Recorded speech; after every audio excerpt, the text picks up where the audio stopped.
I'm a rock star. Yeah, Rock star. Ay, ay, ay. I'm a rock star, baby. I'm a rock star. I'm a rock star. I'm a rock star. I'm a rock star. Panggil aku rock star. Ini kejohanan kita semua orang rock star. Kita rock star, kita buat saja gaya kita. Makin panas apinya sudah membara. Macam mana pun kau menempuh segala.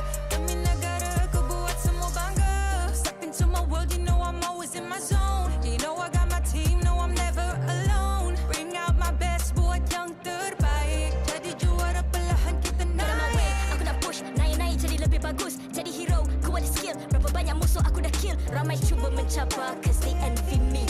Tiap game aku pasti jadi MVP. Easy. I'm a rock star, baby, I'm a rock star. I'm a rock star, I'm a rock star. I'm a rock star, panggil aku rock star. Ini kejohanan kita semua orang rock star. I'm a rock star, baby, I'm a rock star. I'm a rock star, I'm a rock star. I'm a rock star, panggil aku rock star. Ini kejohanan kita semua orang rock star. Tengok nanti siapa yang juara. Ni peluang kita bawa pulang piala. This is my game, this is my time. Menang semua, everything will be mine. Kalau jatuh kau pasti kembali. Bangun balik ku tegak berdiri. Kuatkanlah tenaga, ganjaran diperoleh. Ni kejohanan kita, Malaysia memang boleh. Rise up to the top, kita buat bersama. Semangat kita kuat di bawah satu bendera. Ay. I'ma go hard for the win. Win. On the battlefield till the end. I'm trying to beat the greatest anyone has ever seen. Stand by, I'm coming in for the win. I'm I'm a rock star, baby, I'm a rock star. I'm a rock star, I'm a rock star. I'm a rock star, panggil aku rock star. Ini kejohanan kita semua orang rock star. I'm a rock star, baby, I'm a rock star. I'm a rock star, I'm a rock star. I'm a rock star, panggil aku rock star. Ini kejohanan kita semua orang rock star. Rock star.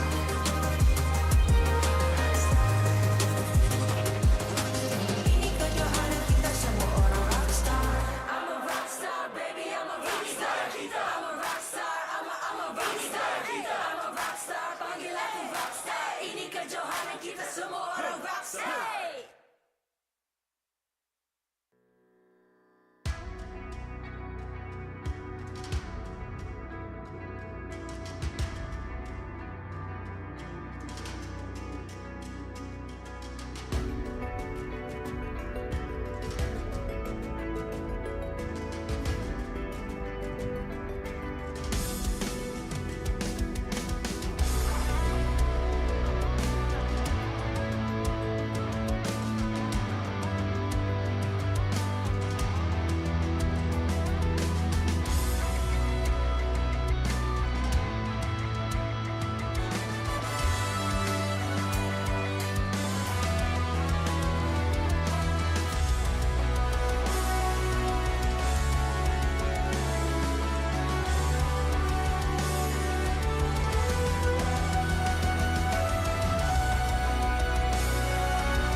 Hey!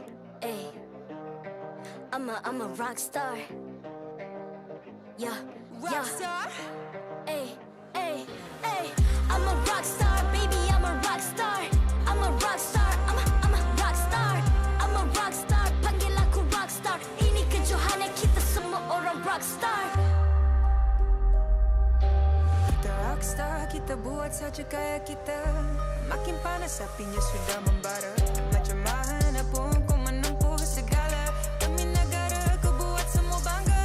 Step into my world, you know I'm always in my zone. You know I got my team, no I'm never alone. Bring out my best, buat yang terbaik. Jadi juara perlahan kita Get on my way, naik. aku nak push. Naik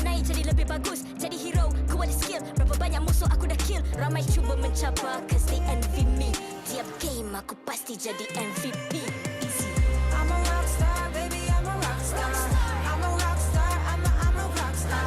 I'm a rock star, panggil aku rock star. Ini kejohanan kita semua orang rock star. I'm a rock star, baby, I'm a rock star. I'm a rock star, I'm a rock star. I'm a rock star, panggil aku rock star. Ini kejohanan kita semua orang rock star. Tengok nanti siapa yang juara. Ni peluang kita bawa pulang piala. This is my game, this is my time. Menang semua, everything will be mine. Kalau jatuh kau pasti kembali. Bangun balik ku tegak berdiri. Kuatkanlah tenaga, ganjaran diperoleh. Ni kejohanan kita, Malaysia memang boleh. Rise up to the top, kita buat bersama. Semangat kita kuat di bawah satu bendera. Ay. I'ma go hard for the win. Win. On the battlefield till the end. I'm trying to beat the greatest anyone has ever seen. Stand by, I'm coming in for I'm the a rock win. star. I'm a rock star, baby, I'm a rock star. I'm a rock star, I'm a rock star. I'm a rock star, panggil aku rock star. Ini kejohanan kita semua orang rock star. I'm a rock star, baby, I'm a rock star. I'm a rock star, I'm a rock star. I'm a rock star, panggil aku rock star. Ini kejohanan kita semua orang rock star. Rock star.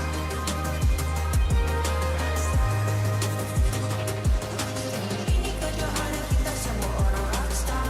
I'm a rock star, baby, I'm a rock star. I'm a rock star, I'm a rock star. I'm a rock star, panggil aku rock star. Ini kejohanan kita semua orang rock star.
Hey!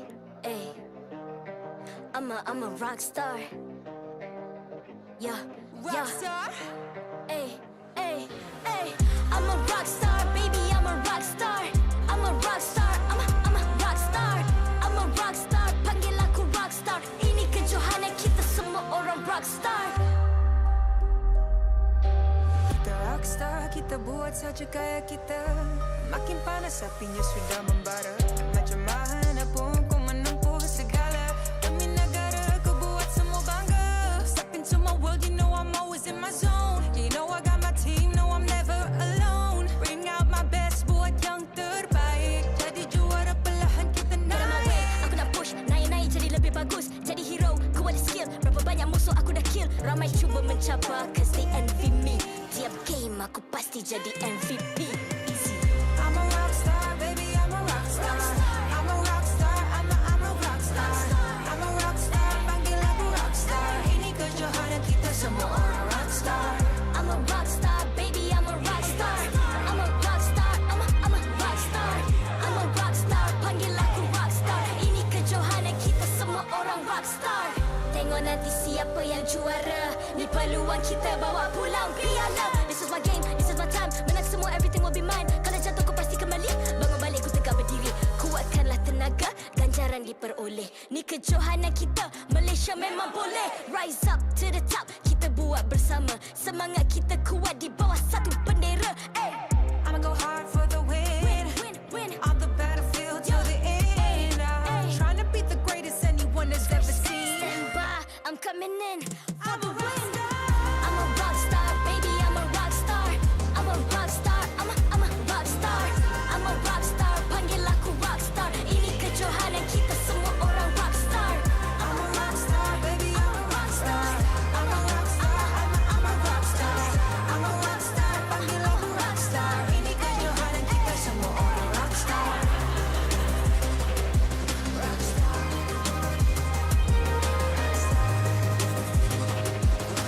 Ini kejohanan kita semua orang rock star. I'm a rock star, baby, I'm a rock star. I'm a rock star, I'm a rock star. I'm a rock star, panggil aku rock star. Ini kejohanan kita semua orang rock star.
MPL Malaysia Season 12 is powered by Muntong, official mobile internet Hotlink.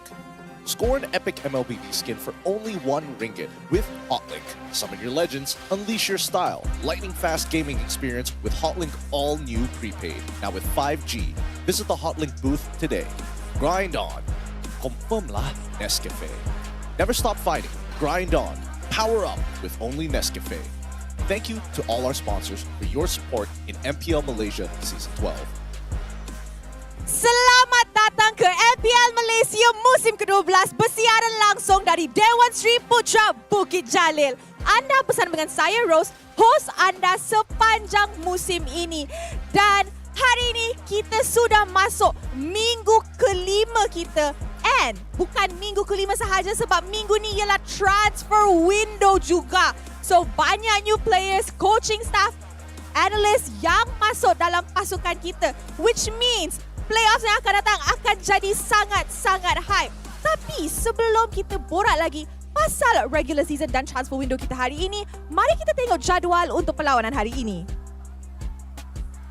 Untuk match pembukaan minggu kelima kita, kita akan saksikan MPNC yang akan menentang Todak. Dua-dua pasukan yang ada full local lineup untuk musim ini. Pasukan mana yang akan menang? Is it gonna be MPNC or will Todak actually end their lose streak? Untuk match kedua pula, kita akan saksikan Team HAQ yang akan menentang Team SMG. Team HAQ masih lagi mengejar top 4 dekat regular season. Tapi SMG is still on a roll dekat top 1 liga kita. And mid laner mana yang akan shine? Adakah mid laner rookie ataupun the mage prodigy of Malaysia? Alright guys, I'm sure semua orang dah ready untuk buka hari ini. So guys, give it up for MPNC ke atas pentas MPL Malaysia. Datang dengan harapan mengekalkan result kemenangan, pasukan MPNC berusaha untuk mengejar upper bracket. Membuktikan mereka pasukan full local lineup terbaik musim ini, mampukah MPNC mengalahkan barisan lokal Todak? Sama-sama kita saksikan.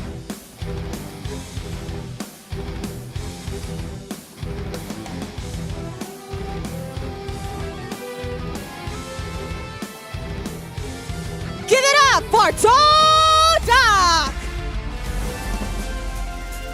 Dikala performance sedikit merudum di musim ini, pasukan Todak tidak berhenti memberi pemain yang terbaik untuk penyokong. Membawa masuk pemain baru Raf dan meletakkan Chico di posisi jungler. Adakah penukaran strategi baru akan berhasil hari ini? Mari kita nantikan.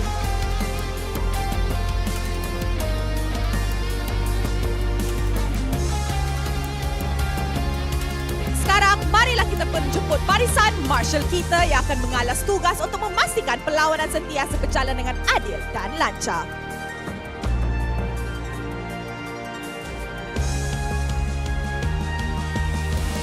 Mari kita teruskan dengan fist bump di antara pasukan sebagai tanda profesionalism.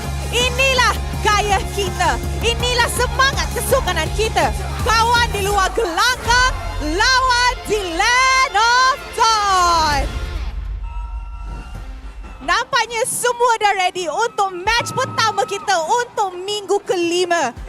Remember guys, ini adalah the battle of the local lineup. Siapa yang akan menang? Will it be MPNC taking this win or will Todak end their lose streak? I think someone are ready. So with that, let's show it over to the casters. Teams, this is your moment. Game on.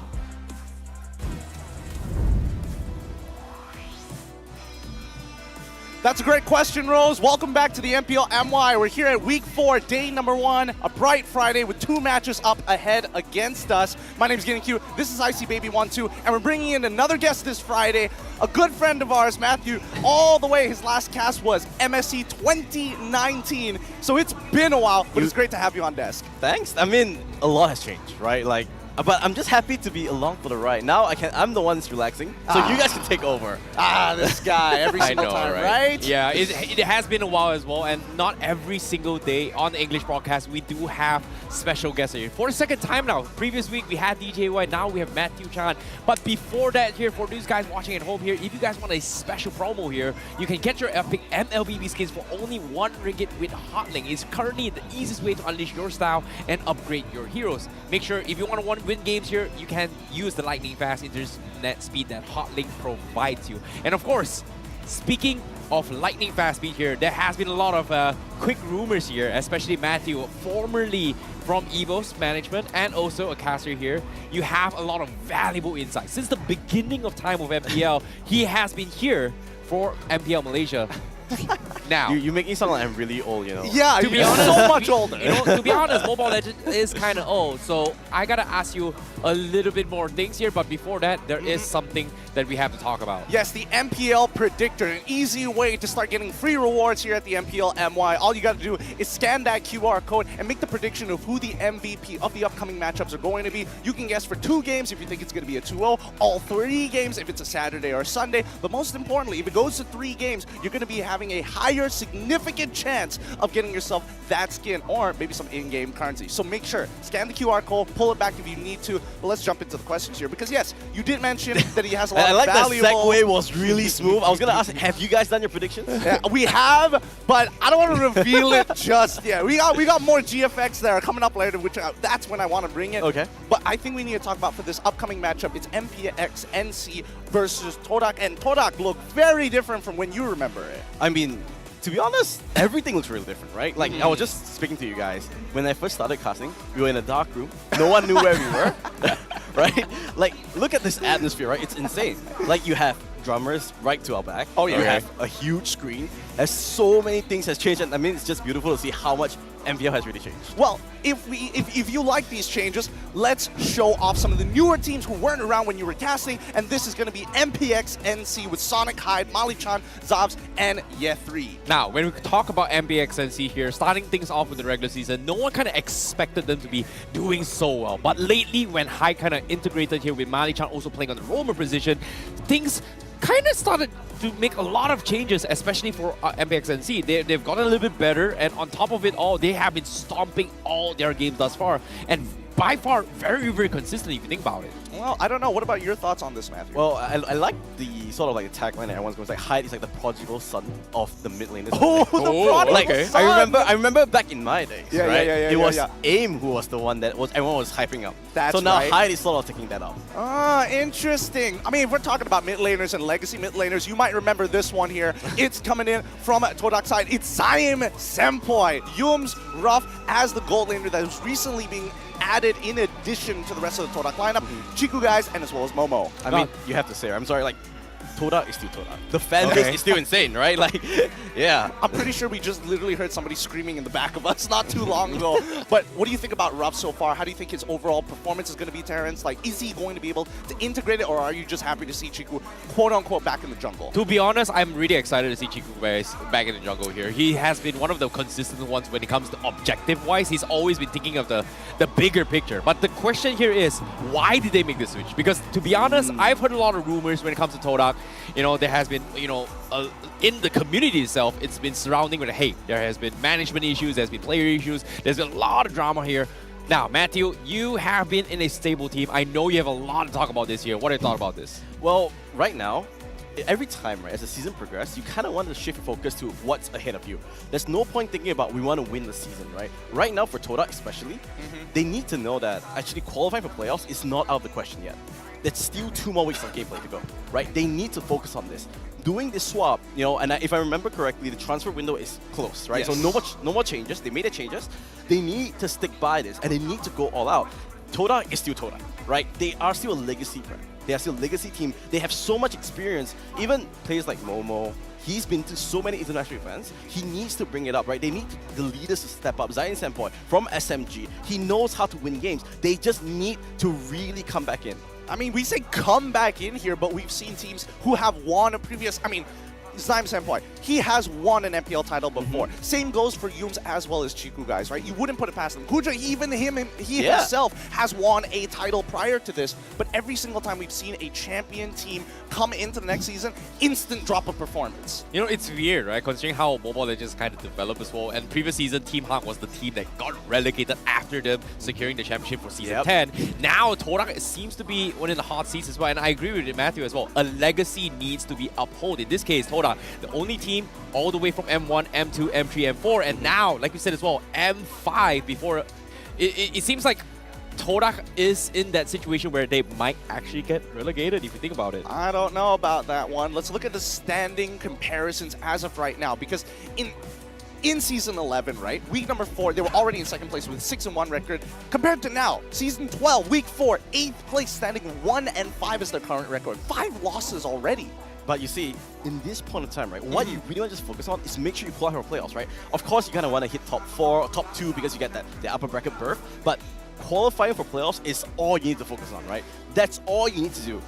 Fix the problems, short-term fixes, band-aid, whatever it is, get there, and then when you have that sort of, okay, the game's done, try and fix your bigger problems then. Because you do not, a team like Todak, right, you do not want to not even get to playoffs. They have so many big names. They are juggernauts, right? You cannot discount them.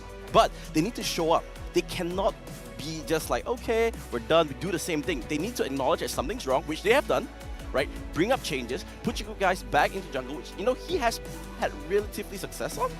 Now he really needs to show up. But on the other side, I think, honestly speaking, I really like these new teams. A lot of fresh blood coming, and that's what really amazes me with MPL and like Mobile Legends. Keeping so many things new, fresh, emblem changes, hero changes. So it's sort of like the battle of old mentality versus the young, fresh blood. So which one's going to come up? I don't know. Considering that some of the picks that we've majority seen from Sonic is going to be, you know, the Martis as well as the Frederick, it's a little tough to say, right? It could be one of those things where it's following the previous meta and not wanting to innovate when you've already found your identity. But let's talk about Chiku. The sweetest Chiku can only be found in the jungle. Do you guys agree with this, yay or nay? To be honest, I'm yay because, like I said, 90% match win ratio after he kind of, you know, came back and subbed out. I think it was Ajik at that time, and then, you know, they started having this momentum and keep winning it after and after. So maybe this is that quote-unquote Todak special sauce to kind of pull things through for them. I'm going to throw the question over to Matthew because, again, you used to manage teams that actually had to face off Chiku when he was in the jungle itself, right? Not good memories. I mean, some of them were good, some of them were obviously going to be bad, but like when you are approaching the situation from like, you know, as players, what's the entire environment like when Chiku is in the jungle? Does it really affect the mentality of the opposing players? I think what you sort of carry forward is that, okay, you know this guy, he knows what to do in game, right? So it's a stable pick. It's a solid pickup. You know, an anchor. An anchor. You don't need to worry about it, right? But the thing is that what did Todak really gain from, right? Actually, the bigger question that I really want to focus on is this Rough. Yeah. New player. Biggest pressure you can ever get, right? You're carrying Todak, the brand of Malaysia, right? The team of Malaysia, backs against the wall. Yep.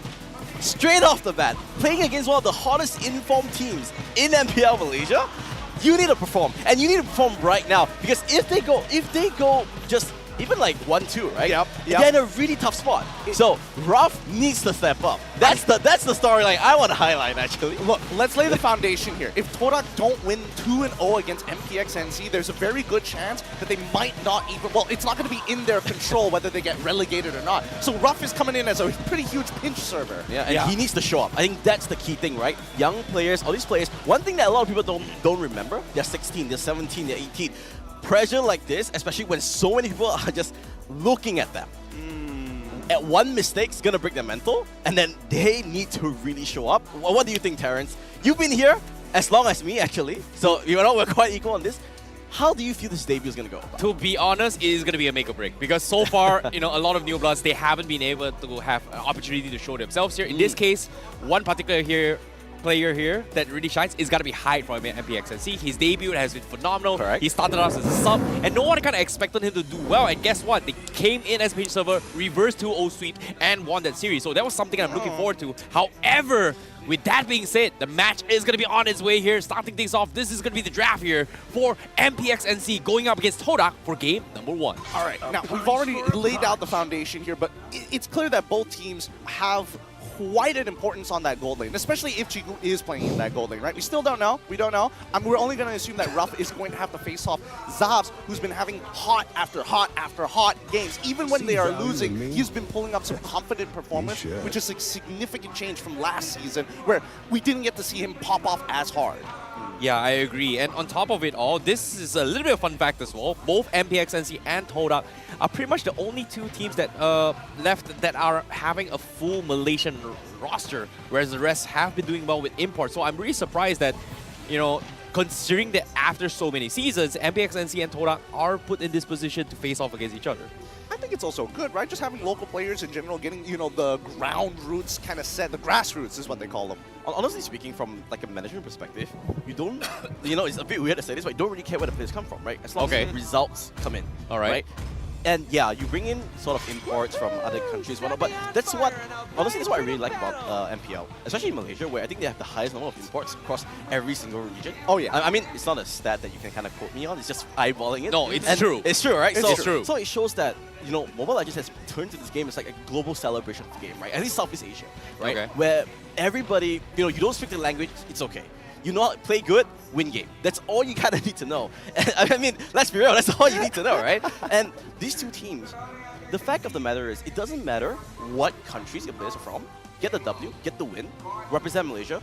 That's what you need to go for, right? Oh, that's a big return of investment you're asking here. Yeah. I mean, there's already 10 teams, which in total is 50 players all looking, and 5 of those players want to be able to qualify rather than having to go through the wild cards. Yeah, but honestly speaking, I think this sort of like imports has been blown out of proportion a little bit, at least for me. Yeah, it is, right? Like, to me, it's just get in the 5 best individuals that you can feel, right? Maybe Okay. 6 or 7. Don't care where they come from, play the game. Oof. I wonder how much Kyrie costs these days. No, but that's a separate thing altogether, right? That's the thing, right? For every Kyrie, there's other players that just don't perform that well. Hey, think about it, right? Kyrie joined Onyx, Onyx won MSC. Yeah, sure. Investment sounds pretty good. But that's going to be Kyrie on the other side. Now let's talk a little bit more on the drafts here. MPNC going to be starting off with Tarisla. But from Todak's draft here, this is interesting because knowing Todak's trend, they tentatively kind of ban heroes that they feel that are not, you know, it's not suited to his draft. Like, it's heroes that actually messes up his draft. And seeing a Digi ban as well as Kadita kind of interests me, considering that I didn't expect them to first phase ban Digi just because of the fact that, hey, Mali is a pretty good enchanter roamer. I think the main thing about these bans is that they don't want to give a bad time for Chiku guys, right? Early invades, you can see these 3 heroes sort of have some sort of like innate ability to kind of go and engage the jungle. They want to give a good time. So it shows me directly that they want to pick lane sort of bullies so that they make sure Chiku guys can maneuver really well. Because one thing I realized, at least like from what you guys discussed, is that MPXXZ, their main point of play or like their main sort of early game plan is get the lanes going and invade, right? That's what Mali Chan's really good at. No, actually, it's one way to kind of think of it as like getting the jungle and getting your laners ahead, but more so stopping the spearhead of your opponents, right? Taking away their lethal weapons in the earlier stages of the game so that you can kind of set yourself up for the upcoming mid-game and even the later stages, depending on how Zops actually wants to play it out. As expected, MPXNC going to still look for that oppressive jungle lineup, making sure that they have the Boxia. I'm pairing it up with the Angela as well. I do think it's slightly greedy, but it kind of works out. Now you have 2 enablers that work very well in the early game. No matter who you hard guard, they can basically 1v2, arguably 1v3. You know, I like this adaptation coming from MPXNC, right? Like, you know, they brought in Baxia, they brought in Angela. You know, we know for a fact that for MPXNC, they brought in the Estet and Baxia, and it worked out really, really well. So I like this adaptation coming from them. You know, we don't play the SS, we're going to have the Angela. But the response from Todak, they're bringing in the Hellcat. Wow, okay. This is not a popular pick from what I've seen, right? Well, what do you guys think about this? You guys are the active casters. Give me your thoughts. All right, so the way that I look at it is the fact that they want to go for this Hellcat, turning off the lights makes neutrals very difficult to manage, right? A lot of teams don't have that tight communication where if the lights are off, have they memorized the positions of their teammates? And more importantly, when somebody says, he's on top of me, what does that exactly mean? You know, it feels like kind of like eating in the dark kind of scenario where you just don't, you have your entire senses kind of. Well, it's straight up Bird Box. Bird Box is a like, pretty good reference. What are you supposed to do realistically? And I think, you know, Todak is taking the right idea because this also compromises a little bit of the picks that we should have been expecting. Artillery mages in particular, the Eve is a little bit annoying. So even if they leave up the Farsa, that's not the worst in the world. That's the thing, right? What about marksmen? Because if you think about this, well, marksman doesn't have that auto-targeting system where when your darkness here, you are going to be pretty much melee for like 5 seconds, if you think about it. So it feels like, you know, MPXNC is in a situation where they have to choose a marksman. They can kind of dwell in this kind of ultimate coming from Hellcat. And I feel like Claude is like the perfect hero to do that. Claude, I feel like Duet still hits targets in the dark. I agree. I think there are 2 options here. Claude is one of them. I also think Melissa's not too bad overall because at least Hellcat can't jump on top of you necessarily, especially if you pop it early. So I think it's one of the things to consider in this upcoming game. Mid laners is still kind of up in the air, but it's clear that Todak has a strong side of the map that they want to play around. The question is whether or not this Hellcat will be able to kind of abuse that. If you have a strong side, you're expected to kind of invade towards that side. Yeah, they need a strong XP lane, I think. Like, Todak really requires that thing, because from what I see, if MPXNC bans another XP lane, it's really hard to, you know, Terisla is already a lane bullet itself, right? So they want to invade. It's really clear what you can see, right? They get the Baxia, they have the Angela, 2 really mobile heroes that they want to go in. So if I'm MPXNC, I'm prioritizing all XP bans, right? That's what you kind of want to remove so that Todak the key thing here is that one thing a lot of people sort of like disregard, so another R-Lot ban, but one thing a lot of players disregard is that when you have lineup changes like that, there's a lot of uncertainty, right? Because every lineup change means that you have a lot of the new heroes to think about, new combos, what you're uncomfortable at. So they kind of need to see, just put Todak in the uncomfortable position, make it shaky. That's how you kind of win the game. All right, so let's address that, right? The fact that they have Boxia, even if they decide to go for anything along the lines of Esmeralda, Uranus, all will get punished if they decide to try and proxy the wave. So I like the way that MPXNC is positioning themselves. Todak, they end up getting the blue because now they have a guaranteed, we're going to sandbag you, and it's pretty hard to punish overall, especially once you hit level 4, you're able to kind of disengage from a lot of these situations. Yeah, that's the thing about blue, right? Like, it's great in zoning out here. I feel like from Todak's perspective, they're trying to have this glue kind of mirror this sustain that MPXNC is trying to do, right? They've got Angela with heals, you've got Terizla and Boxer is relatively tanky. And I feel like one perfect hero from MPXNC that could completely destroy them is just getting the Faramis right now, which I think isn't too bad as a mage. But of course, they're still keeping it out open, but they are going to take the Irritel for MPXNC. I'm surprised by this. I thought they were going to go for Zap's Vayne Quad, and yep, they are going to go for the Faramis. Okay, so they called it, right? Again, there's a couple of bad matchups to be to actually deal with. From the side of MPXNC, Ye3 probably won't get out of the lane as healthy as he wants to, especially when you're up against a Glue. Bruno, heavily winning matchup against the Irithel overall, but you called it earlier about the Faramis. At least they now have a hard counter to the Glue, and more importantly, if the Dark Knight falls, you just kind of just gather together as tightly as you can. Honestly, this match, like whoever starts the engage first would mean a lot, because you know that, you know, Valentina's gonna steal away the Faramis out, right? It's a given, right? So if Todak can use Dark Knight Falls in a very proactive manner rather than a reactive manner, they will get the big jump on, because remember when Dark Knight Falls happened, Heart Guard can't be triggered as well. Yep, you can't. So that's a big sort of like a counter. They take the Lolita here. They want this engage. They want a counter engage as well, right? Think about that. It's flexible this way because they know that Glue can only do so much. You can zone away the marksman for a while, but as soon as Faramis starts walking up to you, man, you better be careful when you press your ult. So I think Lolita in this case, you're not blocking too many projectiles, the main one being the explosive crossbow, but at the very least, if you had to trade 3 members or just 1 member, you're definitely taking the 1. Yeah, but the good thing about this Lolita pick is that the only sort of damage source coming up from MPNC is that Irrital. Like, so if you can target it properly, it is hard because of the movement speed is really quick. You can actually counter quite a lot. Well, it's on the condition that they try and bypass that early game. Looking at MPXNC, that early game looks pretty devastating. I don't know. We'll see whether they're going to bleed it into the goal, their weak side, or towards their strong side.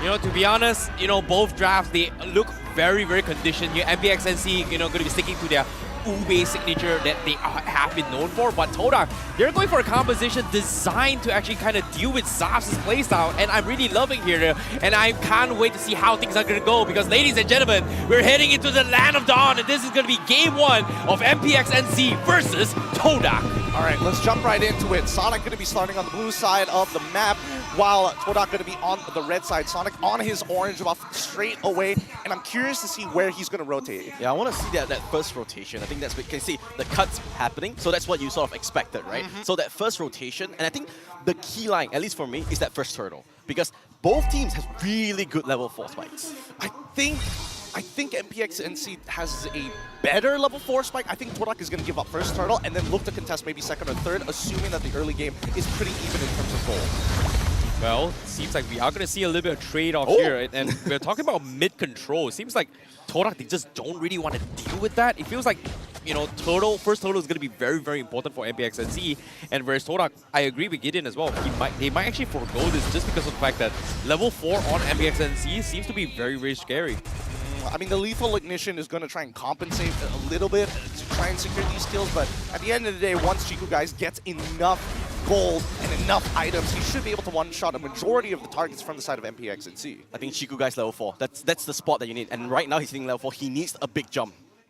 Ooh, can Rough bait this out? I mean, they got 3 people. They have a rough idea that they are on this side, and I think Zavs can suspect it as well. Good comms from the side of MPXNC. But look at the mid lane, right? This Angela, I feel like Angela overall. Wait, no, they're not going to keep fighting this, right? Okay, fine. Disengage. That's what we want to see, because I was expecting Angela to be more proactive on the map. Yep, at the same time, it feels very, very weird that, you know, Todak is not taking on this kind of aggression, but just based on that engagement, Sonic is just so tanky. It feels like this Hellcurt doesn't seem to have the damage to actually ego challenge against Sonic right now. Well, of course, not yet. He does need like 2 items at the very least. His base damages aren't exactly very high, but his ratios are much better. In this case, First Turtle seems to be in control over Todak. They have first move. Mid lane is pretty much untouched at this point of time, and I don't think Todak minds dragging this out just to let Bruno continue to get ahead and have an extended lane. Look at Yums, right? He's taking the XP all on, so he wants it level 4 before this turtle. But looks like they're gonna engage on this instead. Exactly, yeah, Tree gonna be starting on the penalty zone, heading on the Chiku guys as well. He's got the damage, but the sustain keeps him alive. Zayas over the stolen coil tower. He's gonna keep him alive, but the burst from Yums is gonna catch him off guard, and now MPX and C, they take down Chiku, but they lose the turtle, and they somehow still make it out alive. The posturing from both MPXNC and Todak looking for that level 4 really makes a difference. Mali was just a little bit of EXP off from hitting level 4, and that hard card might have just saved a life. Yeah, but that's that's an overall win for Todak actually, right? They get a bit unfortunate that Chiku guys did go down, but he's level 6. He needs to pick that jump, right? I'm still waiting for that big first ultimate because that's where the snowball will really come in. Yeah, and I don't know. The way that MPXNC have been playing this early game, I was expecting Sonic to be invading constantly towards the EXP side of the map for as much as he can, right? He needs to put Chiku guys as far behind as possible on this assassin and not give him that snowball.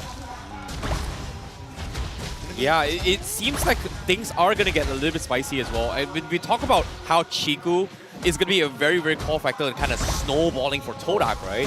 Right now, him dying puts him in a disadvantage where he needs to find a little bit more farm. But in this case, bottom side here, Momo looking for the isolation. Yeah, Tree taking a little bit of damage, but Haskat is going to keep him alive. But Todak says, you know what, it's just not worth it. They are going to back off. They could set up for a re-dive here, knowing that the hard guard is gone. 2 people, 1-man advantage here on the bottom side as well.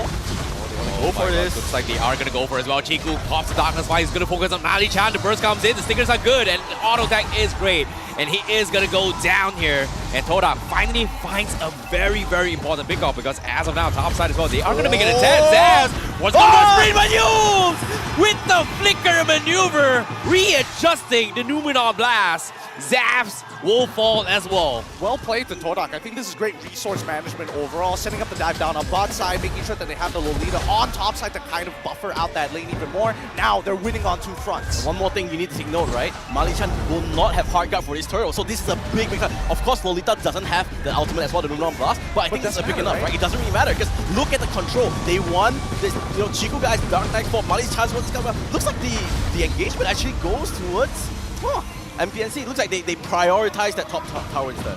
A majority of the cooldowns because of that dive from Todak on EXP side. Chiku guys did not have the Dark Knight Falls. Zaim Senpai wasn't ready to actually jump on it. He's still holding on to the Farmers ult, and now the invades. All out brawl, man. No!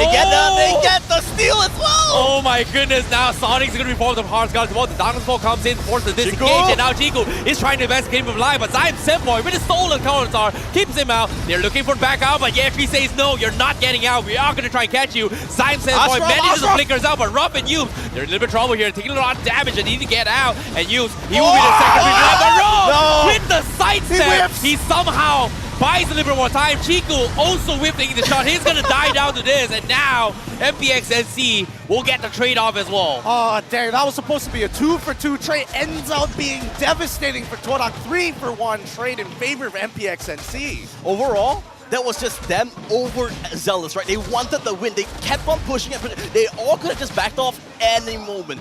Chiku guys went back in. He thought he could get the snipe. Ruff as well. He had that Bruno. He thought it was enough damage, but you know what? It's a little bit jitters, right? Remember, his first game, he's doing pretty well, honestly, guys. And hey, for this game, I'm pretty hyped. It looks pretty fun, man. You haven't been here in a while. The level of the MPL. Look at the atmosphere. Everyone's hyped. Right? It's hard not to be excited, especially with the Niners behind us. They're always consistent with the drum roar. But best of all, they hype up their team when they are on that winning side to give them that extra bit of a push. But let's jump back into the game, right? Because now the stakes have changed. It's 4-3, minimal gold lead from the side of Todak. And right now, they can't seem to find an out on MPXNC, whose game plan is now online. You know, it's really, really annoying to deal with here, considering that we saw kind of Chiku making a lot of attempts trying to punish Angela, but at the same time, when it comes to damage here, it feels like he is going to be having a very, very difficult time to actually shut down the box here. However, Zaps, playing a little bit safe here. Seems like he's going to be conceding a little bit of tier 1 because Toto is going to be up for grabs now. And Chico, guys, is his prime position contestant. His level 10, Sonic's level 9. He needs to find a little bit more damage here, but Darkness Ball comes in. He steals the turtle, now forces the count out as well. Numenon Blast connects on them, but Todak says, we are going to back out. Heart's Gun has been popped, but that should be all. Go for objectives. However, Yetri is thinking about going for this as well, but he's all by himself. What are you doing, Yubes? Taking a little bit more damage. Todak, do they punish this? It seems like they are going to try and make an attempt, but he catches on Ruff, but he's all by himself. He flickers away. Momo latches on, but somehow he still survives this, and he is going to be able to get out. And Todak says, you know what? I'm happy about this, but Bill Lando high, almost getting bursted down by Chiku. Oh no, I was thinking whether Chico wanted to turn that around. He had Retribution. I'm pretty sure that his jump wasn't activated yet, but the stingers are very short on its cooldown, so he probably could have made the attempt. But seems that Sonic decides to rotate back into mid. Better to call it off here. Interesting movements coming up from MPNC. Honestly speaking, so far early game, Todak has been the more methodical team, right? They've set up dice really well. They prepared for turtle. They set up for turtles really, really well. I'm liking Todak so far. Look, they took the turtle, they walked away, they knew what they wanted. Chico tried to snipe them. That's all. MPNC has been one step a little bit slower in terms of their execution. That's why you had that 2K goalie. And Ruff has been playing safe. He's been doing what he needs to do. You know, he's a Bruno. He just needs to stack. He needs just to do damage. I'm waiting for that first big team fight. And I still think the win condition is who's going to engage first, right? If they get the big Numenon boss, there you go. Todak will get that win. But if Mali-chan can find a good pick here, Sonic going for the engage here. Oh my god, Sonic is going to be all by himself. He's going to be in the front of all 3 members, but then Heart's Guard comes in. Sonic is going to try and dive onto Ruff, but Ruff, he's backing out, and now they're going to be in an awkward position. Now the re-engage comes in, Numenon Blast zones out the back lines, and now they are going to collapse on him here. Ruff with the big ult coming in, and MPNC, Yetri goes for the penalty zone, catches the back lines, but they don't have the follow-up. The shots from Zaps are just not connecting, and Todak gets the perfect execution. Great heal coming in from the side of Todak. Zyme Senpai positioning very well to get some good Terrifies in that match. Just able to help Todak secure 2 kills in that bout. And all of this happening pre-Lord. I like this. No Heart Guard. They've got nothing left to actually do. It's just going to be a straightforward line for Todak to secure that Lord and start pressing their lead. Yep. And you know what? Honestly, Todak is looking clean. This is a Todak. I think I should be here like every game so they play exactly like this. Luck down for Todak for once. I think that MPNC also recognizes this, right? If they engage first, if they try to be proactive on the map, the counter engage for Todak is going to be so much more devastating if they don't have that information on position. And I think, as of yet, MPNC, I think that's why their early game was so slow, right? They recognized this way too early on and then play a more passive approach. Honestly, if there's one word to sum up what Todak's playing right now, it's just discipline, right? They know when to back up, they know when it's enough to fight, and I really like Chico's movement in the jungle so far, right? He's been maximizing the potential of how he can pop. He's level 14 over Sonic's level 11. Of course, yeah, you know, he's a pen, he's a Hellcrit, he can farm much more, but it's about him knowing he doesn't need to be there longer than he needs to, right? Takes the turtle, walks up, gets all the other buffs, gets all the jungle camp. That's why he's so far ahead. So far, Todak really clean. Yeah, clean resource management all across the board, right? Everybody is doing their job. They're making sure that no gold is wasted across the map. And if they get an inhibitor here with the help of Ruff, that would be a huge win for Todak. This should be an easy inhibitor, right? You just needs to put the Numenon Blast. We're gonna wait for another wave, but you can see Chiku on the top side, just taking really, really methodical stuff. Clean Mobile Legends coming out. Yep, very, very nice split push coming in from them as well. But Chico taking a little bit too much damage here. Todak also in a skirmish. The Numenon Blast connects on them. The count out keeps them alive. But Todak says, we have to get out right here. Ruff taking a little bit too much damage. Will be forced to back away. Chico not in no position to back them out. But overall, great trades coming from both sides. Oh, scary. Ruff is on like just the edge. He's teetering on the edge, but now they're going to make a second attempt at this inhibitor. Remember, no more farmers out as well, so they can actually go for this easy inhibitor. Really smart play. And that's what I'm talking about, right? Discipline game. At least they're keeping track of who has their ultimates. Let's look at the items to see how truly far they are, because right now Bruno, with his 1.7k lead, 3 items in the bag, and now building up to a Winds of Nature, there's going to be no real way for Zaps to actually scale up and try to take him on in the 1v1 this early on.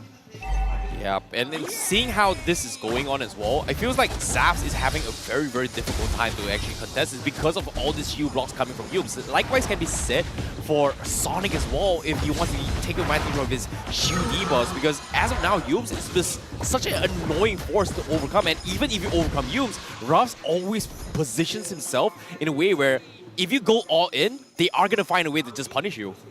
Honestly speaking, the win condition of MPXNC is just Zas, right, on his vehicle. So he needs to be flexible enough, he needs to be mobile enough to dodge that barrier from that Logita. Yeah, I mean, technically he does have the movement speed to do so, and especially if he does finish off his Grey Dragon Spear, I think he'll have more than enough movement speed to kind of run circles around them. My biggest issue is why wasn't MPXNC looking to play the early game to kind of stall this snowball from actually happening, right? I would have expected Sonic to be a lot more aggressive, a lot more proactive here. They can't even walk out from their inhibitor sides. Wow, that AI winning prediction, 83% in the hands of Todak, and that's kind of scary, but considering how well and Todak is communicating in all these team fights, I feel like this fix from last week has kind of fixed them, and this is the major fix that, you know, Todak has been hyping out for so long time. Timers, bro. Oh my goodness, they're just freezing it. No, give it about 10 more seconds. Yeah, they want to wait for the wave so that they can actually prepare. This is next level stuff. More like we don't see MPL MY teams do this very often. Usually they time it relatively well so that as soon as the whole team is there and there is a bit of resistance, they can punish straight away. Yep. But this time around, Todak has all the control. They can just wait it out. Oh, this is really, really smart. So they have one full wave of time to prep their waves, take all the buffs, and actually go for this last team fight. Honestly speaking, unless Todak makes a big mistake, they have an 8k gold lead, they have a Luminous Lord walking down. It's really hard to lose this team fight unless they get a big pickoff onto Ruff. I mean, there's also that big question on whether Zos is able to clear out the waves with the explosive crossbows once they lose all their inhibitors. But with a Luminous Lord walking as well, it might just be too much HP to deal with.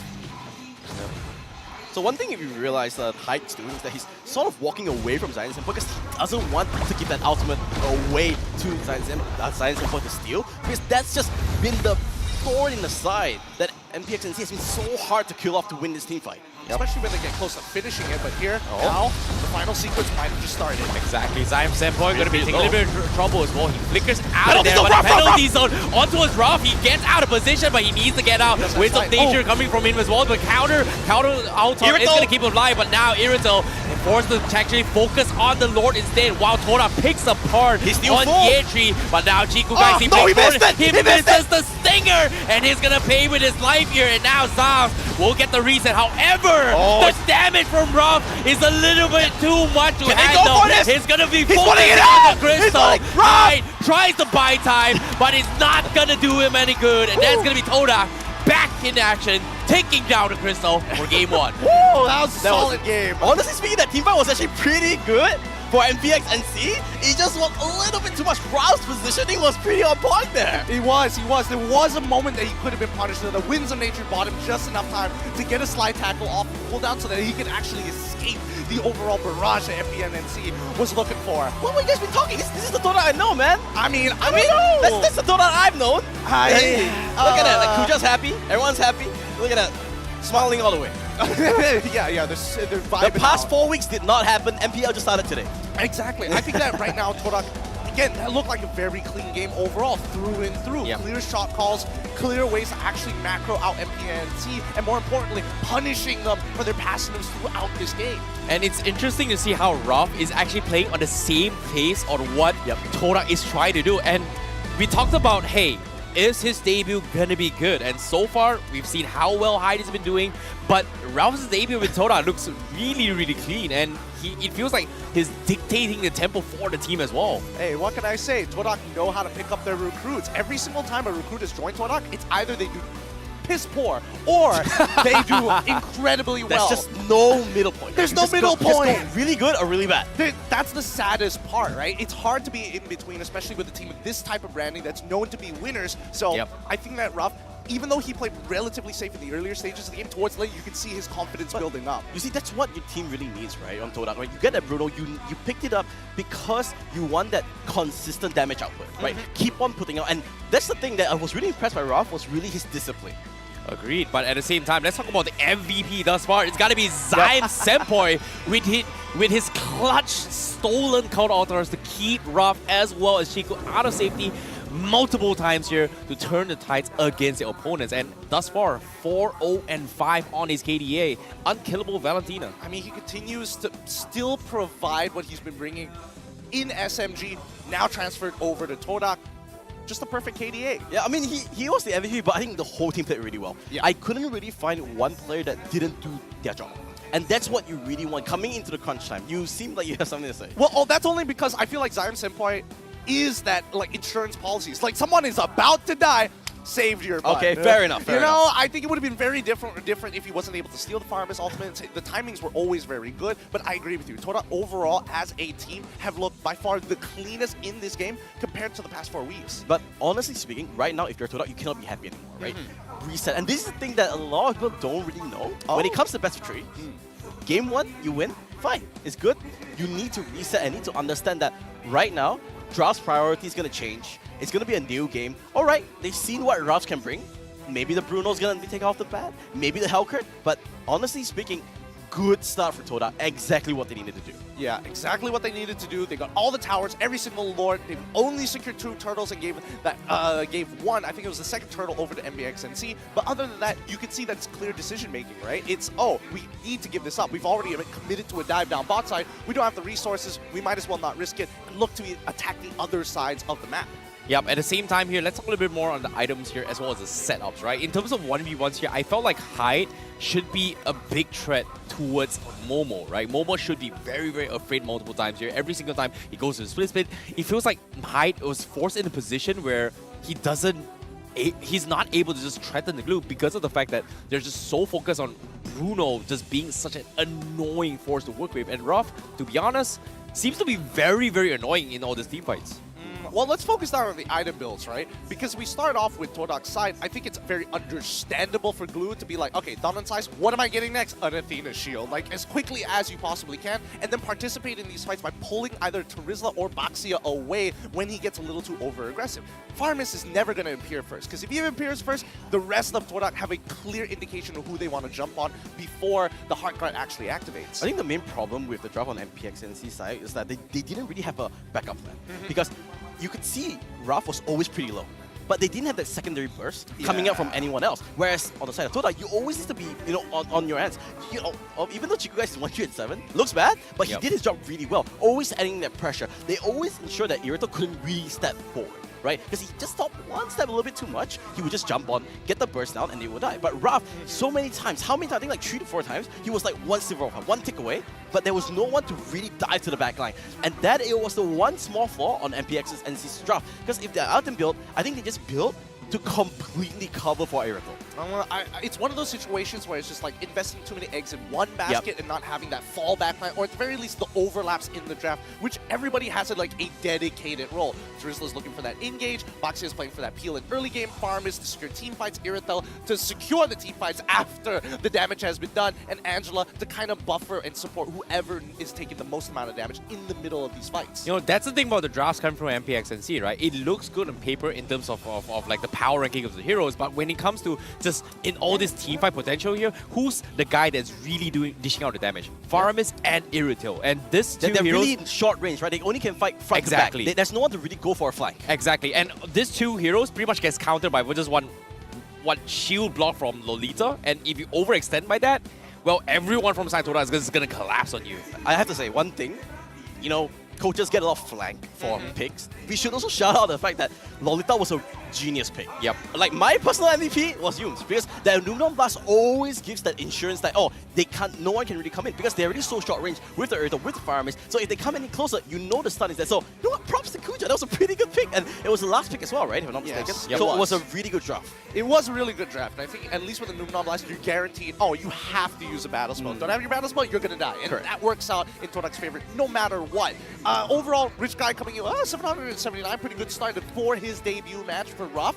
I would like to see him kind of win the lane even harder, but considering how MPXNC kind of plays the game, so many eggs in one basket, you got to make sure Zops is okay. Hey, I don't know about you. You talk about, him winning his lane here. Look at his damage. He's got 50,000 damage and 37,000 damage to towers. He's the guy that gets the objective done, finding a lot of structures across the map by himself alongside with Yums, and I'm surprised, you know, MPXNC can't really do anything about it. Again, I think that the early game could have gone so much better for the side of MPXNC. They've got two really strong early game I heroes. agree. Why do they not abuse it? They didn't really go for that invade early level. Yeah. Baxia didn't really do anything, and like I said, right, whoever sort of was the proactive one would have controlled the tempo of the game, and that was exactly what happened, right? From level 1, you could see Todak was the one that actually tried to go for a gank with Chiku being at the top side. If I'm not mistaken, Zafs actually was winning that lane, right? But it's just that he couldn't kill Ruff. And if I'm MPXNC right now, I'm saying this thing, right? Hey guys, I want to lane against Ruff. Can you give me a lane bully? I want to win this lane. Let's look at the highlights, right? Maybe we missed out something here because, again, in this very first fight, it was very evident what Todak wants to do, and the game plan continues to get stronger and stronger. This lane gang coming in from Todak, just because they had control over the tempo, they can redistribute their resources across the map a lot better. Look at Yums is amazing. This tank, he's just doing such a good job. Honestly speaking, shout out to Yums. He's my personal MVP. You know what? It's okay. I'll give you an MVP badge because of that. He deserves a star for that. But look at that, right? Every single time when they walk up, Numenon Blast just stops everyone in his track and it just changes the game completely. Science and Boy with that, like what IC Baby mentioned, right? Yep. Steals the altar. There's no chance to re-engage. So honestly speaking, Todak's draft was just superior in this game. And that's something that MPXNC are looking to attack later on. I don't know whether they want to give Bruno because I don't feel like it was the biggest issue in the world, but I do think that maybe they want to hold off on their support picks until later on into the game. You know, I agree with Matthew as well. Yums is just, you know, this Lolita pick is just one of the best ones to actually deal with here. It's pretty much just deals with all output, damage output coming from MPXNC. Like, Baxia's strength is quote-unquote his second skill with extremely low cooldown, does a lot of damage. Guess what? Boom, one shield comes in and the entire reset doesn't proc and you have to wait for the full cooldown, which kind of negates the fact that, hey, that's the strength of what Baxia can do in early game. Likewise can be said from Faramis, likewise can be said from the Irritel. I feel like this Lolita pick coming from Todak just completely destroyed what MPXNC was designed to play around throughout the entire game.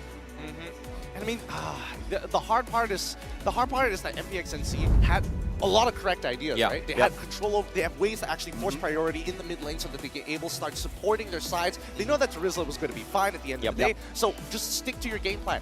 Look for that those early engages, and more importantly, steal away those camps, and then look to protect your gold lane. I think they're going to do the exact same thing unless they start switching out players for someone like HAQ to, well, I don't know if they want to take Mali-chan out of there. Well, I don't think you know, right? Like, so this is the main thing that teams need to know. You lose a game, it doesn't really mean, but you know, I'll touch on that a little bit because since I'm back here, I'm pretty nostalgic. What about you? I'm feeling nostalgic as well, so get ready to claim your free skin for yourself, and all you gotta do is complete the task for the Nostalgia event. You have 4 skins to choose from for the Roguish Ranger, Super Adventurous Cyclops, Undead King Hanzo, and as well as the Fallen Guard Tigreal. If you've been playing Mobile Legends for a long time and never picked up these skins, good time to get them for free, so don't miss out your chance. Exactly, and we're speaking about nostalgia right here as well, and seeing that Matthew is back on the action as well, he's extremely pumped up for this kind of games here. I want to see, what do you think should be improved from MPXNC? I think you don't just forego your whole game plan because you lose game 1, right? Okay. You know, bad games happen, right? You can't be 100% consistent. Even world champions drop games. It's about understanding that, okay, you know what? It was a bad game. We didn't get our early game going. Put it on the bit, right? 0-0, it's a new game. That's why I love Best of Dreams. You adjust, you fixed. Oh, but it's Moon's birthday! He decided to come all the way here. He's spending his birthday here at Todak is MPL. getting every single buff. They're getting my buff, they're getting the Moon's birthday buff. Like every single buff in the world, they're getting it. You know what? The 4 skins you get from the Nostalgia event, that's not the real winners here. Todak is. This is the real Nostalgia event right now. I mean, honestly speaking, you know, you gotta give props to Moon. He's been like a staple of the Malaysian scene for like, he's been the bane of my existence. Like Moon is just a solid player, right? He's a really nice character and meeting him in international events. Honestly, all the guys in Todak are really, really nice. Oh yeah. Can you hear that? Wait, I hear the Malay casters literally just singing the happy birthday song right now. We can't lose out to that. Come on. Happy birthday to you. Yeah, we totally were part of that. Good job, guys. Totally part of the plan. Now, jumping in towards game 2, foregoing their previous Oh, time, look at I do think they Moon. need to make adjustments. He's already leaving. He just wanted to see Todak win once, and now he's like, all right, peace out. They're gonna win this 2-0. Okay, okay. Let's reset. Okay. What about the game, guys? I think first of all, MPXNC, a couple of bands that they need to start thinking of. Number one, I don't think they were expecting Hellcrit to come out of Chiku, guys, Yep. all of a sudden. I think they were more focused around, maybe he's going to go with his traditional marksman. I mean, he's been playing it on stream, therefore it should translate to on stage, right? Now, let's talk a little bit more, before we get a little towards the team fights on how they should be doing the game plan here, let's talk a little bit more on stats here. Zyme Senpai does have the highest average KDA of 16.0 thus far. And guess what? Game 1, he didn't die at a single time here, but ever since his transfer to Todak, he's died a total of 4 times since played out about 4 to 5 games thus far coming from him. I mean, he has overall less games compared to someone like Oh, yeah. Stormy, Fair but enough. last week Stormy taking some big losses on his KDA, and that's the thing. He was like 18, get a couple of deaths, man, it drops down so much. Honestly, if you talk back, sorry, I'm jumping topic a little bit, right? Because I really No want to focus on worries, this no game too, because I just want to kind of walk you through what are the players who lose game 1, you know, what's actually on their minds, right? And what you want to focus on is the fact that, okay, you know what, game 1, done and dusted, there's no point thinking about it. Yep. We are still a superior team, you need to believe that you're here to win, right? I can win, I'm still a good team, I'm good players, and I know that my game plan is solid. Don't change it. Don't, you know, not because you just lose game 1, oh my god, all hell breaks loose, right? Don't forget your training. The whole purpose, the whole week leading up to this, you've been confident with your game plan, continue with it. It's Hey, a matter of confidence. Here's a little bit of that. insights here for these guys watching at home, right? If you guys are wondering how Evos back in the day, you know, they were able to bounce out all these games here, it's all thanks to Matthew Chan. And there were a lot of highlight clips when the camera pans on the Evos, like, you can see Matthew just like giving inspiring moments here, That telling is like, like hey, half- resetting here, blah, blah, blah, blah. Half broken, like, Varsity in Dun that I'm not even sure the players actually understood. So I won't really attribute it to it, but it's just more of like being there for the players, right? Yeah. You need to sort of focus on the players. It's game 2. Game 1's done and dusted. Don't think about it so much. Think about the game plan. And like I said, now the draft priority switches as well, right? Game 1, Todak, I think MPXNC was first pick. Now they have second pick. So they need to actively think about how they want to fix it out. So far, look at the bans. Are pretty simple. They ban out the Bruno instead. Yeah, usually when we see players play up on that big stage, whatever they find strong is something they want to ban it out later on, because in their minds, it's like, it's so difficult Oh, to Hellcrit. actually lane it. Hellcrit ban, so that's the adjustment from MPXNC. Okay, so now it's on Todak. What are they gonna pick? They pick up the safe pick first, right? And I like it. You know, don't fix what ain't broken. All right, fair enough. I think they could have denied, they definitely could have denied a couple of other picks as well, but I think Todak taking this approach, Zyme Senpai played a solid Valentina game, might as well keep it up. Now, at the same time here, considering that this is going to be targeted bans coming from both sides here, let's talk about S-tier heroes that are pretty much in the pool here. Fanny is going to be one of those heroes. Joy as well, pretty much in the hero pool. So I'm not sure if MPXC is going to be playing this for year 3 on this Joy, considering that he's been known for it during season 11 and also here. So I don't know if that's going to be the go-to strat, but it seems like nope, not going to be the case. Terizla is going to be the go-to for them. Okay, so the thing is that if they pick this plot, right, I do not want to see a Fire Miss. They need a secondary damage output coming out either from High or, you know, from Sonic. They need to switch something out, because the main problem last game is that they couldn't reach, and Raph has shown that he's really good at positioning. They need to find a secondary output to reach Raph. So I want to see what's the adjustment coming up from, you know, Frizo and also MPXNC. I think it has to be along the lines of artillery mages, right? Yep. But speaking of which, you know, I was thinking about Yves a lot, but the fact that we're not seeing the Franco, the Kaja bands, which again, were very popular bands in the first 2 weeks at the very least, I would think that even Novaria might be a secondary problem, but we'll see. Now, here's a little bit more flex as well. Seems like the ultimate flex. Pretty much no one else has done it as well. Since joining Todak in 2019, Shiku guys has played every single role and used a total number of 58 unique heroes. And here's a little bit more flex as well. It's not just the roles that he's played, he's also been in the backseat as a coach, as an analyst for the side of Todak. So he's pretty much done everyone's job. All right, there's one thing that also evolved, the crowd. Some of the trash talk from the crowd and some of the things that they are posting up, it is funny. It is hilarious. Now, final pick I for like the first pace of MPXNC is going to be the Florin. Team fight oriented, scales real decently well, and more so having the extra item be given over to Zavs. Yep, and right now, if I'm Todak, I'm banning all the artillery mages, right?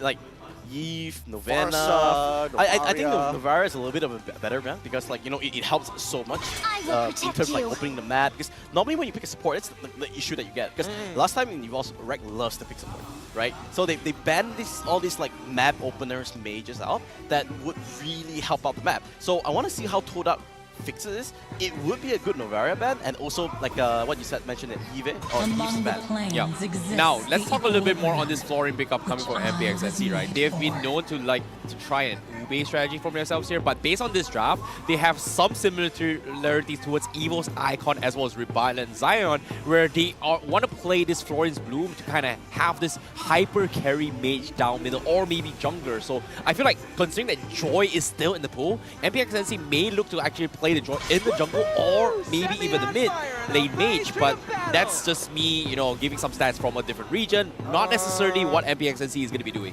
Look, if they do decide to go for the Joy, it can't go into the jungle. You're already dealing with the carry, so having Yeah. Vengeance is going to be actually, you know, more prioritized over than thinking about Retribution. I think that MPXNC, just getting rid of the bad matchups for year 3, it's a very similar, it's an adjustment from game number 1 with pretty much the exact same win cons. We'll see whether that gets adjusted in phase 2, but for Todak's side, artillery mages like Matthew mentioned, the Eve is already gone. The fact that Grok is missing, Farsa becomes that much more dangerous, Yep. but opening the map with Novaria seems to be another issue, a separate issue that they have to think about. I will take that because, like, you know, Novaria is just really flexible. You move really Yep. quickly with all your innate kit.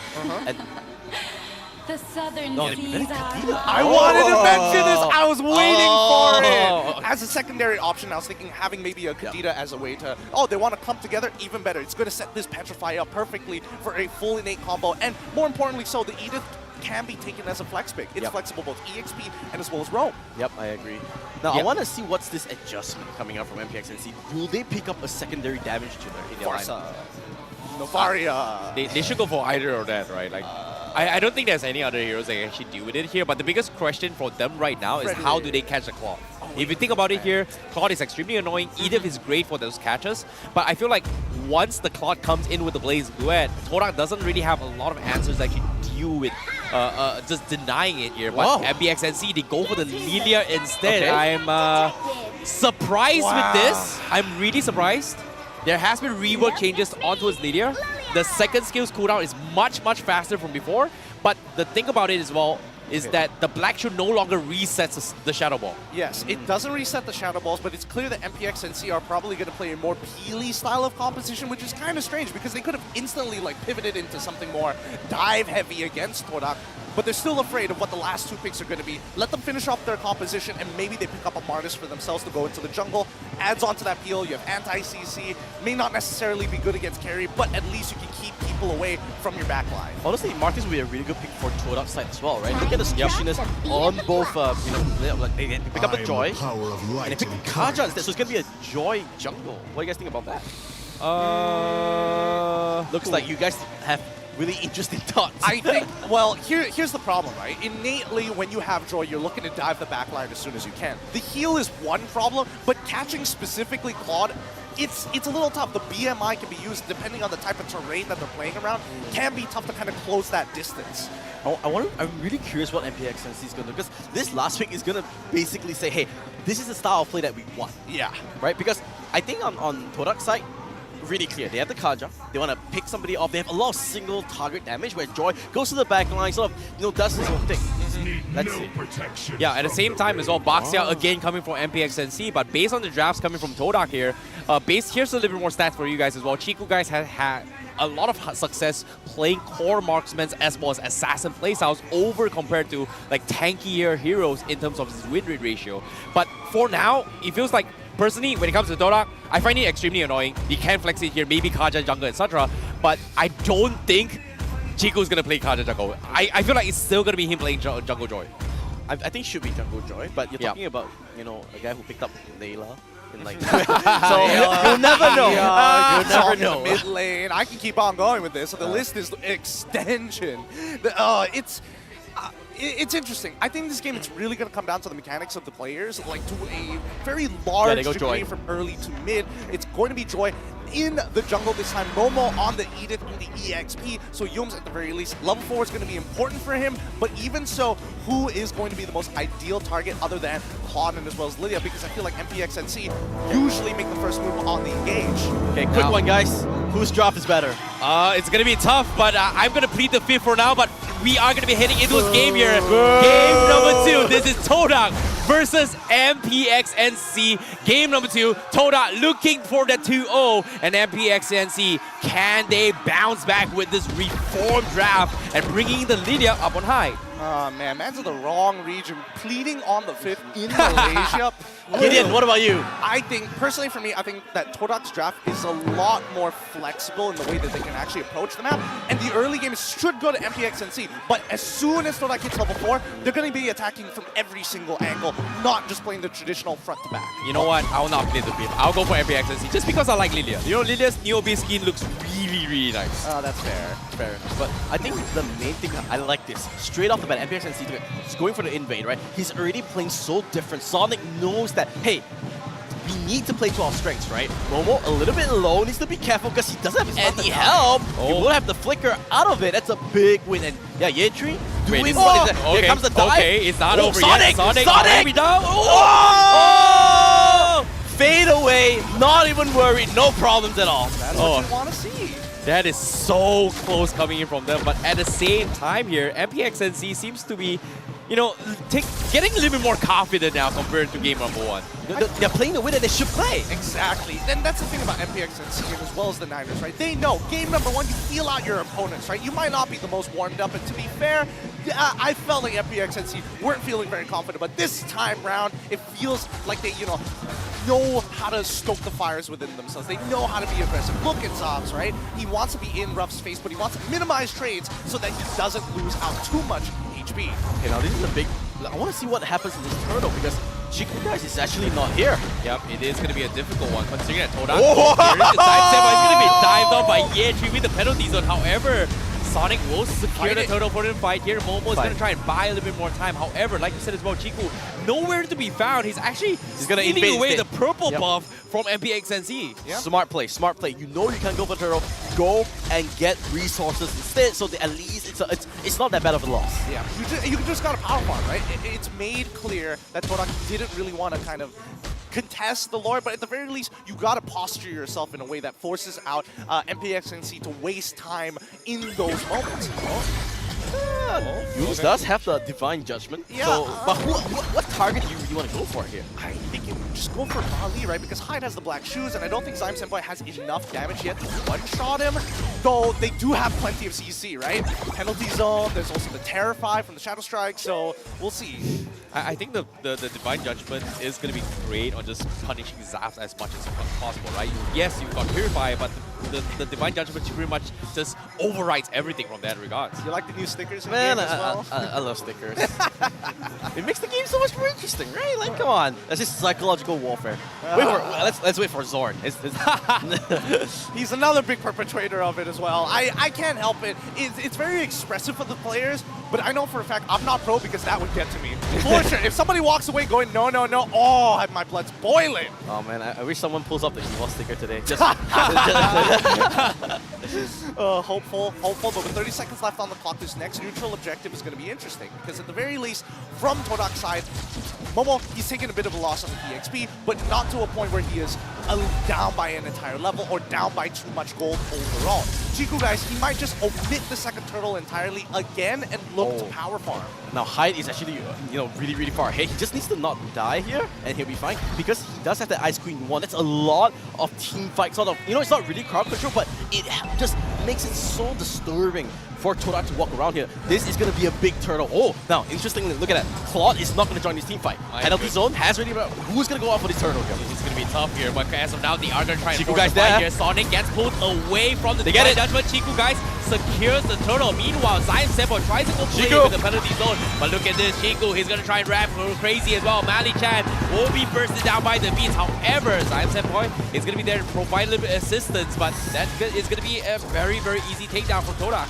All right, so going back to their draft, right, they agreed that level 4 is going to be the most important. If Dooms isn't there at level 4, Hide is playing this really dangerously, but Sonic stealing away the purple one just in time. No, but this teamfight, this goes on and on. Look at Zams. Oh my goodness, So Zams strong. with the blazing duet, but Chico, he needs to get out as well, and he's going to be A-OK for now. Guy, man. But you can see the desperation for MPXNC. This guy, like, he's putting on a show, but MPNC, on the grand scheme of things, they're actually doing pretty well. Ruff, he's gonna Oh get my dived on. goodness, Rob, he's going to be dived on as well. That's going to be an easy one unless he flickers No! away. But no way, the what? Ralph, what? Zams, he shouldn't have used his BMI to get in underneath the tower. He should have just held it on to the very last second. Then Mali-chan could have also tanked a bit of that aggro as well, but at the very least, you know, they pushed him out and they got his flicker. Oh my goodness, look at this Chiku, guys. He's getting a little bit aggressive, but he somehow makes it out. And guess what? Todak is just giving us a masterclass of how you can escape out of dangerous situations. The Great Escape 101 right now from Game Number 2. Just good movement all around the board, right? But MPXNC now heavy towards that top side, but even Todak looking to try and punish because now that bottom side tier 1 is already gone, and even for top side, right? The laning phase is basically done for. It is dangerous to walk up this far. Yeah, it is indeed here. You already showing himself as well. Sonic looking to bring a game. back They out. are going to try and dive on the drop, but here comes the blazing duet, but the counter! flicker! Divine touch, but the cancel mob, but Rob dies off as well. And now the penalty zone will not be able to slow them down, but Sonic is just so strong, and Todak, they have no choice but to back out. They do not have the damage at all. However, Chiku is going to try and make a play here. Yetri keeping him with the penalty zone, but with the tier 1 still standing, MPXNC has no way to try and extend this fight. Man, Momo did not want to block the Boxia at all. No, but it just didn't, you know, it didn't make sense for them to even just force that tower so hard, right? You know Ruff doesn't have flicker. You know that, you know, your jungler's bottom, Turtle's gonna side bottom side. Why are you expending so much resources just to down a pretty insignificant tier 1 on top? I think it's one of those things where you need to feel like you're getting something back, and that's towards Todak's identity, right? They like to trade consistently. We saw this in game number 1, where it's like, oh yeah, they make the attempt each and every time. Obviously, some of the skill shots didn't hit, so they didn't find the result that they wanted to. But at the end of the day, Todak don't just let you take things for free, even if it costs them a lot of resources. Zaz is actually doing really well. I think his item progression is actually going quite well. I'm not sure if you can actually see the items pretty soon. I know he already has the first item, you know, and every Claw's first item. Oh yeah. Demon Hunter Sword. But you need that golden staff as well coming in. This is exactly what I expected. There goes a dive from! Coming in like he's so low! Oh my goodness, Zaz with the blazing duet, he's chipping them apart as well. He's gonna get in and get out. Momo gets taken out as well. Chiku, guys, he can't really interject with this as well. MPXNC just collapsing on them, taking 2 very easy targets as well. And before this fight actually begins, Chiku is trying to make a play, but okay, I don't think he can. I don't think he can as well. They're just so low, and Sonic, look at the confidence coming from MPXNC. This is them, right? Understanding, and I really like this. My God. They knew that game 1 was just a weird, it was an outlier. They weren't playing bad, they just did mistakes. Coming in, playing exactly what they needed to, right? Showing there's no duration. This is the MPXNC we've been seeing throughout all the weeks, right? Press, go. Going aggressive, and obviously the teamwork is insane.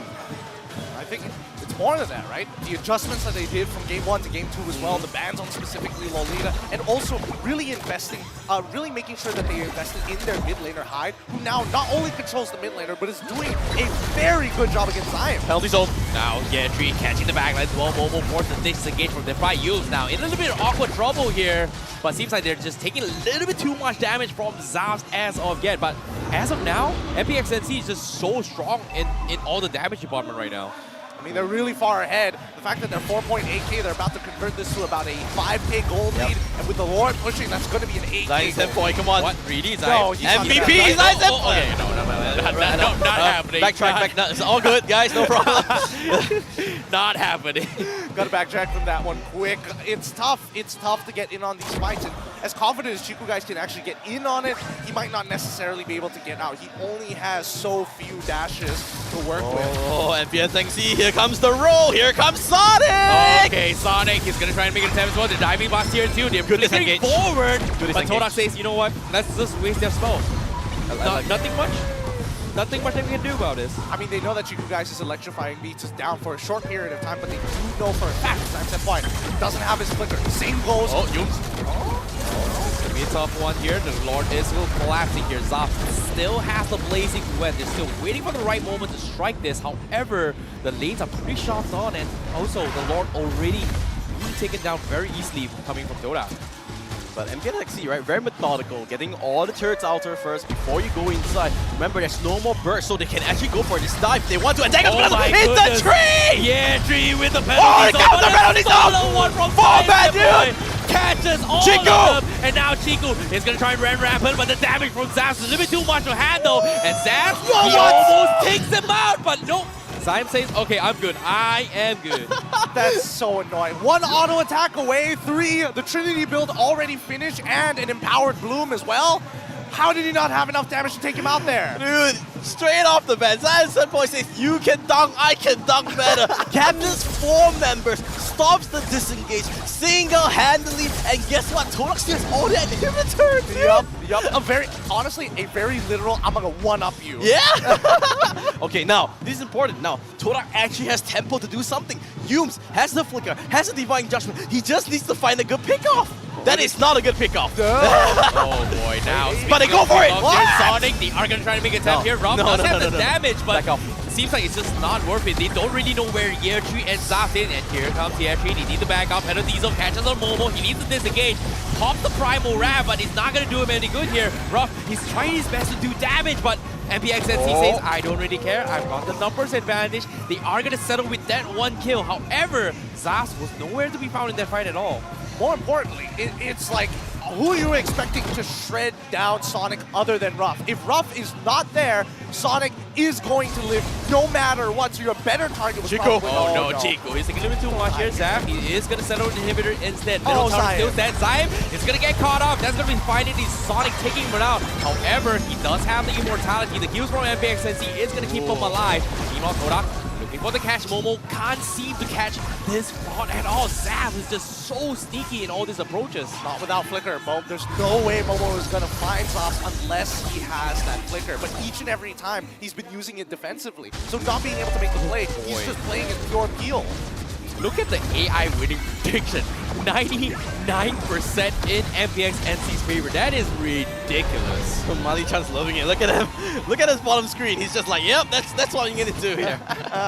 Just another day in the office and another game after this. But in the meantime, at the very least for Todak, I'm not sure how they're going to squeeze this out, right? Some weird target priorities for the Divine Judgment. They haven't been able to cancel out the right abilities. Ruff is having it, well, to his name, extremely rough in a matter of fact. Oh, okay. Momo, he needs to get out here, but he's getting completely bombarded. Yeah, changes backlines here. Penalties on catches no Zap with the the blazing duet, but the Divine Judgment catches him. They take him down. They don't have Zas, however, they've lost 3 members. MPNC, they still have the numbers advantage. They can still poke through the damage here. Inhibitors will come, but the Lord coming in as well. Todak, they don't have what it takes to defend against this. Now the Lord will chip at the Crystal, and MPNC will clean out everyone as well as the Crystal, and they bounce back. They tie the series against Todak 1-1.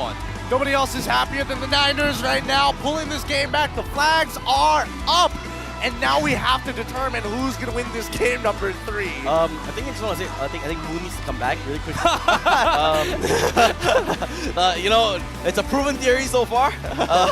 When he's not in the building, he's not doing well. But honestly, jokes aside, it's just I like this was exactly what I said, right? They needed to play their game.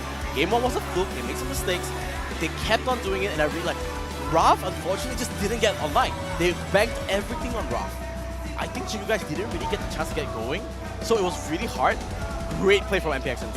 I think overall, MPNC, the teamwork, we finally get to see it come into play. The chemistry that everybody's been talking about when they were in the Tier 2 scene, now coming into the Tier 1, has finally really started to shine in this particular matchup against Todak. But let's not forget that Todak, again, dropping game number 2. Game number 3, it's basically best of 1 right now. Let's see how they're going to draft. One thing, right? Remember, on the grand scheme of things, they need this win to qualify for the playoffs. Oh boy, This that- is not just another game, right? Yeah, that is going to be very, very difficult for them. However, all things considered here, let's take a look at who the MVP is going to be for MPXNC, because I'm extremely excited to see who it is. And the MVP is going to be none other than Sonic himself on that Baxia plays, being extremely tanky, extremely annoying, and also being at the right place at the right time every single time in game number 2. Yep, he was huge in this game, and I think there was a lot of back and forth between him and Chico, stealing each other's buffs, but eventually Sonic had a lot more map pressure, a lot more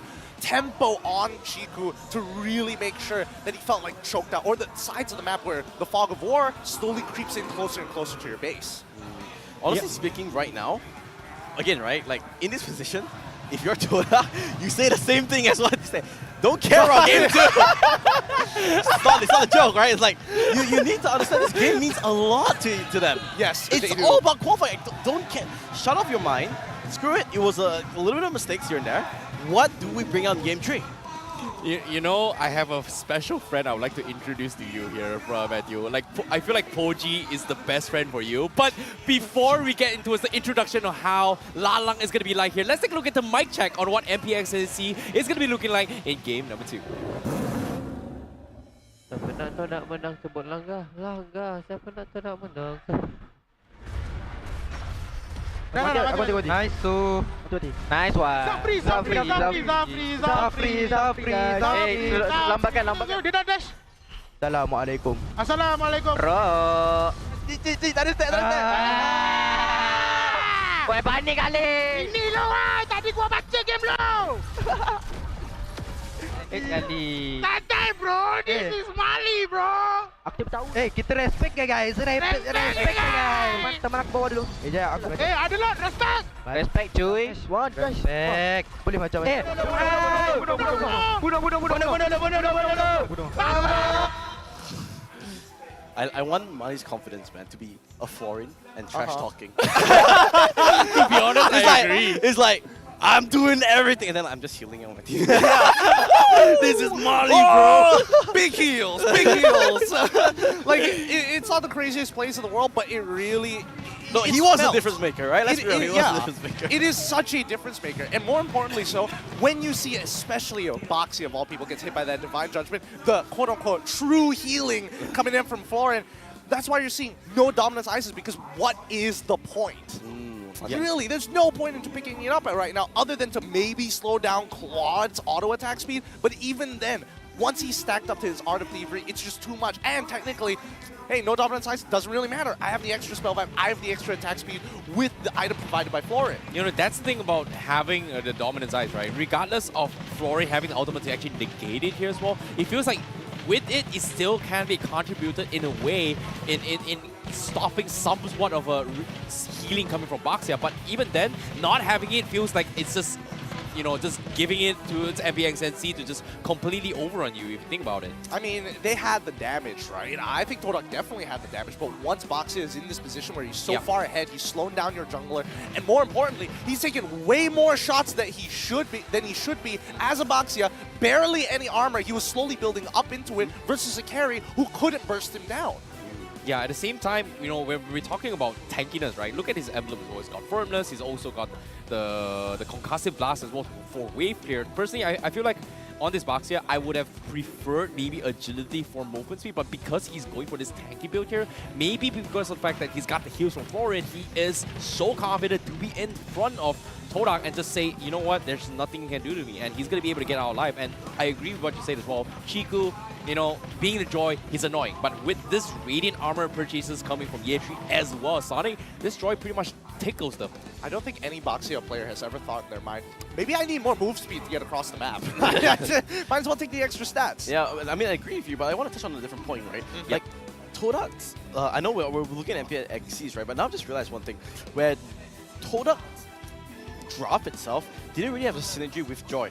Because Joy wants to really be annoying in the back line, just do as much as possible, right? But with that, you need an extended amount of period on your team fight. Whereas Kaja kind of wants to do the opposite, right? You cap somebody out, bursting down. So maybe that draft, you know, like, game one, talked about earlier being a really good draft. Maybe this time, Joy was a little bit, you know, anti-synergy.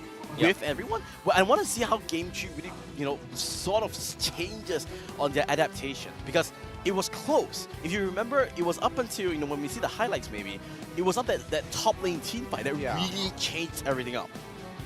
This is after. No. This was in between the two dives that actually happened. The first dive that was like they only got carries flicker, Ruff's flicker, and then afterwards, in between those two dives. Okay, so that makes a lot more sense. All right, I see where you're coming from. But I think that, like, at the end of the day, Todak recognizes the overall playstyle of MPNC. A lot of it is dedicated towards this Claude specifically. Even Lilia playing a more peel role rather than like getting in your face and then quickly going out with the black shoes. Now, when we talk about the damage here, I have to take a look at what the damage output right here coming from Todak here, because it felt like they just struggled to actually chip away at MPNC, but to my surprise, Poise got 41,000. Zaf's obviously going to be doing 47,000, but Chiku doing pretty medium. I feel like both sides seems a little bit 50-50, except for the fact that Yetri does 42,000 as compared to Momo. What the hell? I mean, he is just punishing Momo in the lane, which is very uncanny of Momo to lose the lane in that fashion without like outside influence. Yeah, I think it was that early gang that was really hard. I mean, you should know as an XC player, when you lose that early trade, when you die or you have to recall, it's really hard to come back. But I just want to touch a little bit on Todak. I feel that in order for them to win, they need to play this babysit, like, babysit Raph sort of team competition, right? Game 1, the leader was always there to support Raph. Just babysitting through that early stage, and then it really helps. And then I think it just sort of snowballed there. That was the main difference, right? Yums this time around was really roaming, opening up the map, good team play, but you could see every single instance throughout the game, they were behind in goal. Yeah. And I think the situation calls for different things out of Yums. And you can't expect him to do everything all at once and to be that situationally aware, considering that Chiku is the one going into that backline, and you can't always be paying attention to what's happening to Chiku at those points of times. So it's just safer to stick around with Ruff. Yeah, it was very difficult actually for Yums to actually do his role, right? He's got so many things he's not to worry about here, especially, when you have... So look, you've got to deal with both Zaps as well, but the top side, I agree with what you said as well. Momo getting dived on, it was just a complete bummer for him. And this was just really unfortunate that he couldn't even trade off Sonic. And I feel like if he traded that, maybe things would have been a little bit different for Todak.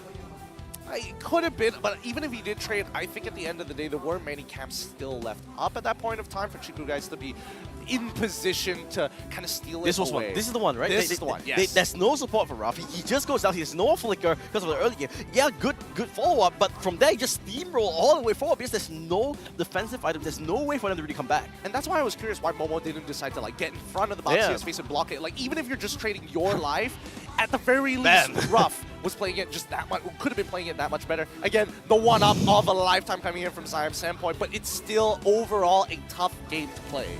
Okay, we saw both games, guys. Honestly, tale of two games. Tale of two halves. Yeah. Last half is coming up. What do you guys think?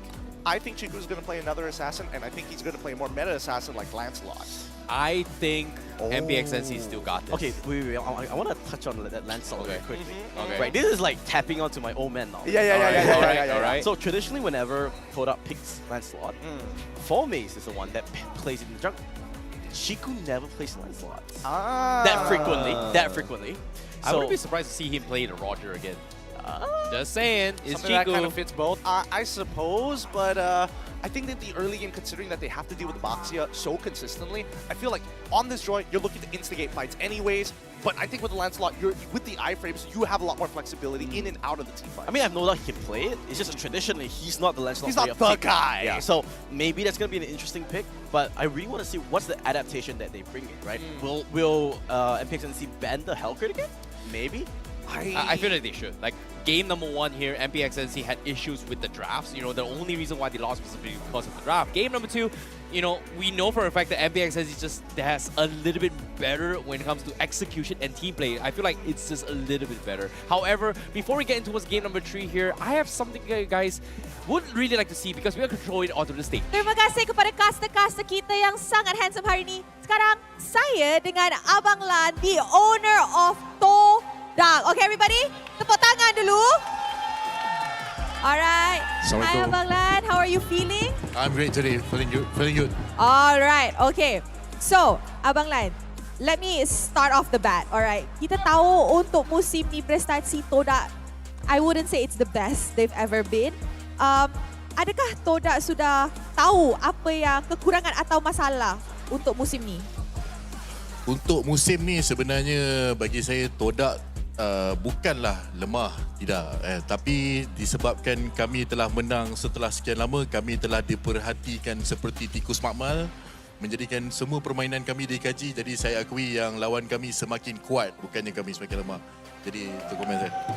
So guys, I think dari jawapan Abang Lan, kita boleh tahu that our MPL musim ke-12 ni makin lama makin sengit. Sebab pasukan-pasukan lain memang stepping up.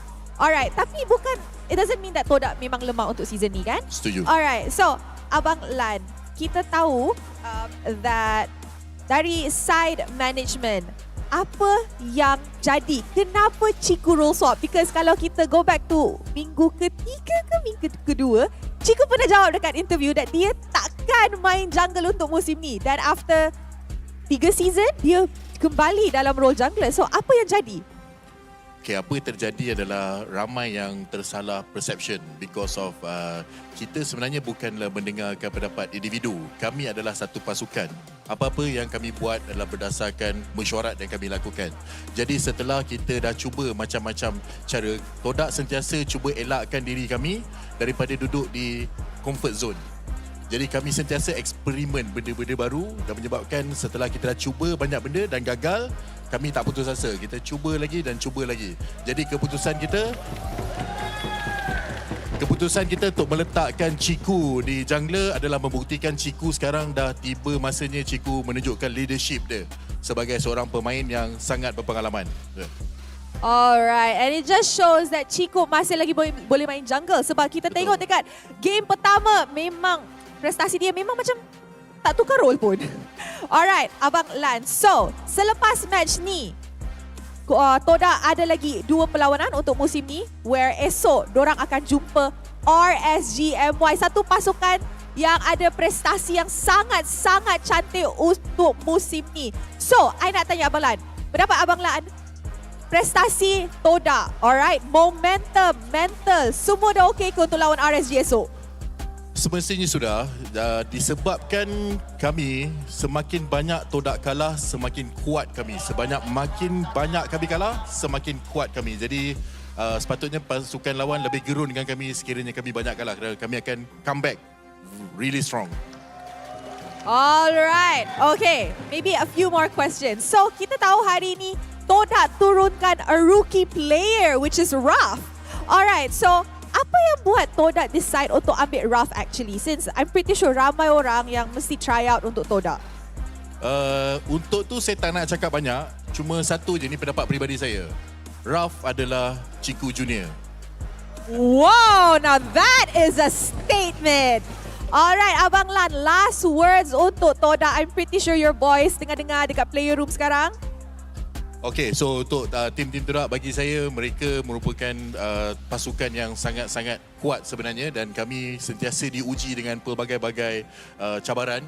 Jadi apa pun cabaran yang tiba kami takkan putus asa dan kita akan come back stronger tak kira apa juga yang kita hadapi. Alright. Okay guys, so kita nampak game 1-1. Pasukan mana yang akan menang game ketiga ini? Adakah MPNC akan continue win streak mereka ataupun Todak akan stop the lose streak and make it in time for the playoffs? I rasa sekarang dah masuk untuk throw it back to the casters. So casters, silakan untuk start game ketiga kita.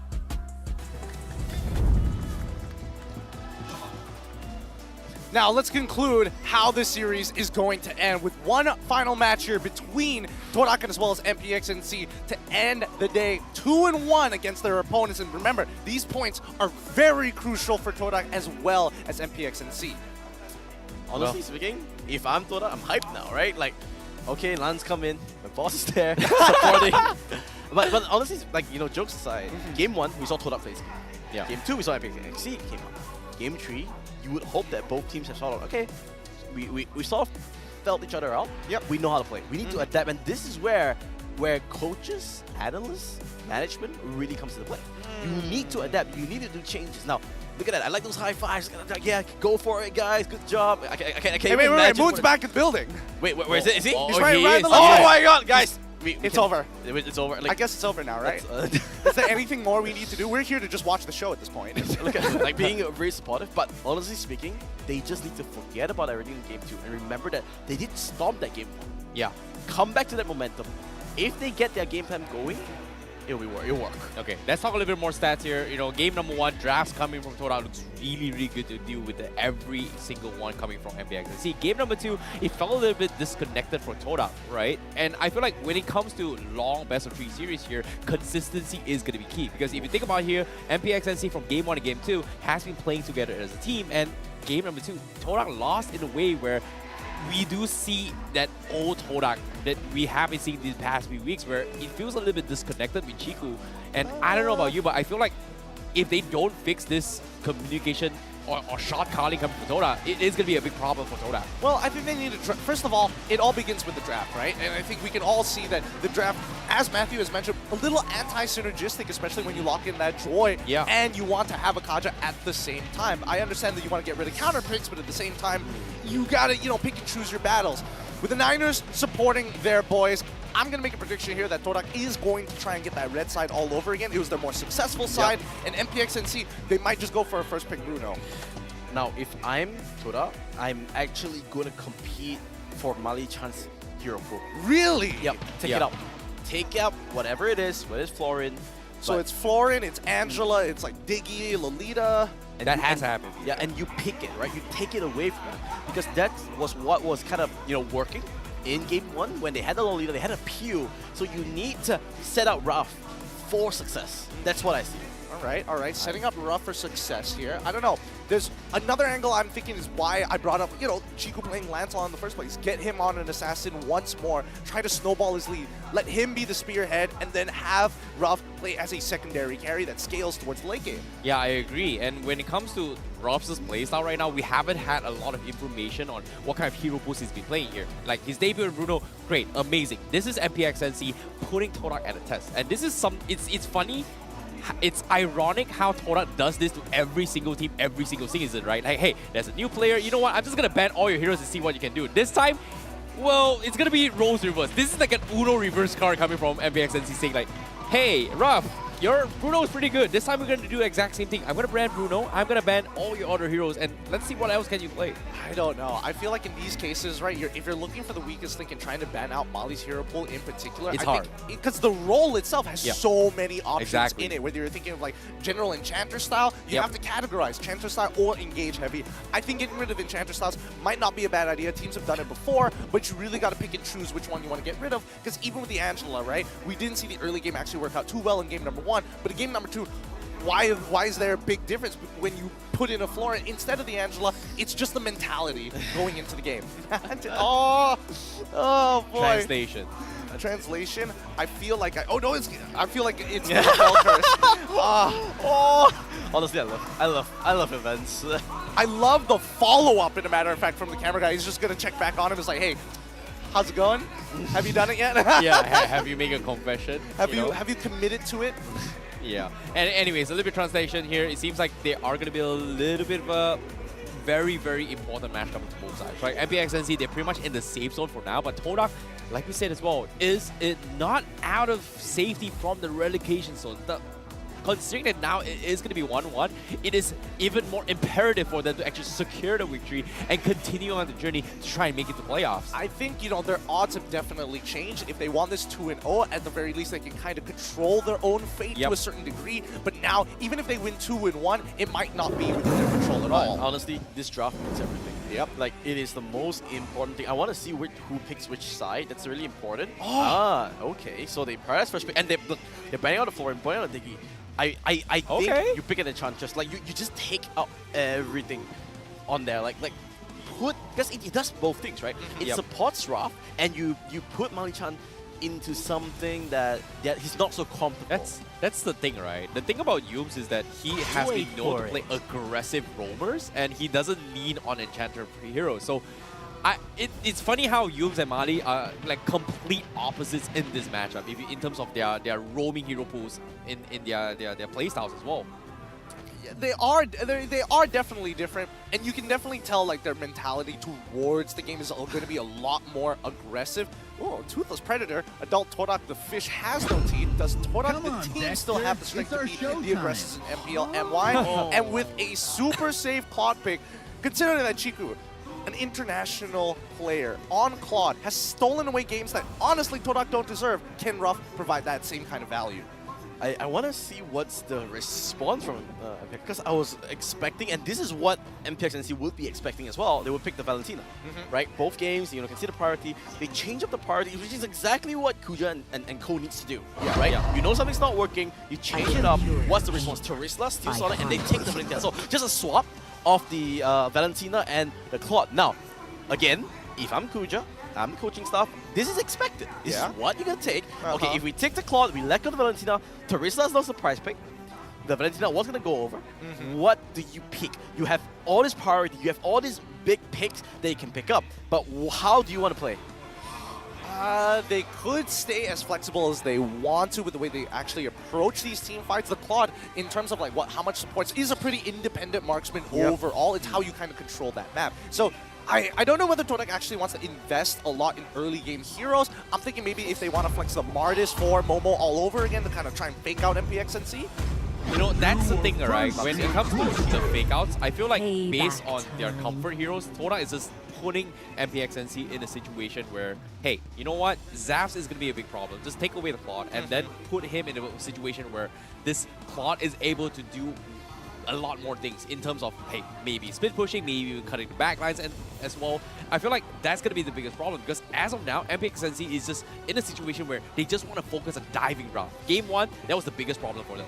Game number 2, they were just having no issues punishing Ruff just because of the fact that now they are given those kind of tools to chip him away and kill him off. And this time, with this Claude, it gives him a little bit more mobility to escape his fate.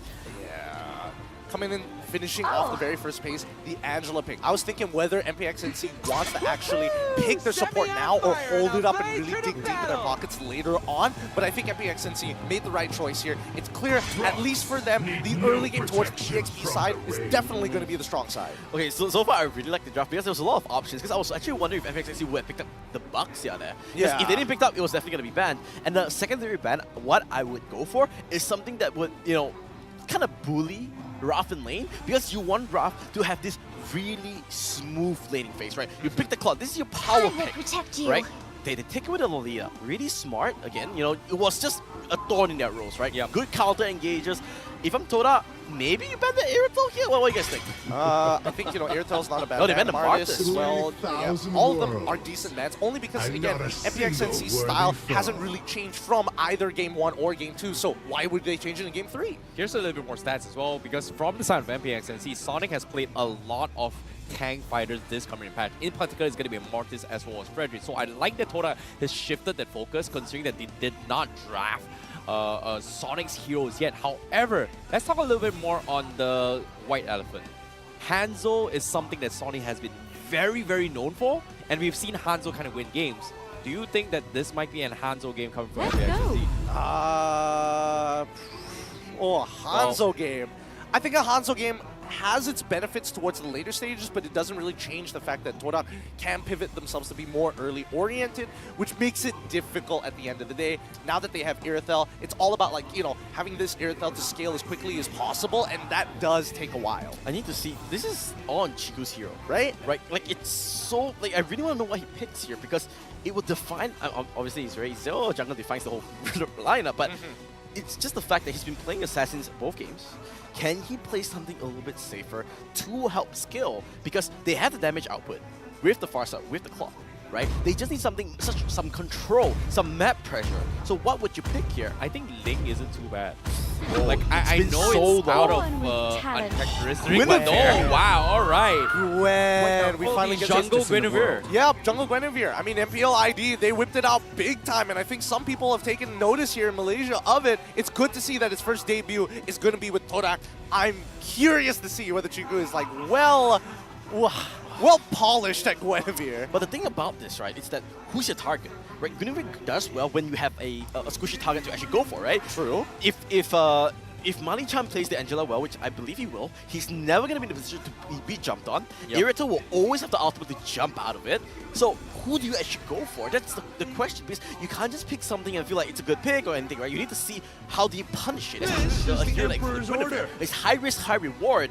And they go for the Archive. Honestly speaking, It's MPX nice. NC, very solid lineup. Yep. All, they have the damage output, they have the frontline tankiness, and Todak, they have to invade. They need to have that early pressure. Yeah, they need to be instantly when you see Guinevere hit level 4. Don't really care about the turtle. If they can find an early kill on either Mali or even Zabs when he hits level 4, this game is going to get so much harder for MPXNC. Yeah, it is going to be very, very difficult. It comes down to whether or not Chiku dictates that tempo, because from what I see this Guinevere, I don't see the synergy like how I see it when it's picked from the Indonesian, with MPL ID teams, right? So I feel like this is going to be a very, very big gamble for Todak, but if they make it through, I want to see how it goes, because with this draft coming in here, it seems to be very, very difficult to pull off, but I hope it's going to be able to do so. And I agree with what Matthew say, MPXNC looks to have a much solid draft here, well-rounded, well thought, but well, it's not over until it's over, because as of now, we're going to be jumping into game number 3 to witness how MPXNC and Todak are going to duke it out to decide who takes the full series. Man, MPNC is so confident. They have the IGN of high. Yeah, Just telling Todak, like, I don't need to hide anymore, no man. more, no more. Y'all need to go hide away from me. I think, this early game is going to be so very, very important for MPXNC, right? If Sonic starts falling behind or he's not in the right position to disengage, that could spell a lot of trouble. Okay, you're taking a little bit too much damage. Why? He deserved that. That was, We can all agree he deserved to die there. Oh, that was some flashy moves here. MPXNC really set it up, and at the same time, Momo just taking a little bit too much damage from this Sarisla. Yatri, an absolute monster on this Sarisla. I think that's exactly what you want not to happen if you're Todak, right? Early game. At least you have a good start on Chiku, guys. He's going his true rotation. His first gang needs to be on point. But look at that, Zaz. On that Irrital, he picked the Purify, which is, now who's your target? The two key targets that you can actually jump on, both has Purify. So how are you going to go for it? You can go for this, but can they actually queue for Sonic? This will be huge. They actually can pick it up. One more hit. The ultimate Sonic! He gets the steal! Sonic walks away by Yubes. Yubes, he's going hunting. He wants some Panda. Nah, he's not getting it. He's going to walk away. He's gonna walk away. The timing could not be worse. Nobody had any skills available to finish off that kill onto Sonic, and that might have been a game breaker. This is the for big thing. MPXNC. They need to go turtle right now. Now, it might be really early in the game, and it might seem like I'm a little bit over-exaggerating, but this turtle will mean so much. There's no ultimate on the Archive. They need to start this snowball right now. Yeah, they definitely do. And at the same time as well, now considering that Turtle is in Todak's position, Okay, and reset, MPXNC, fight. they have to reset this before this upcoming fight. And meanwhile, look at this, Yomes, he doesn't have his wave of Dragon yet, but at the same time, they want to try and punish Yatri. He's looking for the dive, but he missed the combo from Chiku, guys. But the Feather Airstrike from Zion standpoint will be enough to finish off. But they paid up so much spells. Turtle now in MPX favor here. Todak, they need to try and force Yes, a this split issue split, here, yes, a but the split split coming from Momo is going to isolate the fight, but Chiku Oh! steals the Turtle, and MPXNC, Mali they lose all the fight, and now Mali will be forced to back off instead. Oh, they're good. Thank goodness. Todak straight away, proving that at least they do have that experience to come back, because that was looking really, really iffy. Yeah, I have to say, Yatri, a bit too overzealous. No real reason to go so far ahead at that early cost. Your team has that turtle control. No reason for you to expand that penalty zone, go so far. But look at it, goes. Ooh, quick fingers, quick fingers. Yep, they traded spells there. Can't really do much about that, but back up towards that top side of the map, like, Ye3, he's got a lot of work in hand, and now that Momo actually has a pretty decent matchup against him, this is going to get a lot tougher to maintain that same control like we saw in game number 2. Yeah, it is going to be very, very difficult to do so here. But considering that Chiku, guys, is just, in a position where he needs to find the right targets here. Yes, he's creating great retributions, but I agree, MPXNC has got so many tools to deal with him as of now. And look at the confidence that they are playing right now. Sonic will be looking for the invades unless Yums gets the perfect kick. In this case, it is going to be very difficult here. Todak, they're thinking of making a dive on Year 3, but I don't think that's going to be the right call right now. Yeah, it's definitely not going to happen. Todak's still following their ways, you know? They're still trying to get 2 waves in for Ruff mid and as well as Ruff side to speed him up. Oh boy, Sonic making an attempt here. Yums doesn't have the flicker to actually extend this fight, so I don't think they can actually extend the fight. 35 seconds left before this next turtle, so MPX and C, they are going to try and get value as much as they can. But aside from that, it seems like there's not going to be much happening for now until the turtle spawns. Honestly, we can talk about the game in a little bit, but my God, this atmosphere is quite insane. Like, how can you not be hyped? Fans singing up their lungs, they want to see it. Here comes the fight! Oh boy, Momo now gonna be in a little bit of trouble. He needs to actually go for the disengage, but they force out the penalty zone here. But Momo, with the split, he's looking to go in for the latch here. He's gonna try and pull Yetri in, but no! He misses the combo. He is gonna be able to back off. Sonic! Here. We cancel here. The HAQ keeps him alive, but at the same time, Turtle still very, very healthy here. But Yums going to be catching on the sides as well. They do find Chiku from the side. That's going to be him getting picked off apart. Sonic still has the retribution, and Momo cannot do anything to stop him. And now Todak, he needs to back off. MPX and C will get another kill coming in from Sonic. Hide. Oh what my a God. kick coming from him, and now he's gonna try and get there. Or no, he's dead. He's Almost actually dead. Momo. Oh, no, the he's got heal. the sustain, the heals. Honestly, Oh my God. it doesn't really matter because that itself was the whole problem with the lineup of Todak, right? Chiku guy, he can go for a big jump, but hey, HAQ just completely nullifies the whole thing. I'm still trying to think, how can Todak win this game? I think a lot of it just has to do with just baiting out the spells, right? You're looking to instigate fights, but keep in mind, there are 3 displacement effects, right? 1 knock-up effect coming up for Chiku guys. More importantly, Yums has the Way of the Dragon, Momo has the split as well, so they have 2 displacements to kind of try and bait out this hardcore, or at the very least, the heavy spin coming in from MPX and C. There's so many things that needs to go perfect for Todak in order for them to win, right? And that's the thing. That's why I'm still favoring MPX and C's draft, because it's really straightforward, right? Everyone has that basic role. They need to back off here because everyone on MPX is actually going to come down. Well, Momo is going to be here, stolen him off, but he is going to get isolated as well. Hide with the Terrify. They force the split coming in, but look at this, Chiku. He is going to be in a position to fight this, but Todak says we are going to back off. However, they are going to go set up for the kick here. Yetri goes with the penalty zone. The HAQ keeps Yetri alive, but they just don't have the damage coming from Todak. You force the flicker out of there as well. Sonic going to be diving a turret here. That's a little bit too much damage, but Todak says, do we want to go for this? Mid lane. I don't think they do. I don't think they go for this, but mid lane, Chiku, he makes a damn on Zaf! No way, Zaf! Okay. He's going to be supposed to survive this, but bottom lane, Zion Sandpoint, they do find Mali there. No Heart's God to protect him. He is going to go down. Chiku now getting a bit angsty as well. He is going to try and trade the tier 1 down middle, but MPXNC is very quick to respond to this as well. However, they're in a very awkward position. Look at how Todak is positioning as well.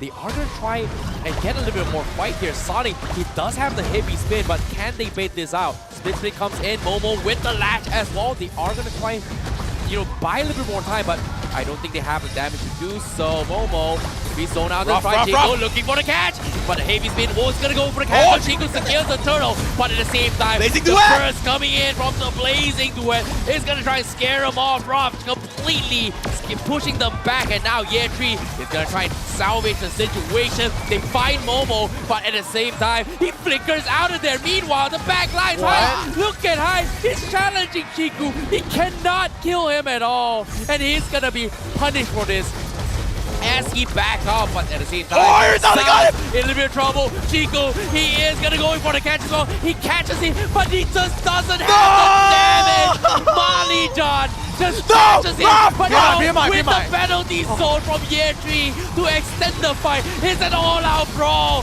Yums goes in for the catch. They punish him as well, and just like that, what a long fight. The Blazing Duet again, bro.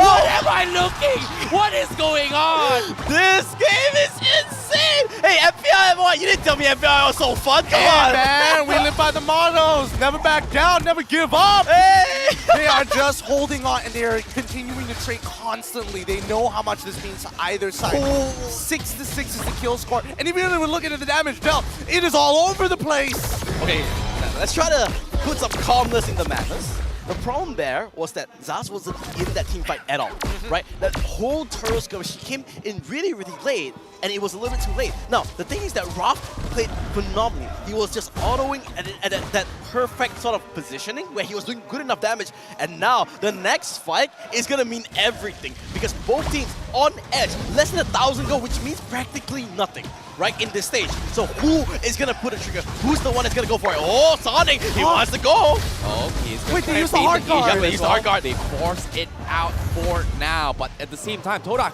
it seems like they also go for the split just before the Lord actually spawns. Chiku now is going to be looking for the push down to tier 2. Zap's still debating if he wants to fight this year. Seems like he is going to clear the minutes for now. Oh! With the kick down middle, they fight hide, and now Ruff with the blazing duet is going to scare him off. MPX and TDK, they have to be very careful with this here. Sonic is going to be the penalty zone! Comes in with the penalty zone. Chiku punch him off guard, and now Chiku, he needs to run for it as well. The better airstrike for fighting the distance, but Mali is going to be able to get out Chiku, doing so much damage. The Heart's got his offense go for Zap. They are going to try and force the issue, but Ruff is just so strong. He does so much damage now. Momo is looking for the Can he get attacked? Can He gets attacked! Yes, He gets pulls it attacked! back, and it could. Zaps as well, and now Mani-chan is gonna fall, and Todak will get the 4-man catch. Todak finally break even after a long, full minute and 30-second fight there. Holy cow! And nobody even touched the Lord. You know what? That 0-4-3 showed that KDA where Humes was the MVP of the whole sequence. He picked up his fast hands off of the 2 targets. He picked up high. No chance whatsoever unless Yeji can steal this, which I don't think so.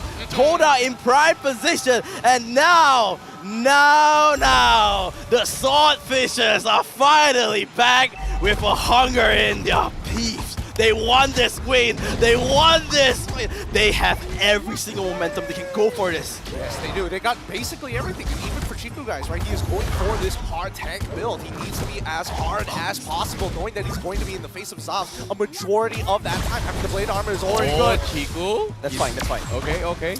They're all going to be fine. Science endpoint. Oh. Okay, Yetri now getting caught out. Yuz Zap, with the he wheel. gets science endpoint. He gets catch as well, but at the same time, he needs to back out. Yuz will get bursted down by MPXNC. However, he forced the Houseguard as well as the sprint.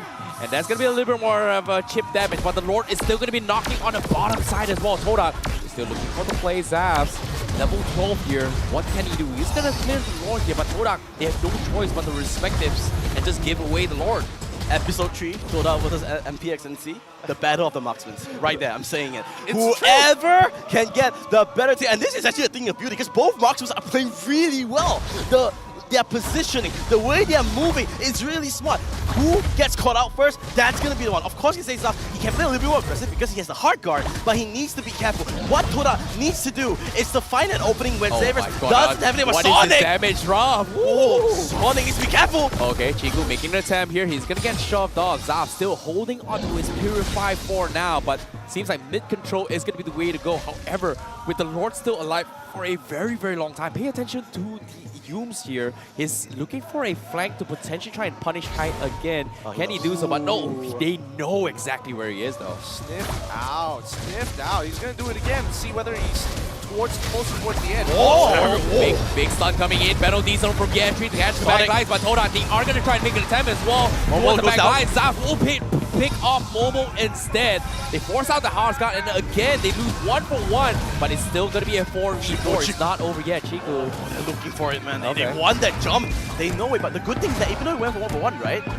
Toda managed to take that elusive mid-turret, which is so important because now they unlock that rotation potential. You know, going up and down throughout the map will help so much. And when you're playing a comp, like what Todak is doing, you want to make sure you control that vision because picking out enemies is how you win games. We saw so far, Humes has been the MVP, picking up high whenever he can.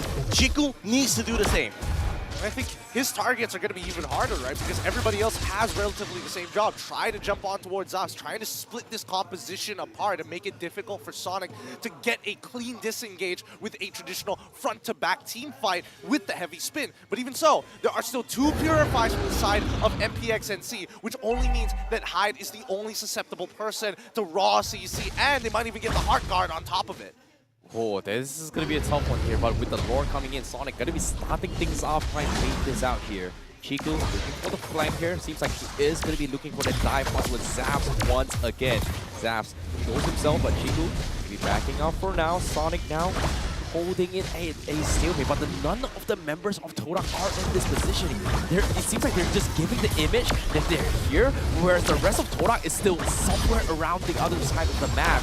So it seems like they are looking for a split push potential once again here. I think they're trying to be careful of a backdoor, but they also know that the bottom side of the map is relatively dangerous. They haven't spotted out Yumzu just yet. They've only seen Rough, Momo, and as well as Sonic, Chico guys. Oh boy, the Lord down towards 50%. They need to force a play. Sonic down towards half HP. Momo also forcing the split as well. The Band Astra comes in. Sonic needs to back up. They force out the heavy spin. However, The Lord! force the penalty zone to actually zone him out. The Lord will be in the hands of Todak instead. They sacrifice Rock for this as well, just to secure the Lord, and MPXNC will gladly take it here. But now Mali, Chico they get Chico. in an awkward position. Mali is taking a little bit too much damage. He is going to get bursted down. However, Chico going to be chain CC'd, and Zaz will pick them apart bit by bit. Chico, he needs to get out. Yetri diving tier 1 here. He does have the immortality. He's they're gonna die! One more! Zaz, and now they are going to get a little bit more. Yetri gets takedown down as well, and Todak, they somehow find Tree in the midst of chaos. What a recovery from Todak. That was such a big, awkward spot to be in. They secured the Lord. They already lost their marksman, and now they have their marksman alongside with the Lord push. Zion Senpoi has been this pseudo MVP. He's been doing so much damage. When everyone's been so distracted, they're going for another team fight. They want to end this game right here. Chico! What a catch! It catch too. They need to get out. However, the heavies keeps them alive. Can they end this? They can end this. They can end this. They focus on Chico, but Todak, they're going to be focusing on it. Crystal. There you go. They will take him out, and they will come back in game number 3. They clutch it out big time, and Todak is back, ladies and gentlemen. Oh, taking the series 2-1. Todak, a big sigh of relief from not only the players, but even for Kucha. High fives all around, even for the Marshals. I mean, honestly speaking, right? The draft looked like it didn't make sense. They made it work. They made it seem like this meant everything. You could see something just click.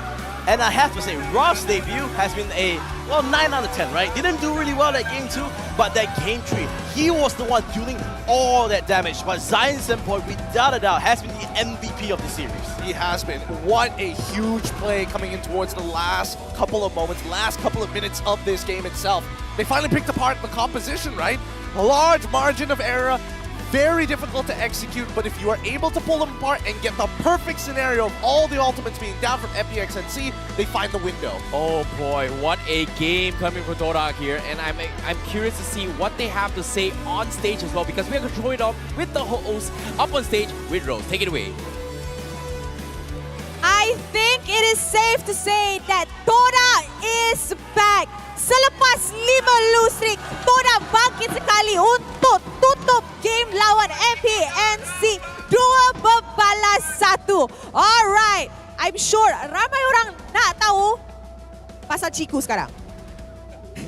Alright, Chiku, selepas 3 season tak main role jungler, sekarang main balik.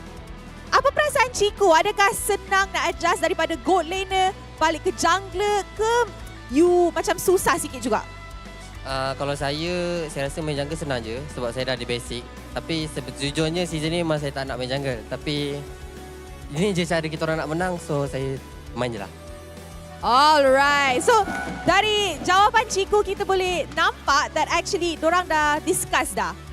Kalau dorang nak menang, they need to buat changes yang drastic, and one of them is role changing. Alright, so rookie of this game. Alright, Raf, sebagai rookie, pertama kali main atas pentas MPL Malaysia, apa perasaan awak?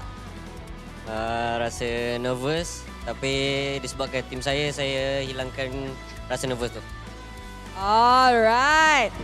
Okay guys. Kalau Todak kan, kita kena bagi dorang yang announce MVP. Ya, dia tengok. Cikgu pun tahu I nak siapa announce. Alright. You count 3, 2, 1, lepas tu MVP akan keluar atas ni. Alright, go. 3, 2, 1. Cepatnya.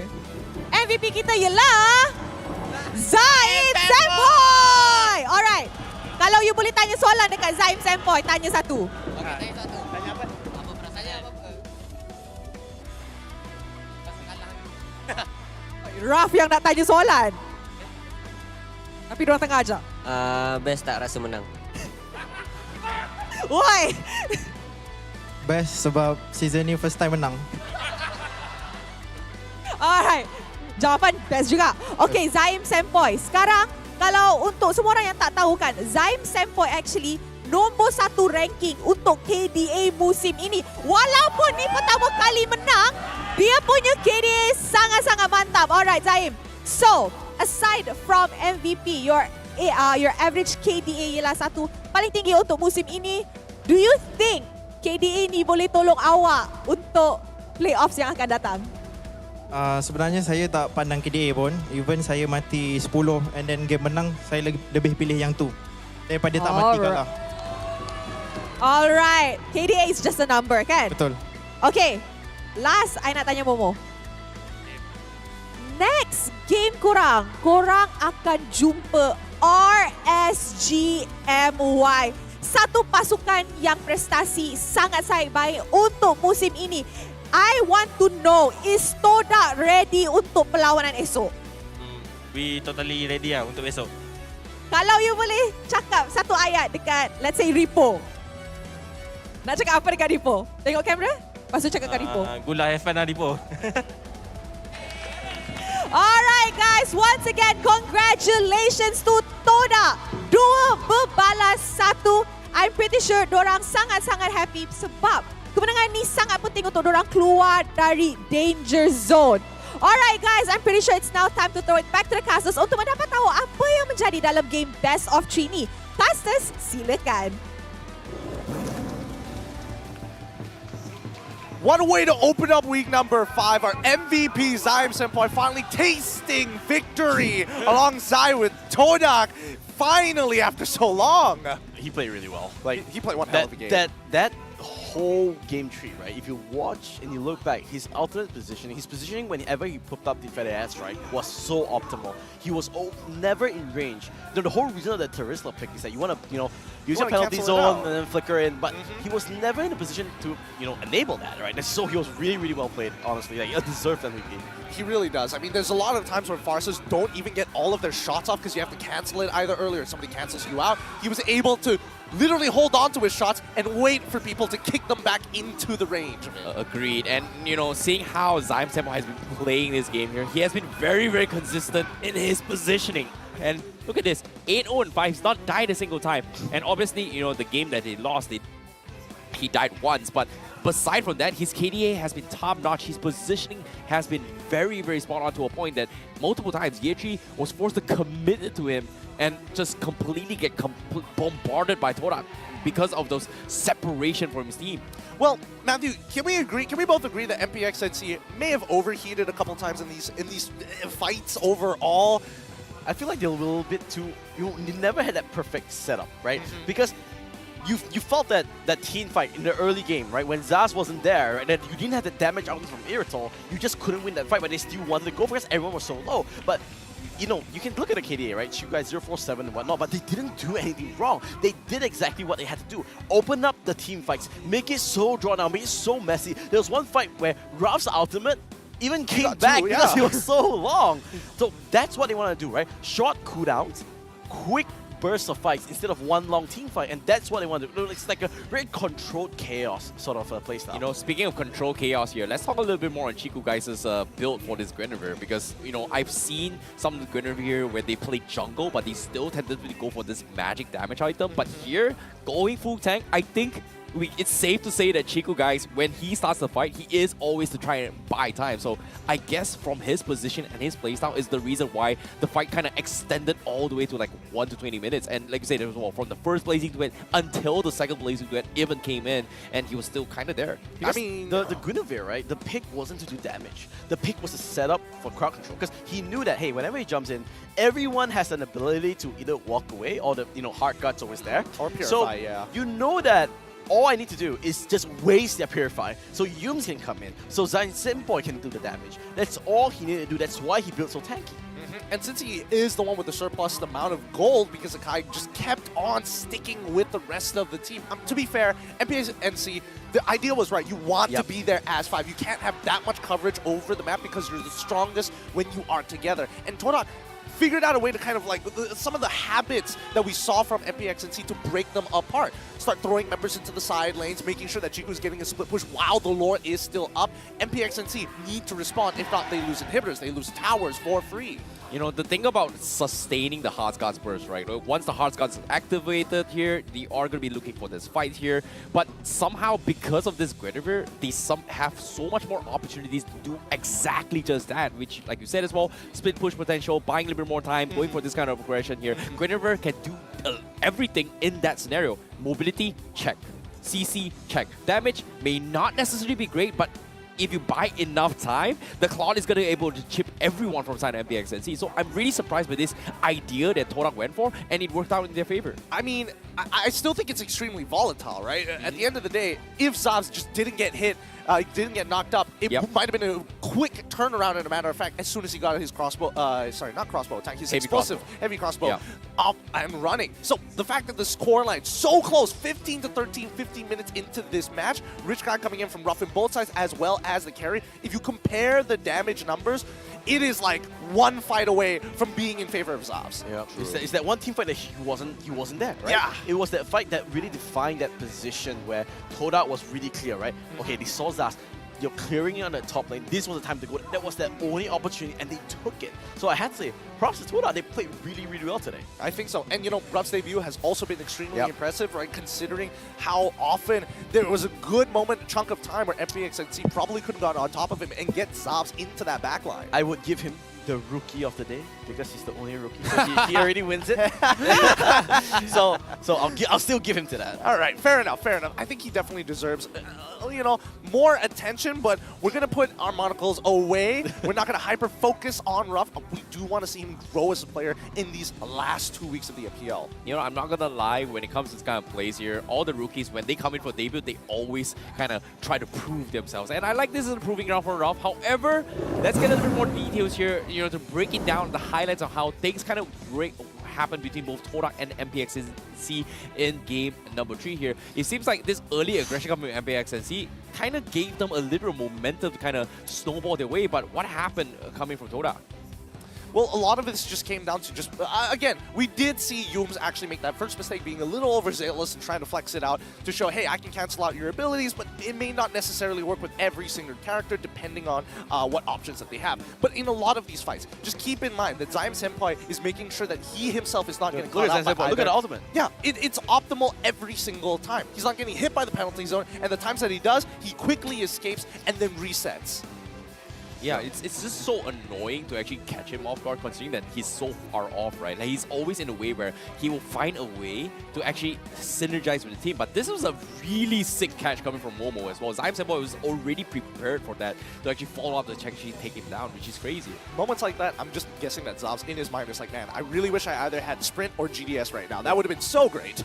So you see, this was the one fight that Zabs was really there, and you can see that the difference that it makes, it's just huge. And onto the team fight, it's just so hectic.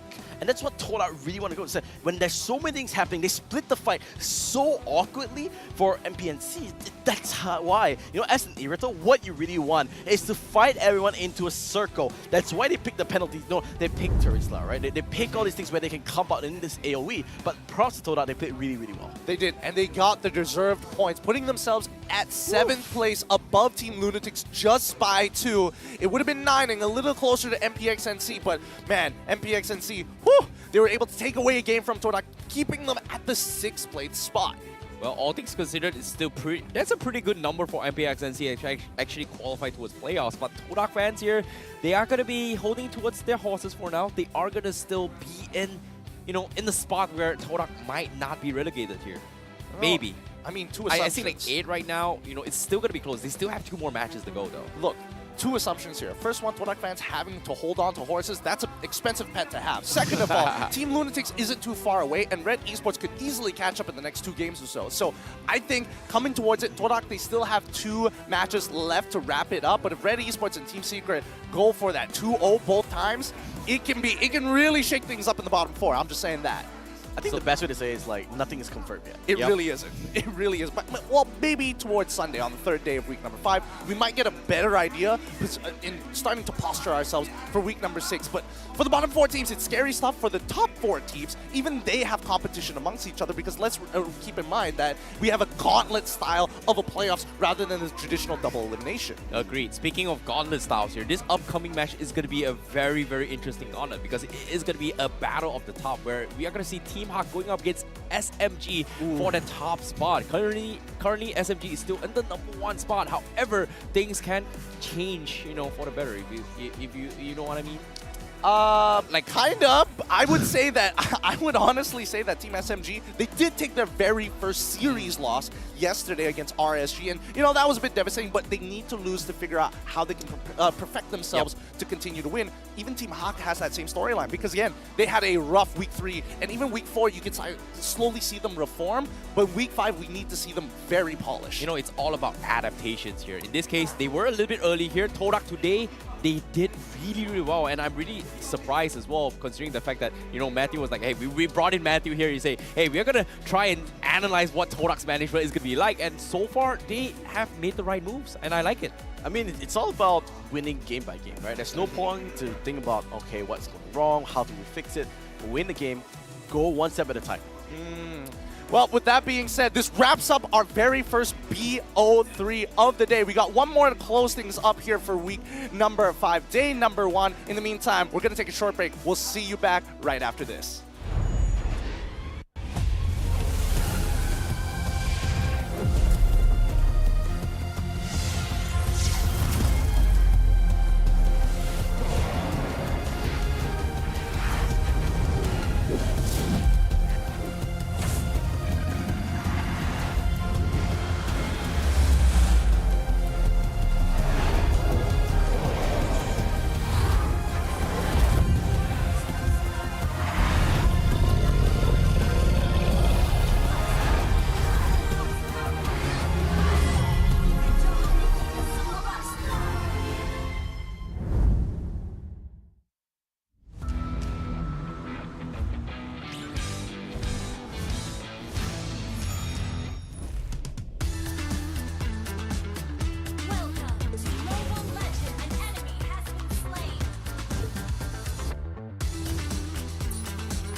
have been slain. Legendary, unstoppable. Defeat.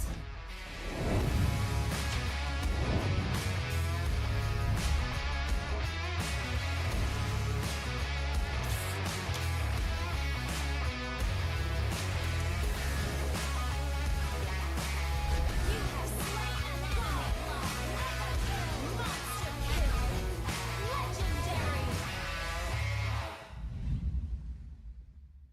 Welcome to Mobile Legends!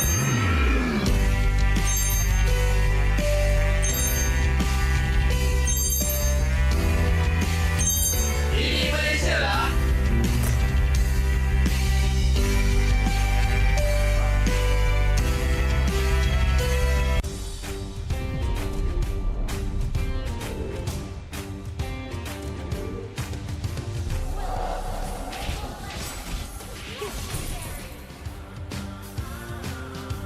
Launch attack! Double kill! Triple kill!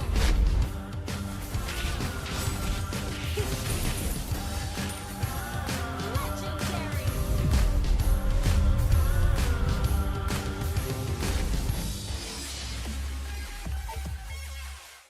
Welcome to Mobile Legends!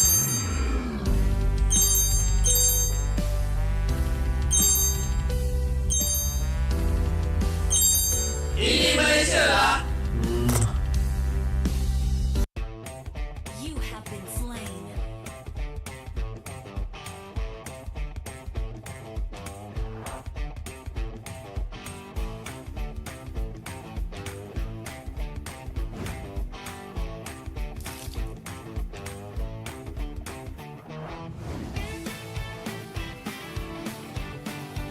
An enemy has been slain.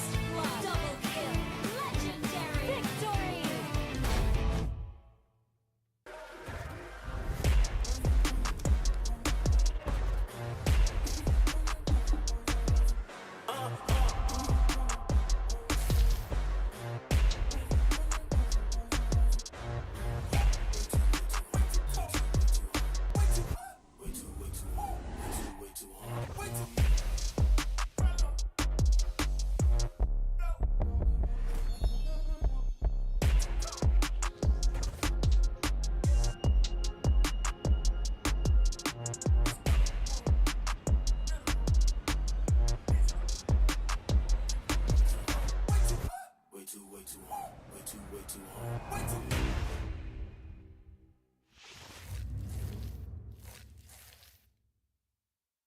Welcome to Mobile Legends!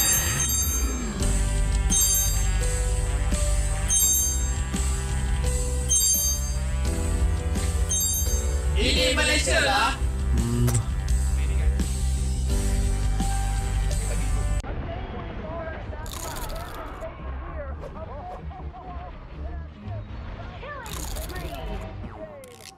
Mega kill!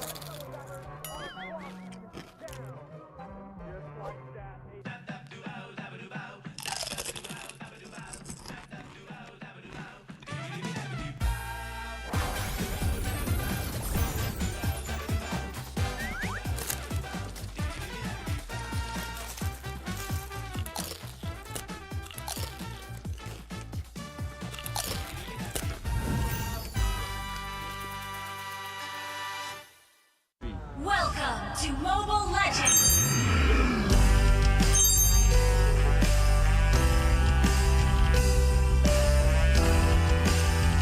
Ini Malaysia lah. Boleh. An enemy has been slain. Dah lah dapat skin percuma, dapat extra protection, dapat semua hero lagi. Gas guys. I'm a Nice. rockstar. Panggil aku So, hello guys. So, mari kita hujung minggu ni main rank dengan kawan-kawan dan lengkapkan task korang untuk dapatkan skin ya guys. Kita rockstar, kita korang, let's go buat play saja Mobile kita. Legends. Makin Tak, boleh. Nice. Hello guys, mari bermain rank bersama saya. Kita orang sekarang mempunyai double star raising point dan double star protection point.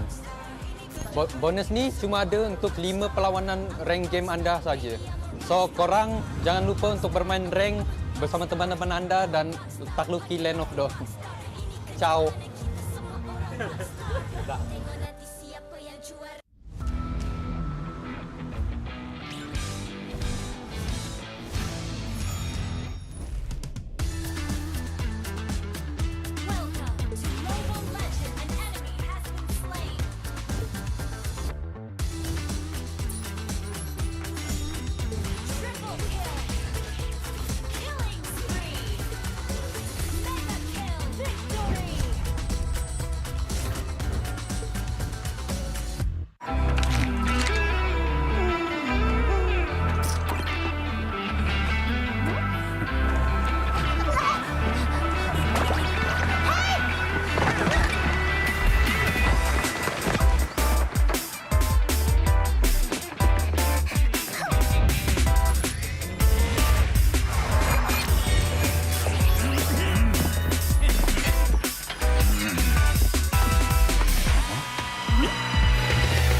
been slain.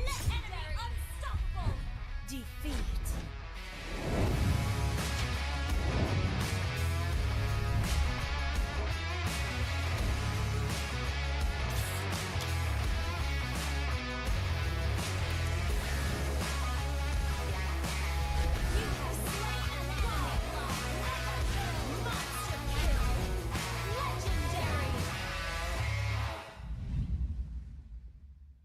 Welcome to Mobile Legends!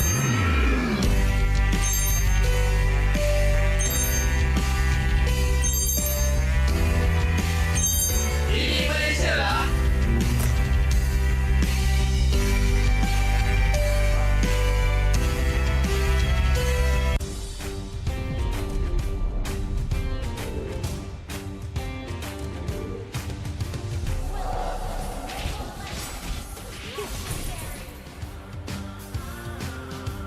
Launch attack! Double kill! Triple kill!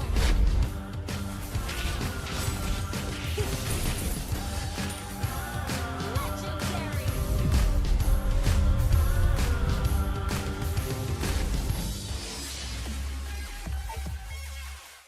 Welcome to Mobile Legends!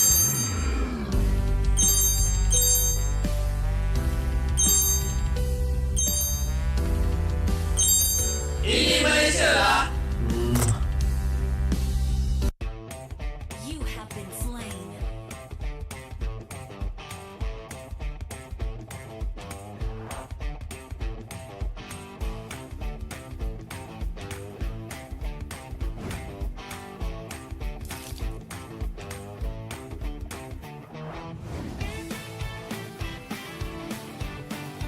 An enemy has been slain. Double kill. Legendary. Victory.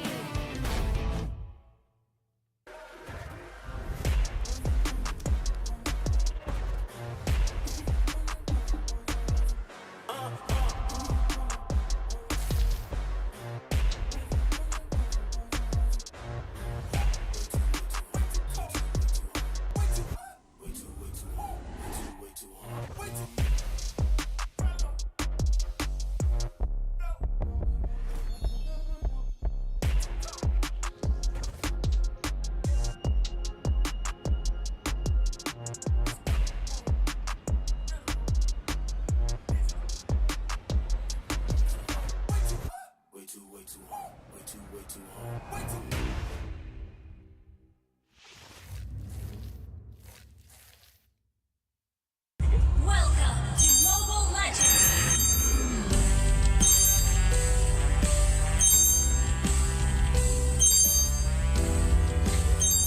Ini Malaysia lah.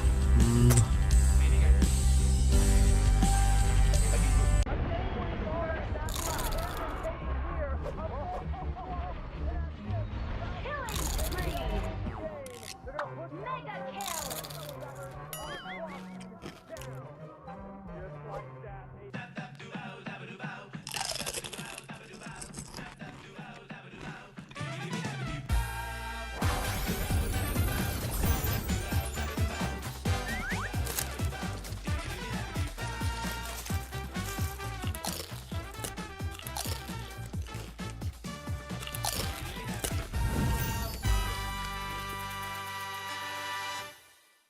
Welcome to Mobile Legends!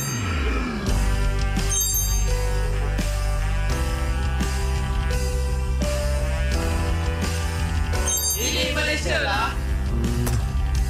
Hello guys, mari bermain rank bersama saya. Kita orang sekarang mempunyai double star raising point dan double star protection points.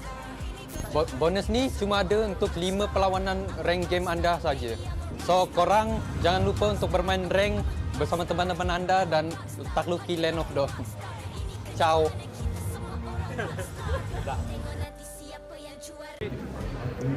Hello semua, selamat kembali kepada The Hotlink Meet and Greet anda bersama dengan saya Rose and of course a lucky fan daripada Todak. Selepas 5 kali kalah, diorang dah bangkit sekali. So with that, hi, apa nama awak? Nama Hairul. Okay, Hairul. So hari ni Hairul datang mestilah sokong Todak kan? Sebab sekarang dia lucky fan. Siapa idola awak dalam Todak? Bagi saya Ciku lah. Kenapa Ciku? Sebab Ciku ni dia jenis yang unpredictable and dia selalu bermain secara objektif. I see. So tadi you nampak Ciku main jungle balik. Apa you rasa? Macam saya cakap lah, dia memang unpredictable. Dia memang macam orang tak boleh nak tahu. Yang tiba-tiba dia kata dia dah janji tak nak main jungle tapi dia main macam tu. Dan dia suka buat something yang orang tak tahu. Alright. So sekarang kita buat pula benda yang Ciku tak tahu. Kita masuk kat dalam, lepas tu you tanya Ciku soalan orang tua lah. Okay, jom. Alright. Wow. Ada orang buka pintu kat sini. Welcome back. Welcome back. Alright. Okay, Ciku. Okay. Alright, hi. Okay, so sekarang I ada lucky fan. Dia cakap dia idolakan Ciku lah. Okay, I pegang. Pegang. Okay. So, dia cakap dia ada soalan untuk Ciku. Alright, go. Apa yang buatkan Ciku rasa nak main jungle balik? Apa yang saya rasa? Sejujurnya saya memang tak nak. Tapi ni untuk kebaikan tim jugalah. So saya main.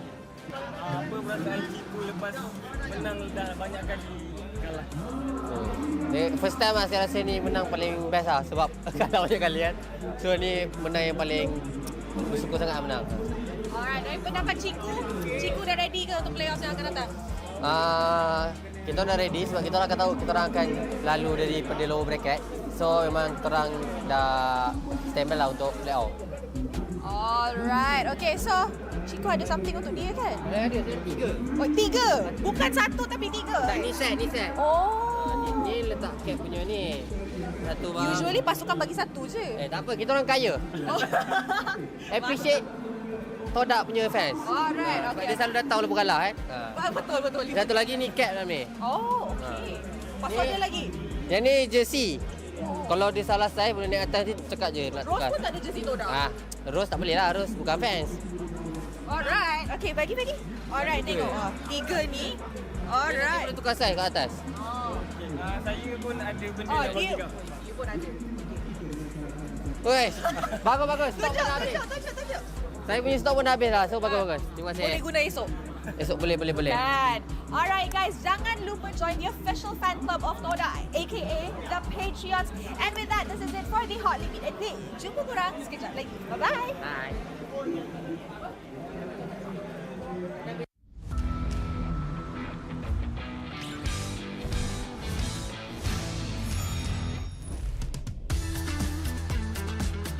Welcome to Mobile Legend. An enemy has been slain.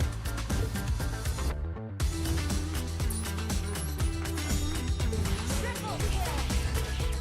Killing spree. Mega kill. Victory.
You have been slain. Unstoppable. Defeat.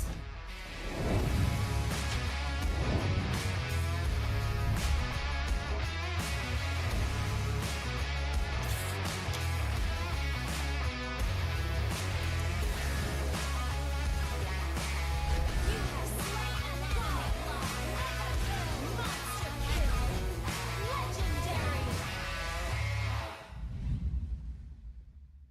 Welcome to Mobile Legends.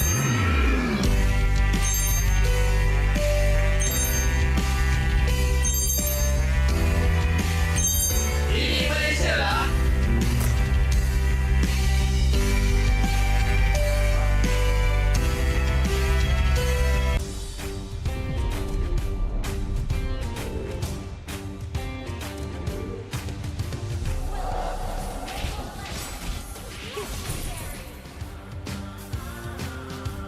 Launch attack.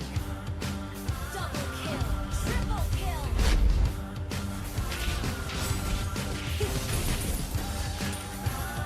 Legendary.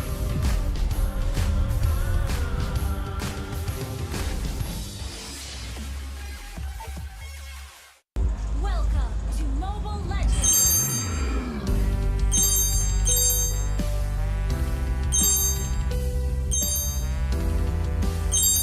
Ini Malaysia lah. You have been slain.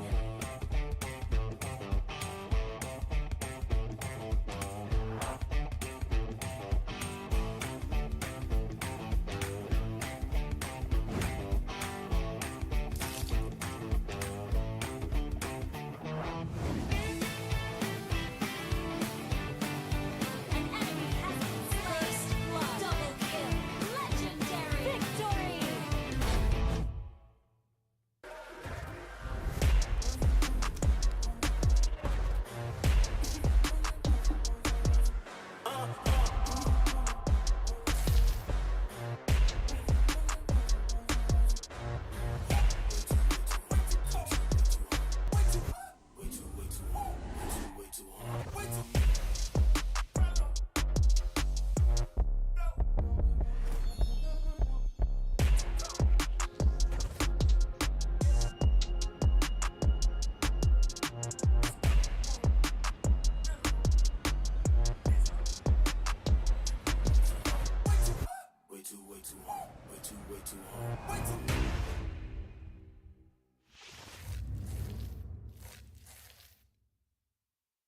Welcome to Mobile Legends.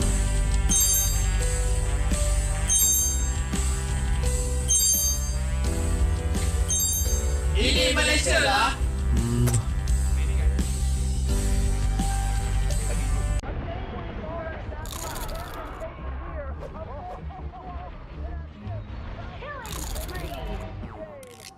Mega kill.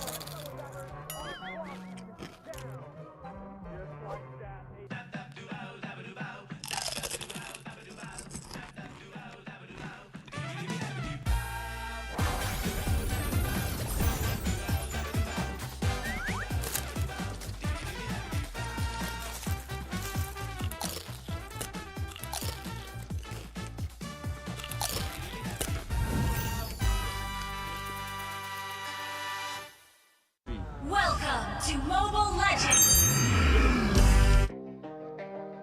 Ay, ay. I'm a rock star. Yeah, Rockstar?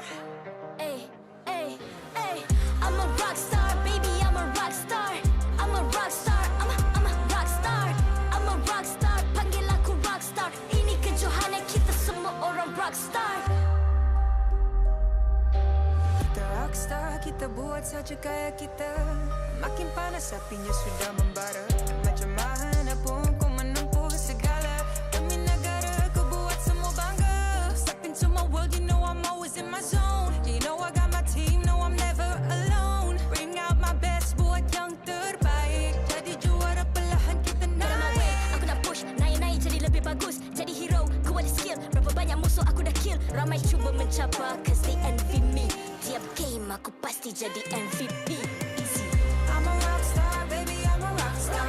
I'm a rockstar, I'm a rockstar.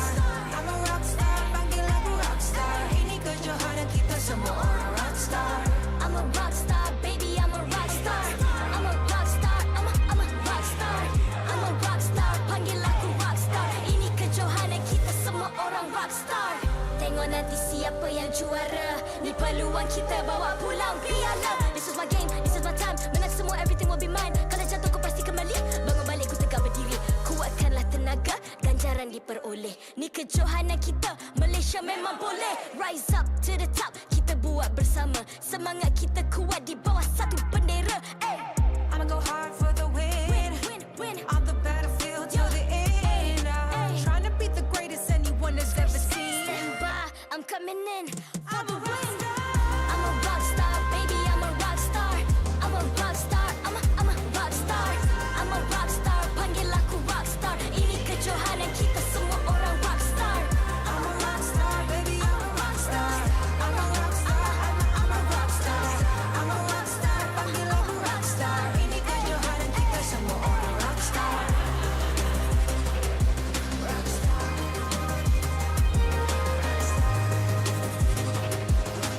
Ini kejohanan kita semua orang rock star. I'm a rock star, baby, I'm a rock star. I'm a rock star, I'm a rock star. I'm a rock star, panggil aku rock star. Ini kejohanan kita semua orang rock star.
I'm a rock star.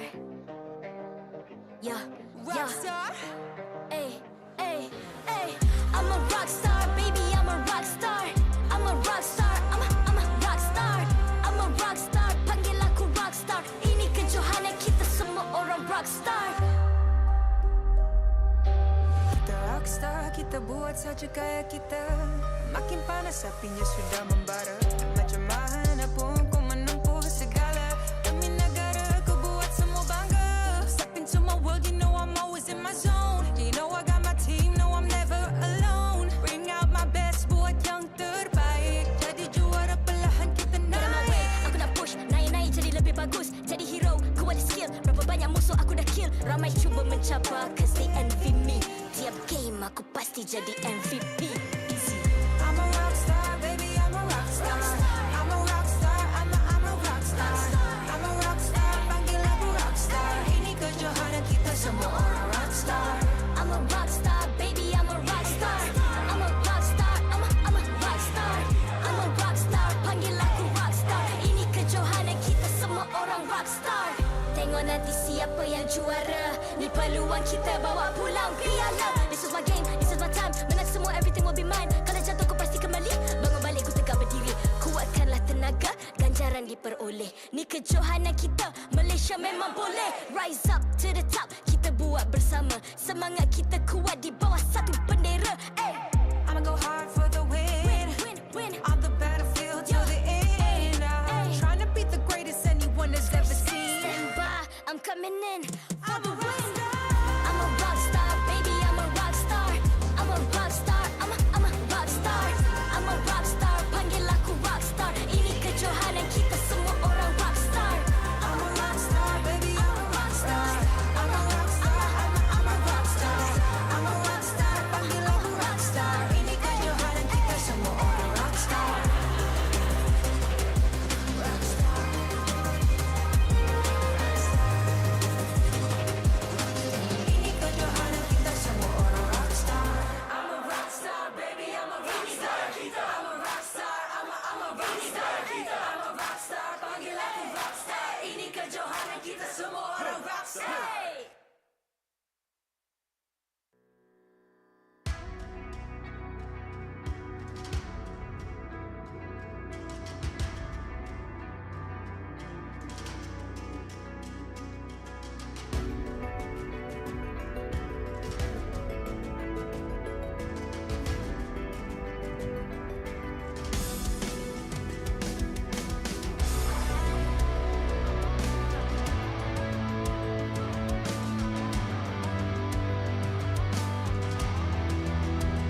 I'm a rock star. Yeah, Rockstar. Ay, ay, ay. I'm a rock star, baby, I'm a rock star. I'm a rock star, I'm a rock star. I'm a rock star, panggil aku rock star. Ini kejohanan kita semua orang rock star. Kita rockstar, kita buat saja gaya kita. Makin panas apinya sudah membara. Macam mana pun kau menempuh segala. Demi negara kau buat semua bangga. Step into my world, you know I'm always in my zone. You know I got my team, no I'm never alone. Bring out my best, buat yang terbaik. Jadi juara perlahan kita Get on my way, naik. aku nak push. Naik-naik jadi lebih bagus. Jadi hero, ku ada skill. Berapa banyak musuh aku dah kill. Ramai cuba mencabar, cause they envy me. Tiap game aku pasti jadi MVP. Easy. I'm a rockstar, baby, I'm a rockstar. I'm a rockstar, I'm a rockstar. I'm a rockstar, panggil aku rockstar. Ini kejohanan kita semua orang rockstar. I'm a rock star, baby, I'm a rock star. I'm a rock star, I'm a rock star. I'm a rock star, panggil aku rock star. Ini kejohanan kita semua orang rock star. Tengok nanti.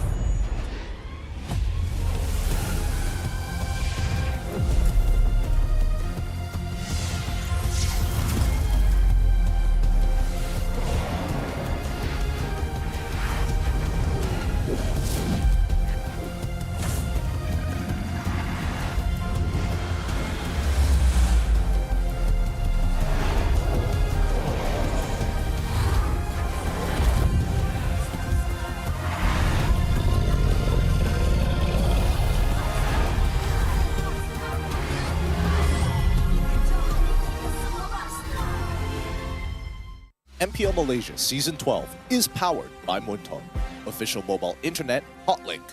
Score an epic MLBB skin for only RM1 with Hotlink. Summon your legends, unleash your style. Lightning-fast gaming experience with Hotlink all new prepaid. Now with 5G. Visit the Hotlink booth today. Play like a pro with ROG Phone 7. The Republic of Gamers is the #1 gaming brand in Malaysia. Thank you to all our sponsors for your support in MPL Malaysia Season 12. Selamat kembali ke MPL Malaysia musim ke-12 minggu ke-5 hari pertama. Anda bersama dengan saya Rose, host anda sepanjang musim ini dan sekarang kita sudah berada di match terakhir untuk hari ini. Manakala kita akan saksikan perlawanan Team HAQ yang akan menentang Team SMG. Now, this is going to be an interesting matchup to be honest sebab Team HAQ tengah kejar di upper, technically top 4 untuk regular season kita. Manakala untuk Team SMG, diorang just nak secure upper bracket at this rate.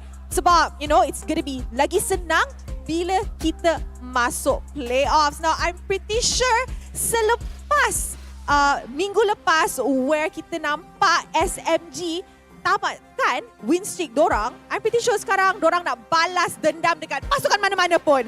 Tak kisahlah RSG ke, Team HAQ ke, I'm pretty sure dorang nak balas dendam. Tapi Team HAQ juga bukan satu pasukan yang kita boleh, you know, tengok rendah because they're good. And dorang nak prove that dorang ialah juara musim ke-10 MPL Malaysia. So, guys, I nak tanya, korang rasa perlawanan hari ini akan jadi sengit ke tak? Sengit. Right? Sengit. Since korang rasa dia akan jadi sengit, marilah kita jemput Team HAQ ke atas pentas MPL Malaysia. Membuktikan mereka juara sebenar setelah menumpaskan Todak, Team HAQ membawa misi untuk mengekalkan kekalahan Team SMG. Mengejar upper bracket menjadi fokus utama. Adakah Team HAQ sekali lagi akan mengekarkan pasukan gergasi? Mari kita saksikan.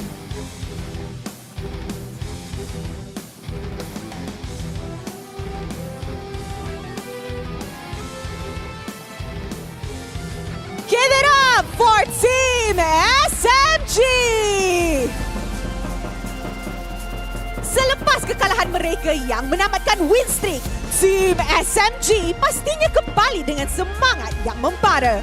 Kebangkitan Coach Pau dan pasukan menjadi perhatian. Dapatkah Team SMG memadamkan api kemarahan bekas juara Team HAQ? Let's watch and see because this stage is about to be lit.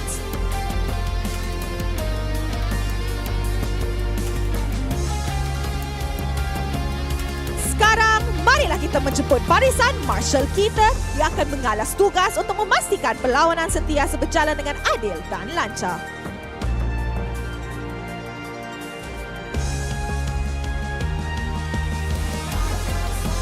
Mari kita teruskan dengan fist bump di antara pasukan sebagai tanda profesionalism.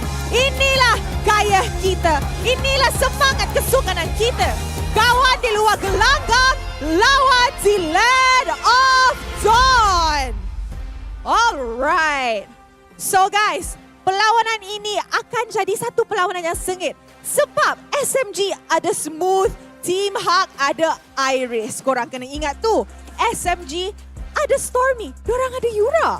So this matchup akan jadi interesting, sengit dan mestinya panas. Tapi I'm more excited pasal interview nanti. Alright, so I think semua orang dah ready. And with that, teams, this is your moment. Game on.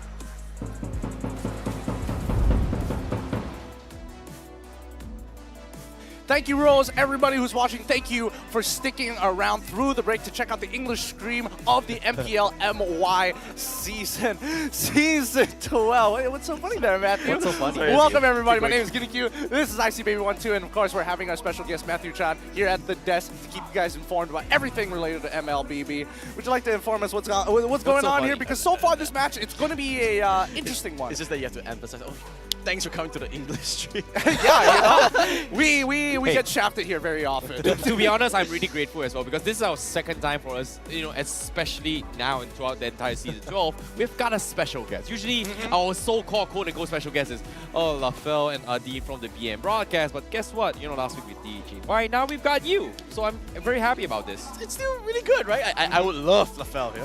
I love it here. They're great people. Well, subjective depending on who's you're asking. But let's have a look at the overall standings. Love the guy. The overall standings, because this match is between the #1 position versus the 5th position in the league so far.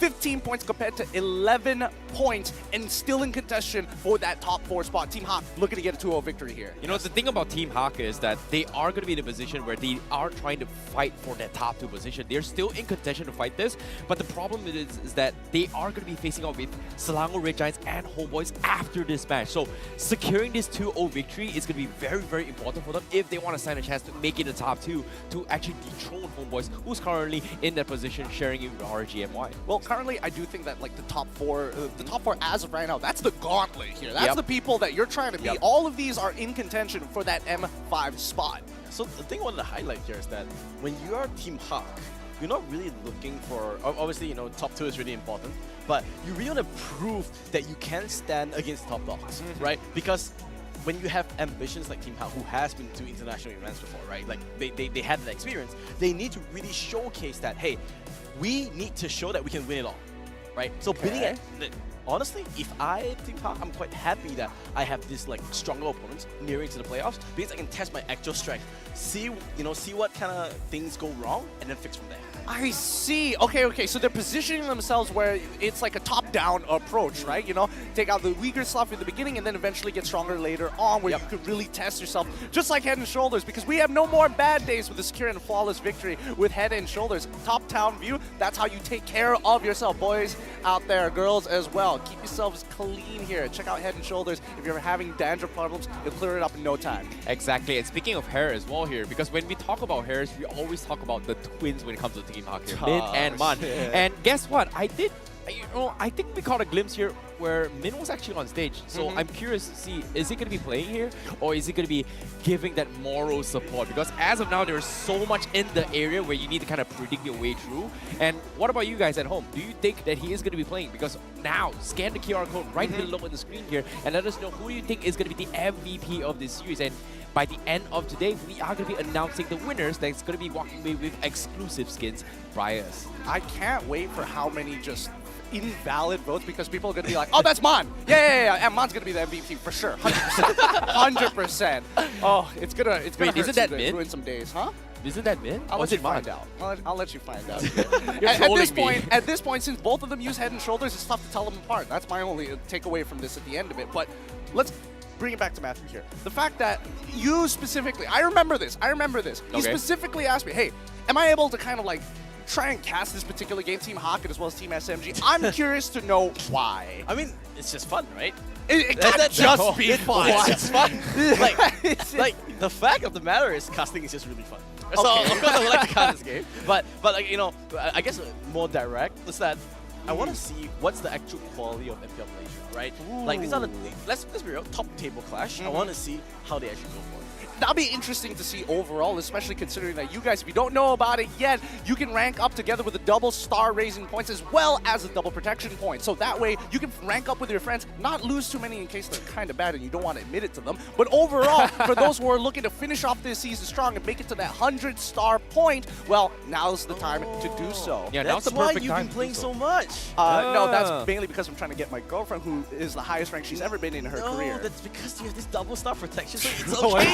are you talking about? Oh, now I know why you've been playing so much. That's I agree. And on top of crazy. it all, you better be quick as well. If I'm not mistaken, season reset is about to happen in about 7 to 8 days. So you gotta be quick about that. 1.5 weeks from now. Yep, 1.5 7 to 8 weeks from days. currently now. So make sure, quickly, go and start ranking as quick as you can. But let's jump back into this game because we're talking about quality teams. We're going to start things off with Team HAQ. Now, checking them out, these guys, Gary, Noir, Panda, Yura, and as well as Iris, they had it a little rough coming into week 3, and, you know, they won their games, but it wasn't the cleanest in week number 4. Today, I'm hoping that Team HAQ's in a good position because they're fighting against top dogs. That's what I say, right? Like, to think about this, that they need to win to showcase that they're here to qualify for M5. They have that, they need that pedigree, especially like having a performance like last season, going through the open qualifiers. They're here to showcase that they are still that team that can go toe-to-toe on the international level.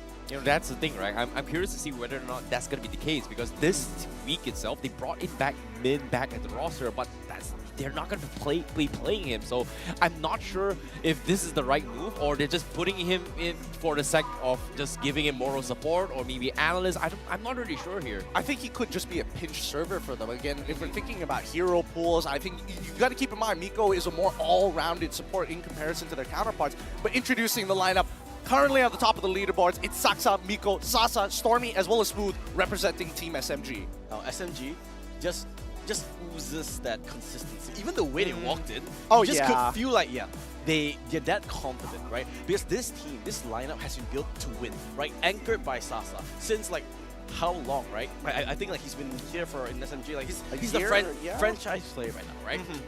He's finally performing, right? This team is as Finally, wait a second. Okay. Let me rephrase that. He's finally in a press where he's becoming that star player that he needs to be, right? So both teams have two very different perspectives, right? Team HAQ needs to showcase that they are that top team, right? Whereas SMG needs to show that they are a class above everyone else. Well, that's a tough one to actually accomplish, considering how tight the level of gameplay between all the teams have been. It's Min, guys. Look. Yeah, okay, it is. It is Min going to be an analyst here, but there is going to be changes coming from Team HAQ's coach potential here. We are not going to see Amox anymore, but this time they are going to have June as the coach. Previously from Pajajaran Esports in MDL ID. And also, EGM has pretty much joined Team HAQ, but they're not going to be bringing in here. However, for Team SMG, well, we've seen Pao and Long. They're doing very, very well in that regards. And I want to see whether or not this brilliant hits between these two teams here are going to be duking out in the draft, if you think about it. Oh, that's so cute. That's so cute. At least people are really taking advantage of the camera work these days. Yeah, like I said, MPL Malaysia has come a long way. Very long way.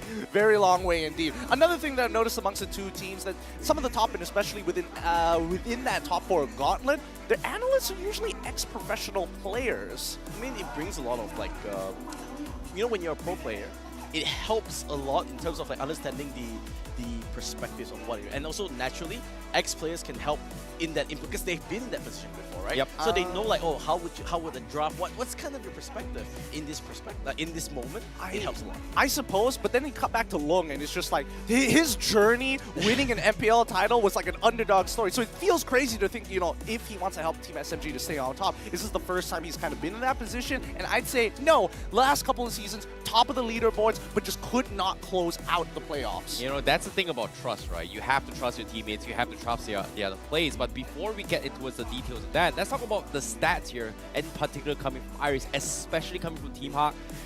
Iris, you know, they had a rivalry going on with Repo, however, didn't exactly do too well. But based on his stats here, he's been very, very consistent in taking a lot of damage here as the XP laner and just, you know, being the annoying frontliner as a playmaker from the sides. He's usually the hard engager. He's looking to catch his opponents, high impact, high reward EXP laners that can, you know, bully people out, like Terizla for an example, right? It forces people to opt to go for X-Borg, which doesn't provide that much until later on into the game for this bigger team fights. Now, I do think that RSG kind of broke and uncovered the secrets of Team HAQ by taking away like two of these big picks, Paquito as well as the Terizla, making Iris almost useless. And then week 4, we see him start to grow. And that's why I say, right, like in this game, it's not so, well, I mean, it's not official, but they're technically safe already from playoffs. Like, they already qualified, I think. So, it's more of chasing that momentum, going into playoffs, rather than sort of qualifying better, like a better scene. Of course, it helps in this gauntlet, but it's more important that you cover all your problems, cover your mistakes, get ready for that playoffs, because no matter what, that 1 week of playoffs means everything. If you do not perform, that's it. All right, I agree. And of course, the counterpart here, his matchup is going to be smooth coming from SMG. Also, an amazing Paquito player here. And based on the stats as well, favorite hero is going to be the Paquito coming from him. He's picked 5 times, 36% out of all the games thus far. And I feel like we haven't seen too much about it, but Paquito seems to be the favorites between the top teams thus far that has been doing well in the XP lane alongside with Terizla. I mean, when you have high impact EXP laners, I think it's only fine. Oh my God. He just has it open. People are ready to go. They are too creative with this. But I want to bring the question over to Matthew, right? Because Smooth is one of those players, when we started casting in Season 2, he was there. Exactly, I was going to say the exact same thing. He was the original Wonderkin, right? Like, yeah, he was that guy. Like, whoa, this guy out of nowhere, this game where it was like a whole different team. And now it's really nice to see like his whole journey all the way here. And now he's a very long veteran player. He's the one guiding people now, so it's quite nice. Exactly, and I think, you know, he is quite the staple for Team SMG because of his overall consistency. And I think that was the big problem that, well, I mean, there was a bunch of big problems. Oh, by the way, the guy confessed. You're right. You're right. We need an update. Who did he confess to? We don't. I don't think we need to know that. We just need to know that he has had done a picture it. of the girl, right?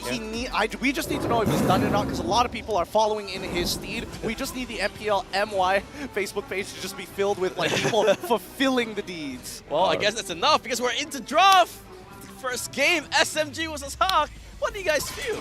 So far, I mean, Paquito obviously has to get banned out, but I think one of the few things that Team HAQ brings to the table that other teams don't is the fact that people generally are aware of Gary, whether he's playing in the game or even in the draft. Fanny, get him out of here. Don't want to deal with it whatsoever. Yeah, I think Ling is also something that they may consider as well. Gary has been known for this kind of assassin plays out here, but SMG, they're sticking to something normal as well. They are going to ban Angela just to prevent Team HAQ from doing something like that. But the question remains is that does Noir play this kind of enchanter styles? Like, we've seen how MPNC in the previous game kind of lean in that direction, but for Team HAQ, it feels very counterproductive, especially when, you know, considering the fact that Noir and Panna was formerly from SMG. I'm pretty sure Team SMG has a rough idea on how they want to draft accordingly to deal with Noir's hero pool. I mean, even if they want to deal with this hero pool, right, there's a lot to really dig through. And I think taking away Engagers is probably the best bet. Tanks, the traditional style, rather than go for Enchanters. Enchanters overall is probably their best bet. I think the XP, I mean, I'm sorry, I'm kind of skipping there because like so many of the XP laners has been banned now. Of course, you gotta nick the power pick of like Valentina, but I think if you're HAQ here, you need to pick up the XP laner. And also, oh, yep, they take up the Leaf and the Frederick. So very clear cut. This was planned straight off the bat. Yeah. I mean, it's a double flex pick right now. We don't know who's going into the EXP, who's ending up in the jungle, or even as a support. They're giving very minimal information over to Team SMG. And worse yet, not exactly the greatest ults in the world. Maybe the Primordial Wrath, but like that's cutting it close compared to other high-impact ultimates. I want to see what SMG actually replies with here. There's so many ways you can go with this draft so far, right? Valentina's always very flexible. I think you need to lock in the EXP lane now, because if I'm Team HAQ, the next rotation of the bans, I'm just going to ban out every single thing, right? Yeah, I guess in that sense, they are going to do it, but the option here coming from Team HAQ is that they still have this flexibility, right? This Edith can be played at roam. They're just keeping their options as much as they can, just because of the fact that from the side of Iris, I feel like they still want to try and shut down Smooth's hero pool as much as they can. You know, Benedetta is something that he has played a few times now, but considering a Team SMG, they ignore it. They trust Smooth. He still has his hero pools. They are going to pick the box here and the Bruno instead. We've seen a lot of Bruno today. We are seeing a lot of Bruno. People And love what? doing it. Okay. Again, people love playing it. They love winning their lane. They love to snowball out of control. Getting the Gord on the side for at least for Team HAQ. At least they have lockdown. You just need a combo ender. Gord kind of fulfills that role, and it's a little harder to catch overall because he can use his abilities while on the go. Worse yet, we still don't know the EXP laners, and now the volatile ones are starting to come out and get banned. I like this Yuzhong ban here. Yeah, Team HAQ is just keeping up their options, making sure that Yura can do his own thing as a score, right? The thing about Gord right now, we've seen a lot of integrations of the Gord's playstyle as a sentry mage. So you tentatively want people to kind of dive into you and just completely burst you down with this Mystic Gouge. And in this case, SMG's Baxia is not going to have a good time, because if you go in the wrong move, this Gord is just completely going to shut you down with this Mystic Gouge. Well, that's one way to look at it, right? Especially if you are the ones trying to be the aggressors. Yeah. I feel like Team SMG is going to play a more controlled style. Just zone out the jungle as much as you can, take as much as the farm, let your goal lane do its work, and you'll eventually close out the game, no problem. So I'm curious to see whether Team SMG want to ban out Claude specifically against Panda. Yeah, and the thing is that I'm still quite curious why SMG is so happy to just let this EXP lane. They prioritize every single other pick. So it's quite clear on both sides what they want to take. HAQ wants to go with all the XP laners. Most likely this Edith, Iris is gonna pick up this XP Edith instead. And SMG, they just want to ban out all the junglers. So the Cho, flexible pick, is a good one. You can go either roam or the XP. SMG should be banning another jungle, putting Gary in a very, very, weird position, because I think they want to force this Fedrin into the jungle. So it's not abusing Gary's mechanics that much. Okay. Here's a little bit of fun fact as well. Earlier just now, we had a bit of stats here. Noir has had 70% win rate when he was playing with SMG. He's played about 10 games, with 7 games being in Gwen. Panda has played 0 games when he was playing with SMG. So speaking of redemption here, maybe, roamers was a big issue for Team SMG back then, and now Team HAQ is looking to abuse that angle because of the fact that they're banning on Cho, they're taking away Edith as well. It's putting Miko in a spot where maybe Kufra is the only play for Team SMG. I think they want to actually see Kufra from the side of Team SMG at the very least, because they have a lot of heroes that actually do well into just body blocking the initial engage, and more importantly, the fact that they have Brody as well. So even if Team SMG want to kind of divert, look for like some hard pick-off, it can get a little difficult because Brody is able to kind of lock you down for just enough time to create distance and space away. I want to see what's the final 2 locked in from SMG. It looks like they've everything under control. The thing about HAQ's lineup is that everything's still quite up in the air, right? So it's really hard to predict. They will only We make see the my Kufra, blade and they sharp. pair it up with the Got the Benedetta. Okay. So signature picks coming out from the side of Team SMG to close out their side of the draft. But now, let's see how Team HAQ is going to confirm all of our suspicions. Who's in the EXP lane?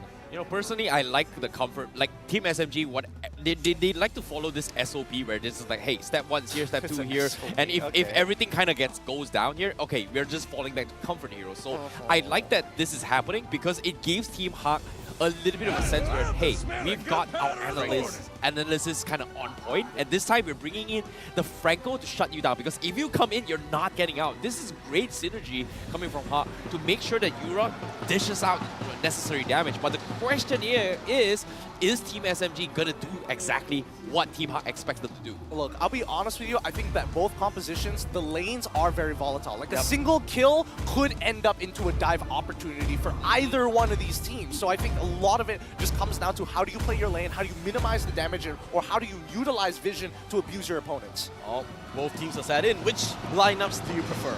Personally for me, I'm liking the Team SMG lineup ever so slightly more. I like the Gord. I like the Gord because Gord is just so annoying here. If you play it well, it's so good. And Yura, definitely a player that we have been eyeing for as well, especially when it comes to rookie percentage, because he has debuted and he has proven himself to be a great player coming from Team HAQ. Well, let's see as we load into the second game of the day. Team SMG versus HAQ. the battle of the top. Who's gonna bring up and who is gonna prove that they can stand onto the hill? SMG gonna be on the blue side and HAQ gonna be on the red side. Ah, man, still got it. Knows how to take us into the land and done. I love it. I love it. Saxa going to be starting off on the purple buff with Gary on the orange. They're on the same side of the map, which means that they do want to end up towards that gold lane. Yeah, so you could see what happened here was that Smooth tried to get some information. They know that, hey, at least Gary is on this top side. He's going to start on to that, that orange buff into the purple one. So that's going to be the main thing. Interesting enough, both teams actually going to ignore the Litho Wanderer, yeah. But the problem is, I play so many casual games, I say it something differently. You call it, yeah. You're right. Bit of a leaf blower there. But I think, at the end of the day, both teams have the right ideas. Like, both Assassin Emblems, they want, the hook hits, but I don't think there's going to be capitalization just yet. But at least for Saxa, he will be able to steal farm away from Gary. Yep, at the same time as well, we catch a little bit of glimpse of the emblems here, seeing that Smooth does want to try and clear the waves as much as he can, but as of now, he's going to get caught out here. Oh, Smooth needs to be careful, he goes down immediately. Remember, he didn't have the repulse. He just burned every single spell. He walked into Team HAQ. That was a free kill. Yep, he didn't have the eye for an eye, but I think, there's so much lockdown, energy eruption. You're getting hit by the Earth Shadow coming in from Iris, and even the Onward immediately after. It's just a ridiculous amount. And that means that at least for the EXP lane, there's a very clear advantage for Iris, and he's going to hit level 4 first, making it a lot worse for Smooth. Yeah, that's the thing about the rotations right now, is that they need to hit those level 4s before this first turtle. In this case, Yura, considering that they've got this first blood, they are going to have this Mystic Gutch online a little bit better to actually deal with it. And this forces Team SSG to be put in awkward positions where they are going to try and dive Yura, but Saxa making the wraparound here. He's looking for the gore, but now he's going to go. Iris gets the stun. Noir into the backline. Ultimate completely whiffing. There goes the turtle into Team HAQ. Now the ultimate of the gore. Here comes the slam. Saxa goes down. The hook will whip, but bottom lane, Panda doesn't get the train. Saxa says, yo, I'm the OG here. You sit down. Woo! Nice 1v1 coming in from Sasa. Literally one auto attack worth of difference there. If he was able to, Panda was able to weave in one more, he would have been able to trade at least 1 for 1, or at the very least come out on top. Top side still extremely volatile with the turtle falling into the hands of Team HAQ's side. The question is, I feel like the turtle is just being denied away from Team SMG more than Team HAQ wants it badly. Agree, but at the same time, I like how Smooth is taking the initiative to try and abuse the fact that he's got this mobility, right? He needs to be very, very proactive in cutting the waves in order to catch Yura, and it seems like they are going to make an attempt now. Here comes the ultimate, lands onto the hook. Will delay the rush. Beautiful arm from Smooth, just cooking Chris Butter. Team HAQ has no chance, walks away. Clean cut SMG. That's what you look for. Yep, and Miko walks away for free. He just sets it up. Hey, Smooth, follow me up real quick. We're going to lay this. And now they might actually open up with a dive, but without the wave, it's going to be a little bit difficult. They proxied it slightly, which is great for the side of Team HAQ, because now the wave is a lot closer to them and they can interact with it. Yeah, I agree. And top of it all, despite Smooth making that huge rotation to flank onto his Yura, because of the fact that Benedetta has this innate key to actually travel between places here, he's able to get out back his EXP, opportunely defend against it here. And this time, Iris is going to try and, you know what, you're getting a little bit too much space here, Smooth. I'm going to cut the green waves and force Smooth to mirror him here in order to make sure that Yura has the safety net in his vicinity. However, the catch coming in. They go for everything on Noir. He survives. Now, the flicker. Now, this is huge. Remember, Kufra doesn't have the ultimate. Gary's going to walk in. He's tanky enough to just open up the map. Team HAQ has that potential, has that momentum. Smooth is not here. It is going to be a 4v4 because it's a little bit all over the place. I'm not really sure what they want to do. Smooth will take a Wither Ray buff. He will ultimate away. But now, the turtle fight. Everyone lingering around. They go charging up. SMG just looking. They're not really putting the trigger. Now, they're going to go for it. The guard ultimate. Gary will snipe it out. Where's the top? Where's the ball? The Iris will go down first. Miko will let it out. Sasa doing so much damage. This Brutal is just getting on the stack. Good ultimate. Gary will be able to walk away. I think it's pretty even. Both is just losing sort of one hero for a turtle. It's pretty even. It really is even there. And the worst yet, Stormy, he's looking for opportunities to actually get on top of Gary specifically to get a free retribution on that turtle and even up that score a little bit. But you got to give it to Iris. He's positioning himself right in between. He's not letting him get remotely close to their own jungler. Yeah, I agree. And on top of it all as well, Smooth was nowhere to be found in that fight. And they need Smooth to actually deal with the Nord here. However, now we are going to see an engagement on them. There goes the stun, there goes the ultimate, the slam will completely inform members. SMG needs to run on their tails. Ton will let the hog on the Saksa. You're not getting away, the flicker. He still has it. Gary needs to be careful. He's still alive. One more hit, but no, they're breaking off. SMG is pulling half apart. There goes Stormy. He steals ultimate and he gets it up. A double kill for Stormy. He's going insane. SMG doing work all across the map. They are making sure HAQ has no room to breathe. Oh, you can feel that pressure. You can feel the space slowly constricting Team HAQ. They are getting objectives, don't get me wrong, but right now the fights are going more towards the Team SMG side. Yura can only do so much. As soon as his abilities are down, he's hoping that Team HAQ either A, clear up the fight already, or B, are backing out from it. You know, this is so smart, right? Considering that SMG's got so much mobility to actually kite this around, as long as they do not commit a fight to Yura, they're going to be A-okay. And I want to talk about how well Stormy has been playing that here. His stolen Bloody Hunt is what made Team HAQ making very, very difficult plays here. In particular, it's going to be Gary, because he wants to be in your face, getting as much CCs as possible to kind of build out the trade. But if the Bloody Hunt comes in, this Frederick can't exactly dish out the necessary tools to make space for Yura to kind of set up the play. Well, so let's find out, right? In this upcoming fight, keep your eyes on where Stormy is, how he's going to approach the fight. But it looks like Team HAQ, they are going to be on top of it, but Team SMG are not going to reply. Yeah, I think they just want to let this go. It's pretty hard. They do have the sort of priority here. They do get the turtle. Will they go for a fight here? I don't think they need to. Yeah, they're just going to back off. They got the objective. Just defend your mid turret. Yep, and they were able to clear up that top side as well. The jungle, lane, everything from that top side completely crashing down. Even though everything has been kind of falling in terms of neutral objectives to Team HAQ's favorite Team SMG have developed a 950 gold lead, and they want to extend it even further, and that's going to be with the Lord, not Eternal.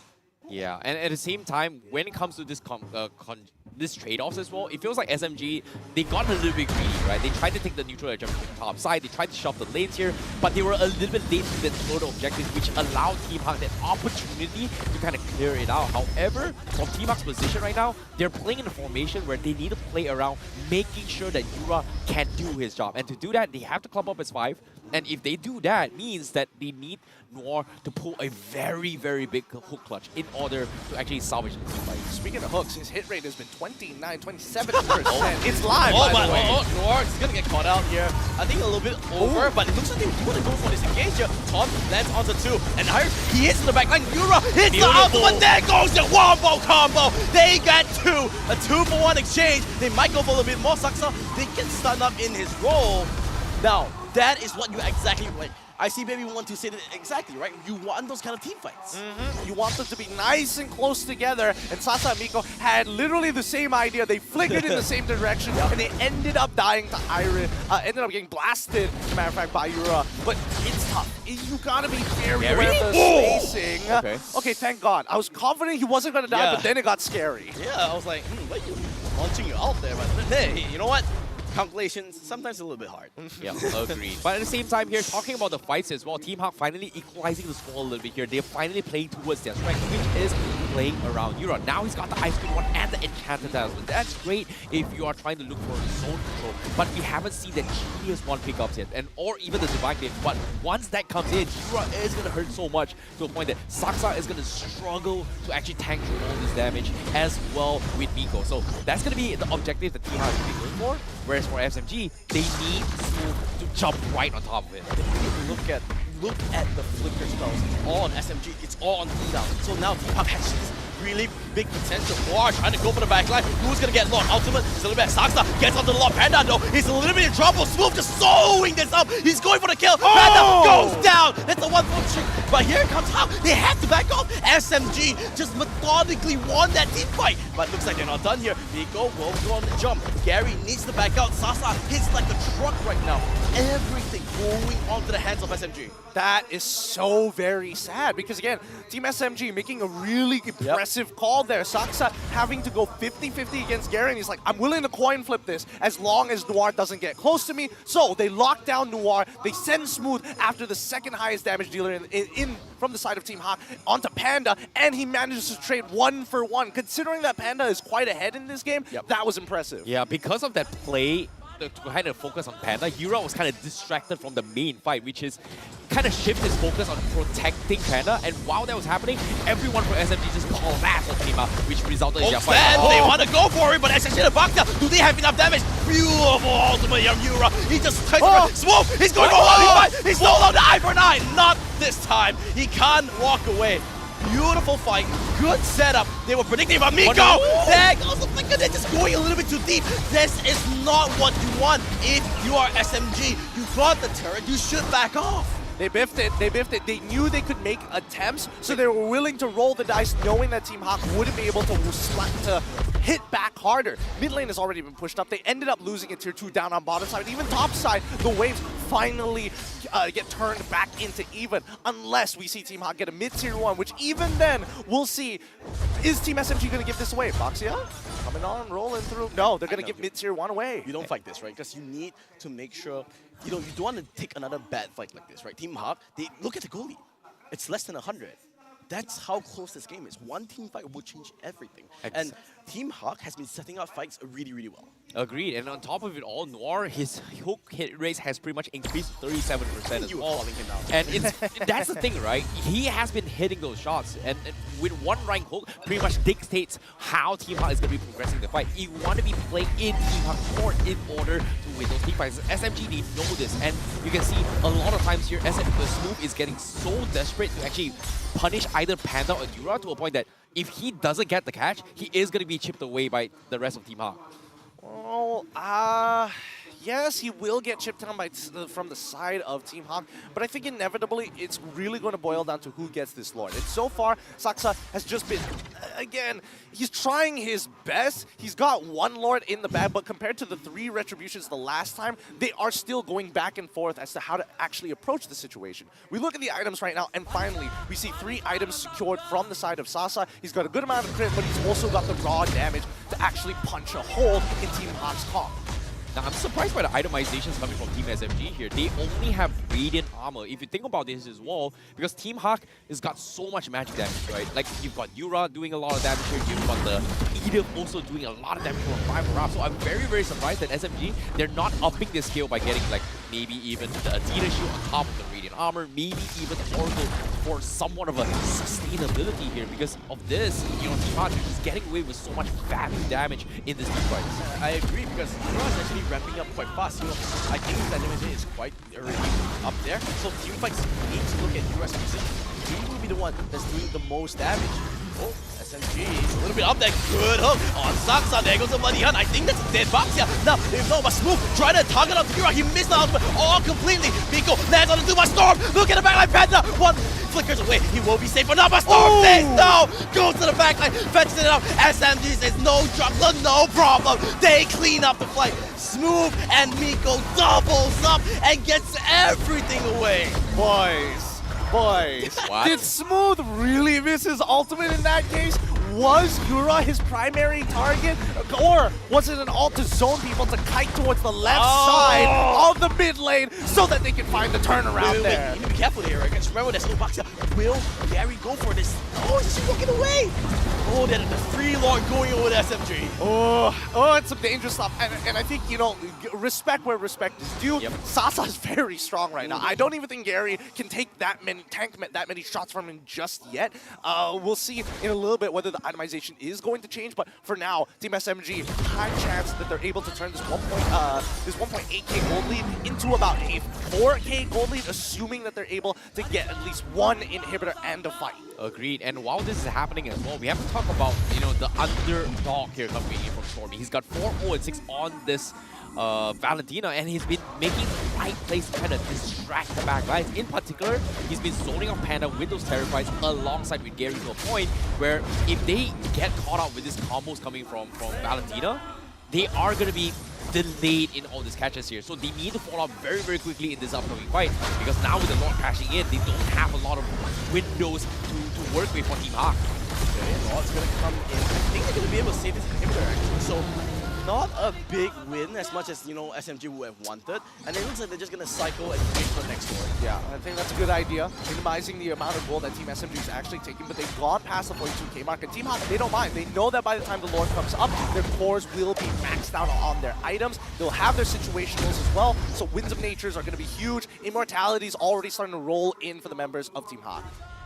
Ooh, that is going to be a big issue as well. Can they bait this out? Because as of now, they are going to find Gary. He's actually taking really low. Iris though, he does actually pop the takeout, but that's not really a target that you want. Look at the backline. Saksa will be there. Yura just targeting only Smooth. That's not what for Saksa. Does take the low Gary. Does take the immortality, but Saksa. There goes Pico. He lands on the Vanda. That's the target that you want. Beautiful petrify, but it's not enough. Smooth, he's trying to do it all, but no. Zenzia Sasa doesn't get it. Flicker. He micros everything. He flickers away from the stun. He walks away. That's Sasa for you. God damn, from what used to be a whiffed engage, a good pick from Team HAQ. Team SMG walked away with 2 of their members alive when honestly, everybody should have died. But you need to be careful because they're still going for it. I mean, they're still going to be pushing. The high ground defense might be a little bit tough for the side of Team SMG. Smooth's only back up in about 14 more seconds, so this inhibitor is under threat. Stormy, I think they need to back out here. Like, Sasa. Iris! Oh, that's a big one. They need to back out. Iris got HP. Oh! No. That's big. That's huge. They do not have Iris for the Lord fight. Run him down. HAQ needs to back out here. Gary has to walk away. He does get on the top. Do they have enough damage? Do they have enough mobility? I think they'll be able to walk away just fine, but the next team fight is going to be 4v5. Sorry, actually, maybe I cut you off there. Don't worry. It's all you, man. You're making the actions work, but at the same time, I want to talk about how Team HAQ was able to survive the team fight on this purple jungle right here at Team HAQ, right? If you think about it here, if Noir did not flicker forward to bloody hunt Sasa and stop him from dishing out damage, I'm pretty sure Team HAQ would have lost Panda in that team fight. And because of him sacrificing the play, they were able to pull this off. But as of now, with the Lord down for 20%, it is going to be go time for them. Oh, Gary, he actually walks away. Oh, beautiful, great. Smooth goes down. Now it's a 4v4, but Gary's taken super low. The Lord is down to 1 more hit. Getting covered out. No! Too late here. Stormy should be able to pick up Noah as well. It's back and forth. No one is taking a clear lead, but now SMG wants to break the balance. They want to show it off. They want the hill for all themselves. They got the Lord. They got the man advantage as well. Notice the trend coming out from the side of Team HAQ. Pico, he's going to make the attempt here, but Team HAQ, every single time you see somebody wanting to do heroics, they get punished. Yep. Iris at the very beginning after the inhibitor broke, and now Garian as well as Noir. Oh, beautiful Pico! But the stop from Iris, this can be the turnaround. There's the counter engage. There goes Story, takes down as well. Sasa, he needs to do it all. The wind of nature, can he stay alive? He doesn't have immortality. Oh, no. Sasa, he's 1v4. He takes down 1, he takes down 2. He needs to back off now. He should be able to walk away. The stun will not land, but Sasa time and time again, he shows up, he just comes, he comes in clutch. I remember one of your famous quotes at MSC 2019. Who's your favorite player? It could have been Tuturu, it could have been anybody, but no, you were like, nah, Sasa, this was the guy, and he continues to prove even after all these years. My goodness, Sasa an absolute cat here. Like, this Bruno right now is so far ahead. And look at his items. Well, he's got the GDS and the Haskell. He doesn't even need shoes. All damage is going to be the way to go. And Team HAQ, they have to respect this here because the amount of crits that he's dishing out on the table is just so annoying that only Frederick can handle that. And even with the Blade Armor, it's not enough to deal with this physical damage that SMG is bringing on the table. Because if you talk about the damage output between both teams, right? SMG's damage output comes from Sasa. Team HAQ, a majority of it comes from Yura instead. Yep. And I think, the true damage really speaks. It's so loud. It is echoed when somebody gets locked down. The tanks are not safe anymore from the side of Team SMG. Team HAQ have outscaled that part of the game. And now it really comes down to execution in these fights. I mean, throw away your gold lead, throw away your XP leads. It's all about who plays better. And that's why I love this game. You asked me why I wanted to cast this game? I mean, here you go, right? Plain and simple. Agreed. And as of now, Noir, he's 0-6 and 8, but he's been making the right moves to make sure that Sasa doesn't do his own thing. But the win condition from HAQ is just they need the perfect hook from Noir to just completely stop SMG here. And the question here is, who's that target? So far, they've been shifting their priority, focusing on Smooth. Okay, that didn't really work out. Focusing on Saksa. Didn't really work out as well. Focusing on Sasa as well, I know it's confusing, right? Saksa and Sasa. It also didn't really work out. So eventually, who is the biggest threat here from SMG? from the side of SMG, I mean, it's definitely got to be Sasa, right? Like, Stormy can only work if he has a front line to work, to actually, you know, pair up with. Same can be said about Sasa, but he's a little bit more independent considering a majority of his team is actually engaging heavily into the back line of the side of Team HAQ. So I would imagine that right now, Sasa probably target primary #1. Well, we've got the stats to back it out as well. 97,000 damage done so far from Sasa. And he's pretty much the biggest damage dealer from Sasa, from SMG. Whereas Team HAQ, Yura is the guy that's dishing out the damage right now. Oh, I mean, SMG should just be a Sasa. Sasa Sasa. Well, now back onto this Lord dance. Who is going to open up? It is broke down pretty low. Team HAQ can actually just come in and go for it if they want to. No, SMG, solid, right? Yeah, SMG is not really in prime position. They live far out. Oh, they picked up one. They picked out Smooth. Now they can go for this 4v5. Gary trying to zone up, but remember, Sasa's doing so much damage. Iris trying to cut things off. Yuna, you have the ultimate. Iris, there goes Yura. They're just melting the box. No, just Iris. Flickers forward. They won the Bruno. Keep your eyes. There goes the thing. There goes the stun. There's no way out. He's still walking away. The flicker is still there. He still wants to fight. SMG, 3-man strong. No, make it 2. They will walk away, but this is not enough. Team HAQ, they can go for the end. They want to try to go for this. They're going to sacrifice it. Well, no, they're not. They're sending somebody to actually deal with the wave. Even if that inhibitor is down, they can end. Yes, there goes the minions. Sasa doesn't get a stun. Yeah, the minions. They go for the Lord. They can end this if they want to. One more minion to go. It's not there. The next wave is here. The next wave is here. Panda still there. Stun. Dotting it up. Sasa, can you do it? Oh, on your lonesome. Not this time. 1-0 on to Team HAQ. What a game! What a game this has been for what looked to be Team SMG handing over free neutrals, losing 50-50 retributions in the early stages to coming back into the mid-game. Boy, what a statement it is from the side of Team HAQ. Yep, Gord wins games. Yura, an absolutely spectacular performance coming from him as well with his timings and his Mystic Gush. But so far, Team HAQ, they played like a full solid team, and I really like how things went with their favor. I mean, it looks like it's Throwback Friday. Yeah, Throwback Friday indeed. Everything's working. Like, I have to say, right? Both teams played phenomenally well. I was really thinking that you were gonna like add on to that I'm point. not gonna. Like, I need some time to catch my breath. I agree. I'm not an old man, right? I need some time. His face is red right now. He's like, he can't contain his excitement, and the amount of energy we're feeling on the English broadcast here is just phenomenal. It's great to have Matthew here to give us a little bit of a fresh air, you know, on how exciting MPL MY games can look like, and so far 2 series has been really dense thus far. It's something about his timing. The one time he goes against all the teams are doing well, like, come on. Okay, fair enough, right? But you want to talk about the game, I think the key issue here was that both teams always try to take a little bit more. A little bit more. You know, like when SMG has the Lord, okay, just wait for it. Take and then go for the push. But that's the thing. But look at it. I mean, Yura, you said, right? Gord wins games. I mean, his Gord was... I want to see the stats. I think he was the highest damage output of the game. I would agree with that statement as well. I think, you know, overall, Yura as a player started off very, you know, just give me Navaria, I'll make something happen no matter the situation. But now I feel like he's really integrated well into the team. His chemistry is even better, and more so, he's feeling extremely confident with his mage picks. Huh. I'm really surprised by this emblem pickup coming from Yura as well, because, you know, I was expecting maybe he went for a genius one here, but the Divine Glaive is all good. As long as not taking damage here, you are going to get value from this penetration. But what he got for is that he actually went for the HP recovery emblem, which is very unorthodox here if you think about it. Like, I don't see many people actually go for this emblem build here, and I guess he kind of want to maintain that 70% HP threshold just for this Divine Penetration, I guess? Well, it's a combination of things. Number one, he needs to kind of maintain this lane against Stormy, who has a much smaller consumption of mana. So he pairs it up with the Vitality and the Impure Rage. Just look at his boots. It's all about cooldown. But with that being said, I'm curious to know, what were HAQ sounding like in their upcoming mic check? So let's have a quick listen. Dapat. Mati. No dash, Valen. Buat apa, Bandit? Takutan. Ni aku stun lagi. Nice. Okay, belakang ni, belakang. Pasal. Kita makan Miko, kita menang. Flicker. Tahu. Ambil tahu. Pasal mati.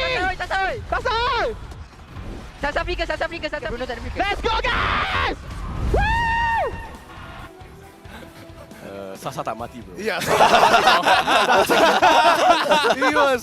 They were excited about this throughout the game. It's good to see that Team HAQ's energy is still there, but 21 minutes of a grueling battle, 18-21 as the final kill score. We don't see the numbers just yet, but let's break down the item builds. You know, when it comes to item builds here, I feel like Team HAQ is, you know, SMG, they don't really have a solution from Yura's damage output, right? Like, pay attention to this here. They've only got a Radiant Armor up on Saksa. Aside from that, where's the magical defense? Like, I don't see any of it at all. And every single time they make this attempt, Yura just gets free value delete. Just one button. If there's 3 heroes in my face, I get a perfect stun. Boom! Mr. Gush is going to take 70% of the health. I mean, the biggest problem half the time was the fact that it does true damage. Just like, even if you build MR, that's the least of your problems. And half the time, you would see that people that Saksa decide to go for Radiant Armor, which is a little bit more of an efficient buy because Edith can constantly proc it and stack it up as he is taking that damage. It's a little bit unfortunate here, but let's take a look at the items coming in from Team HAQ to actually deal with it, right? Like, I agree that the true damage is still a big problem, but it still negates a majority of its base magic power that converts into true damage. So I feel like even without that, it's still going to be a very, very difficult one here, and especially when it comes to true damage meta as well.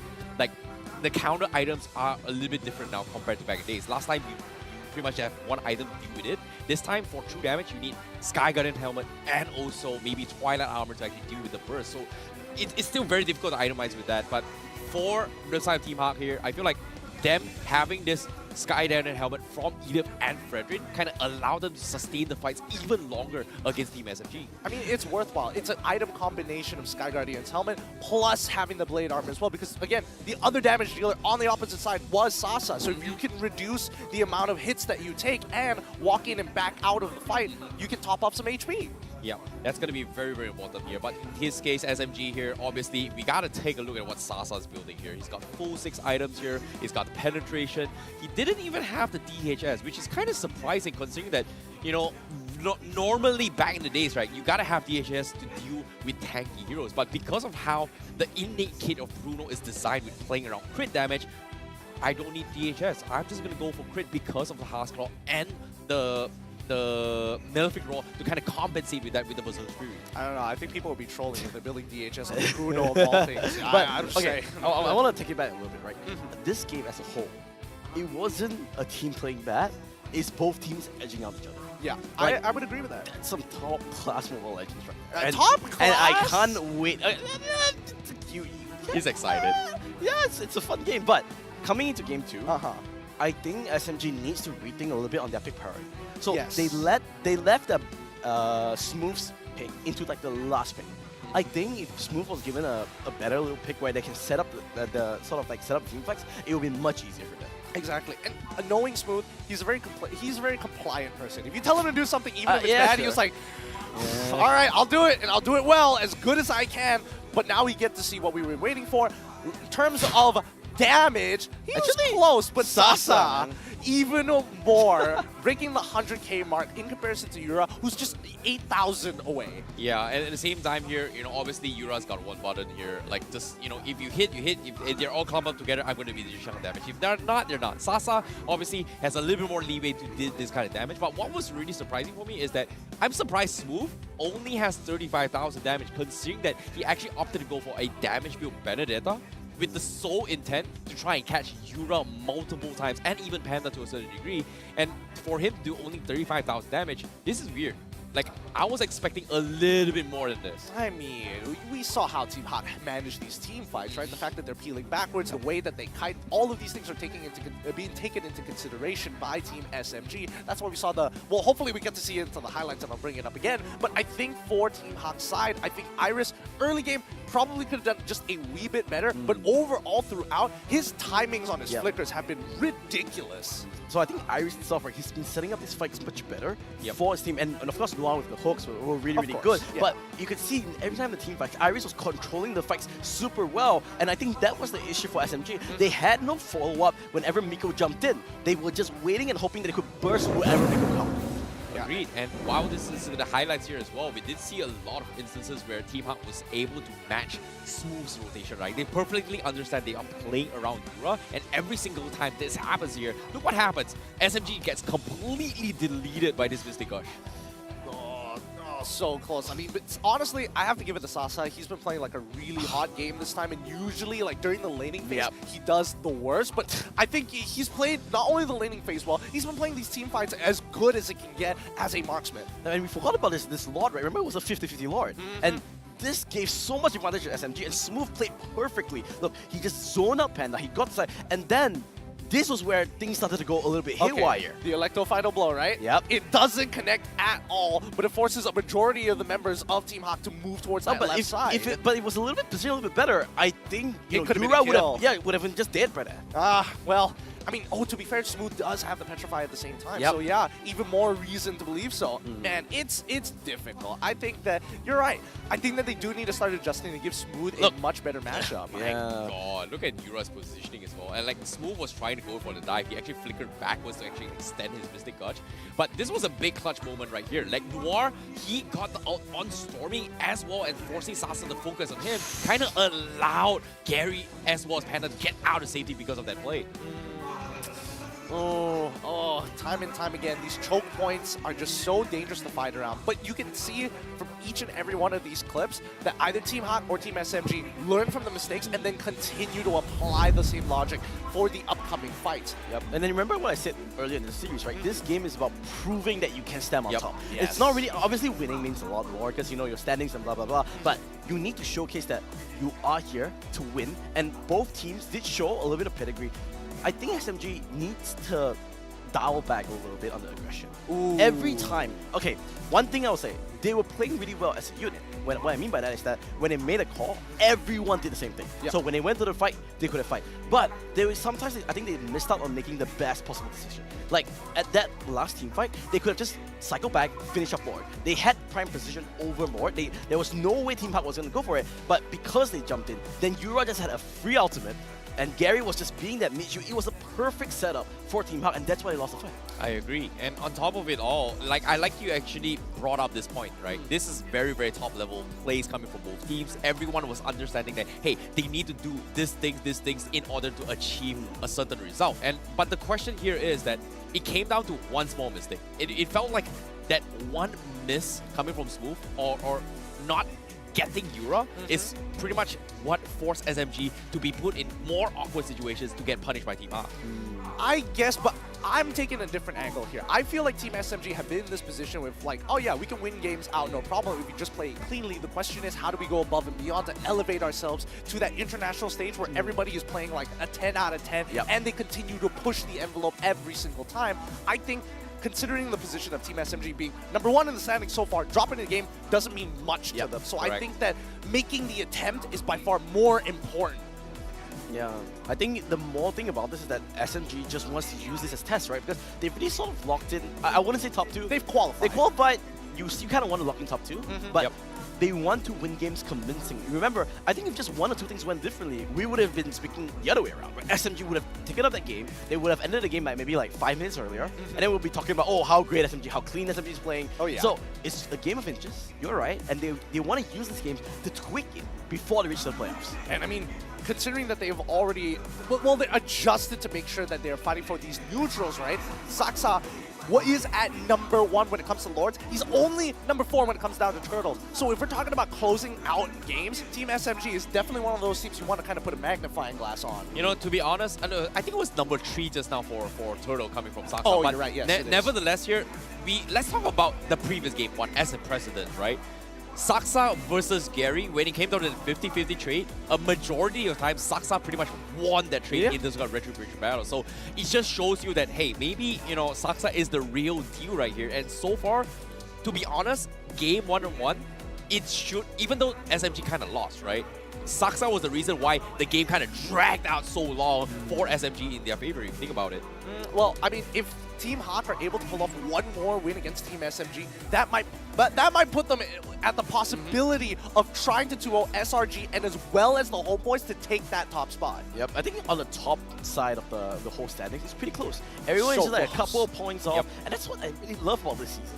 You don't really know who's going to come out on top yet. Yeah, it's really a battle of like the top 4 and then the bottom 4. The people in the middle are like trying to like qualify into one of those 2 categories.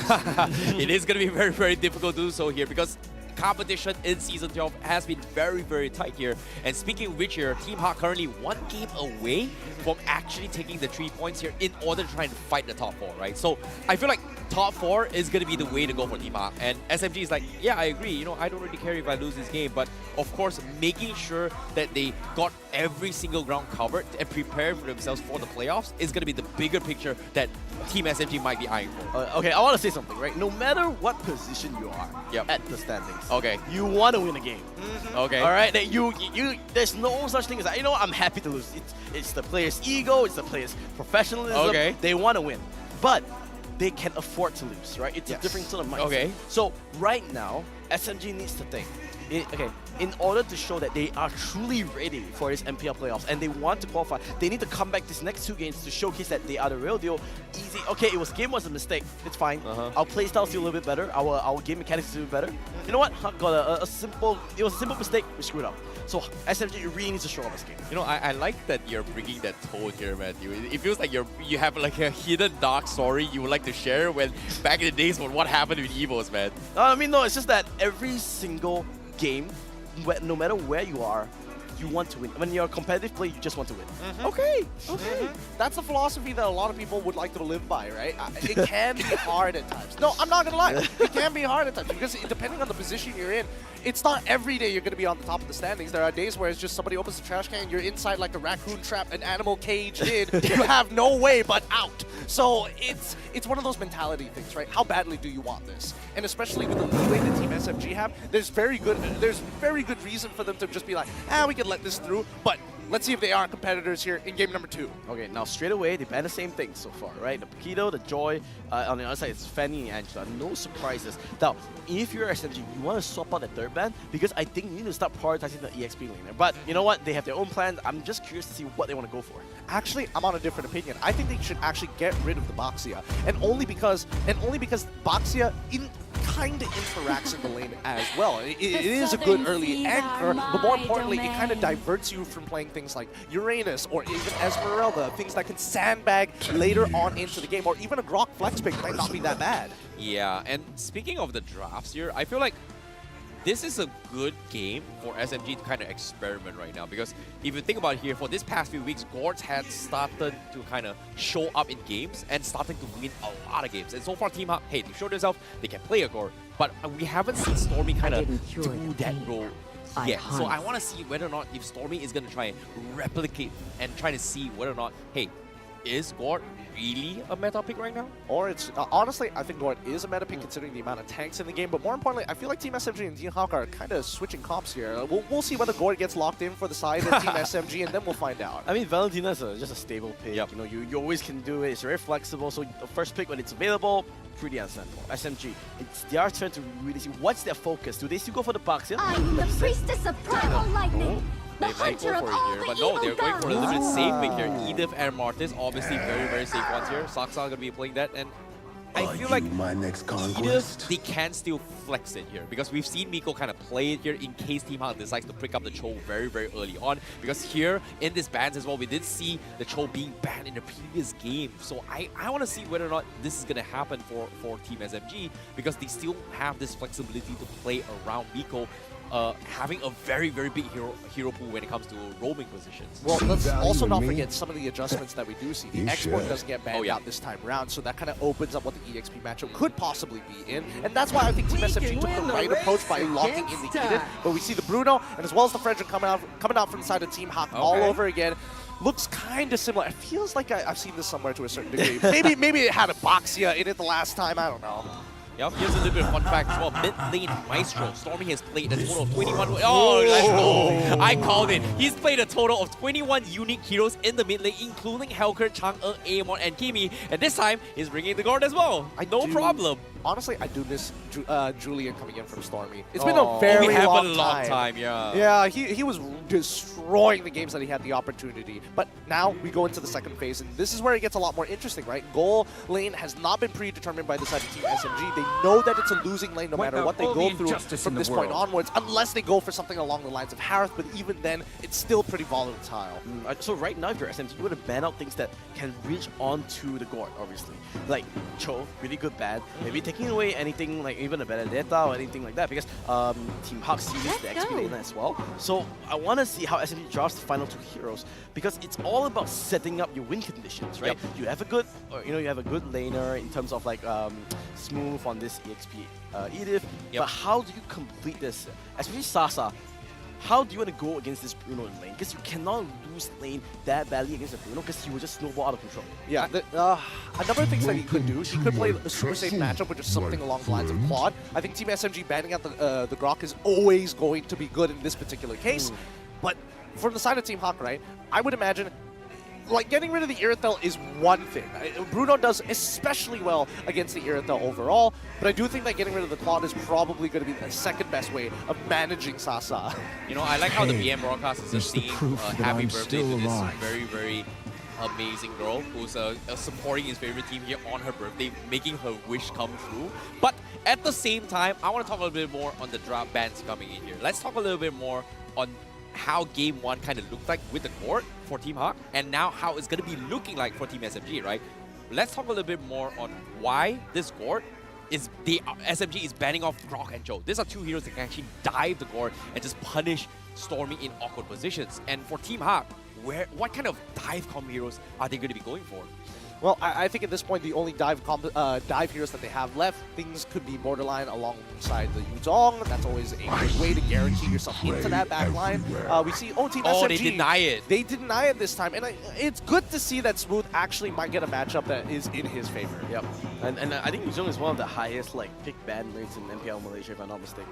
Sorry, that's Terizla. That's Terizla. Yeah. You and your factual stats.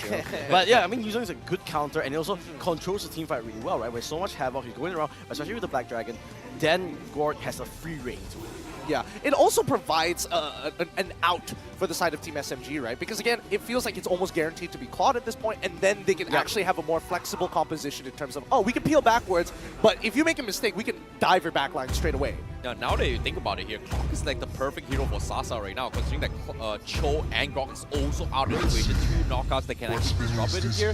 Forcing Team HAQ to go for a Kaja isn't too bad, but no, they opted to go for the Kufra and the export instead. Oh, now actually, I'm really liking Team HAQ's lineup, because they have a lot of control with the Kufra, and the AoE is there, and they have a lot of single target damage as well with the Bruno. Yeah. So I like that round thing, but if SMG can pull off this team fight really well, which Yuzong can always bring, right? They still have that potential, but no, they bring out the Beatrix instead. Okay. So they have the Beatrix. They have decent amount of peel. I thought that they wanted to dive a little bit deeper, but considering that it's Kufra, you can't always orchestrate a very optimal situation for yourself when Kufra is very, very far in front and not just using the bouncing ball to peel away for that backline. So I think Team SMG, they kind of pivoted off the idea that they had initially, and at the end of the day, well, we'll see how Smooth is going to handle this export that has been annoying for a majority of EXP laners in the league so far. You know, seeing how this draft is as well, coming from both sides, it feels like both have very, very similar, I would say, ideas when it comes to how they want to approach a team fight here. You know, SMG wants to play into their court. Likewise can be said for Team HAQ as well, especially when they've got heroes like Export and Fredrin that has so much kiting potential here. So from SMG side, one wrong move, they are going to get chipped away by Iris completely bombarding the health. 2 different ideas, 2 different identities. Still moving under gunfire is their name. Well, they are under gunfire. They need to move on. SMG versus HAQ. Game 2 in the Land of Dawn. Will SMG pull us back to a game 3, or will HAQ finally stomp their dominance in this game? HAQ currently 1 point up against Team SMG. Everything's on the line here to try and secure 3 points in this match. It's going to be Gary on the orange buff. Sasa going to be on the opposite side on his orange buff. They will end up on opposite sides of the map. Looks like they're actually going to just buff to buff before they go for their engages. Yeah, it is going to be very difficult to do so, but it feels like they're trying to prioritize mid lane control here. I was expecting maybe SMG is going to send up maybe Stormy towards the XP lane trying to get an early 4, but we are going to see an early dive here. That's a good dive, and Euro actually just goes down. Miko might be for him. He will. It is a mid laner for Rome, but Team HAQ gets the priority here. Oh, okay. Hey, the truth is, was that that a good play, or was that part of the tech? Tough to call. But in the meantime, the Marshals will make sure that everything's going to be okay here. We don't know what type of problem it is just yet. We didn't see the hand signal, so I can't tell. Currently, at least nothing major has happened. In the meantime, kill score 1-1, but you gotta give credit where credit is due, right? Yep. Smooth rotating after having a fast 2 with Miko down on the bot side of the map. Oh, it's not a type 1, it's a type 2 issue, so it's not on him. Enlighten me. Yes. What a type 2 issue is? So type 1 is more for like lags and pings. Type 2 is when there's actual tech pauses, whether it be like, oh, your audio isn't working, or if like your phone isn't charging for whatever reason, because we are recording them to make sure that we can look back at it in case people try to do some shady stuff. Yep, it is going to be taking a little bit more time here, but at the same time here, let's talk a little bit more on the rotations here. Like, I feel like Smooth rotating down mid, it felt like a little bit of a surprise element to catch up off guard, but considering that they trade off 1-1 with Team HAQ as SMG, it feels like Team HAQ won the better trade because there's so much space that Iris has gotten on the XP lane in this first week. Well, and we also gold plating as well. I mean, true, but we also have to consider the fact that who actually got the kill at the end of the day. The fact is Gary was able to secure the kill back, and I think for him at least, the EXP and gold is far more valuable in these earlier stages of the game to accelerate him. So we'll see whether he's able to kind of I wouldn't say translate's not the right word, but convert it into something that is actually malleable, like a lead for their gold laner. Well, I mean, when at that exact moment when we did stop the game, I think they had priority over the Leaf Wanderer. Yeah. So then, you know, as a jungler, you kind of want to translate back slowly going on top, but looks like there's an update. Well, we are going to be going into the game. Well, Marshall's going to send us there. And yep, we are going to be jumping back into the game here. That would have freaked me out if it was just like, it's a type 5 problem, guys. Like, I thought all hell was about to break loose here. But in the meantime, at least Smooth didn't lose too much of his too much EXP. And the fact that he was able to secure the kill, no matter what he lost, it balances out against Iris this early on in the game. Oh, whoa. You need to be careful here, Rico. It's actually really, really low. What does it Noir! What? Oh, no way! No way! Noir! He freestyled on him! Noir! I love it. I love it so much. Can we please get a highlight? I need a replay right there. Oh my god! That's a TikTok moment right there. Fraud. Wow. We don't ask for replays at all, but man, that deserves one. That was so fun to have. I mean, on the grand scheme of things, it didn't really mean much, but it was. It looked cool. It was so cool. The fade away as well. There goes the team fight here. So he does have the ultimate. Can he get the target? Noir just a little bit out of range. He could have went for it, but it was just a little bit out of range. So it was a little bit hard for them. But Smooth, finally level 4. Does have the Black Dragon finally unlocked. SMG has priority over this turtle. Contributions are both available against the Black Dragon form. Can they go for it? They want to go for this. Really low. Here comes will they get it? Dang, Iris will take it up. Now, there's everyone that's been so low. You from the ultimate. They get one. Smooth will land onto one. It's going to be a 2-for-1 exchange.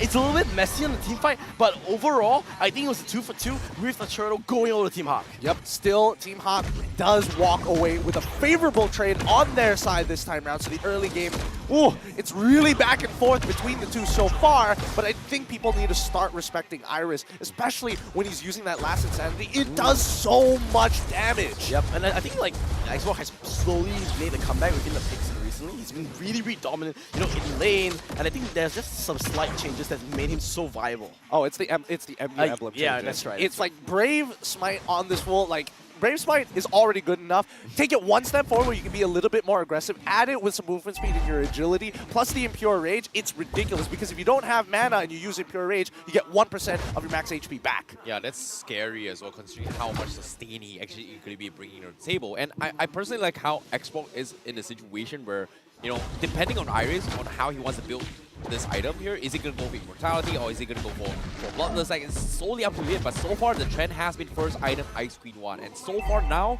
seeing that Stormy has gotten it first, Team HAQ needs to set it up in a way where Iris has it in order to kind of keep Miko in check to allow Team HAQ to kind of peel away their front lines. And currently, you can see that Sasa is going to be the point of interest, but considering that they're having so much emphasis on objectives here, I don't think they can actually do much here coming from SFG. Yeah, it becomes a little bit more passive, but I like the fact that Gary is just going into bushes, just second ability straight into energy eruption. He's just like, I do not want to get caught off guard. That was actually a really coordinated like bush check both from Noir and Gary. So looks like now both teams slowly anchoring their ways over to this turtle. I would say the game's still 50-50. No one really has an advantage. Who gets the next big engage? That's going to be the main kill. Yeah, I can agree with that. I think right now Stormy can actually set something up. He's got the ice one. But Bruno, this is going to be a 4v5. They need to be careful. What?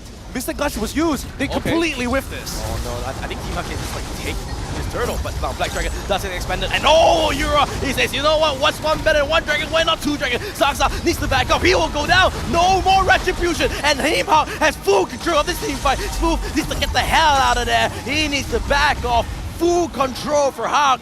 They get the turtle, they get the kill, they get the turret, and oh, why not one more for the road? Noir into the welcome hand. Sasa, can he stay alive? The unkillable Demon King. Oh, he's still alive despite all of that. No, He's not. He's gonna do it again. Does he have flicker? Okay. He doesn't. Sasa, he's gonna try. Okay, he's gonna kill him. Oh! You know what? It's the price to pay. They get the kill. The advantage is just insane. Stormy didn't really get a good engagement. Here comes Yura. Can he steal the ultimate over from Gord? Looks like no. It is all over the place. Now Panda's in trouble, but he's just manning it up. One more auto attack. No, there you go. The crit. He didn't get the ball. He didn't get the crit ball. No. That's so sad. He just needed the empowered auto attack, but he ends up hitting a minion in the middle of that chaos. He already used the slide tackle. He used everything. He had nothing left to offer. Okay, now let's talk about the economy swing here for the side of Team HAQ, right? They've got the turtle. Surprisingly, it was a 4v5, considering that Panda showed himself all the way to the bottom, which forced SMG to commit into the fight with the Black Dragon. But when that happened here, Yura was able to single-handedly chain CC himself with the Black Dragon and also terrify 4 members from the side of SMG to kind of prolong enough time to get both the turtle as well as the tier 1 down bottom to kind of translate this 3k net worth lead. I mean, now that they have this 3k net worth lead, what do they do with it, right? They get a free tower up on top side. Pretty good start, but they're instigated. They're waiting for the next fight. Oh, I don't think they go for it. They should back out. Just sacrifice Gary. It's fine. Don't really lose a lot more objectives. You need to back out from this because SMG has so many manpower. But Panda is just hitting like a truck. He finally backs off to a stun. Will not land. Noir. Oh, he gets the reset. Sasa gets the reset. He gets 2.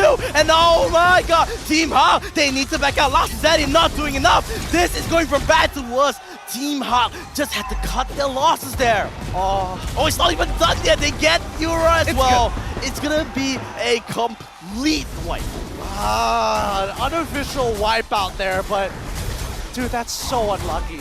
I understand. Ditching Gary there probably was the best play, but the fact is, Noir thought he was about to outplay the entire situation. He was like, oh, you know what? I'm gonna flicker right at the very end as the decimate animation was going on, and that led him all the way to Panda's face. Oh, they were so unlucky. But now, because it wasn't really that big of a deal. Yeah, the Ghost Ring is there.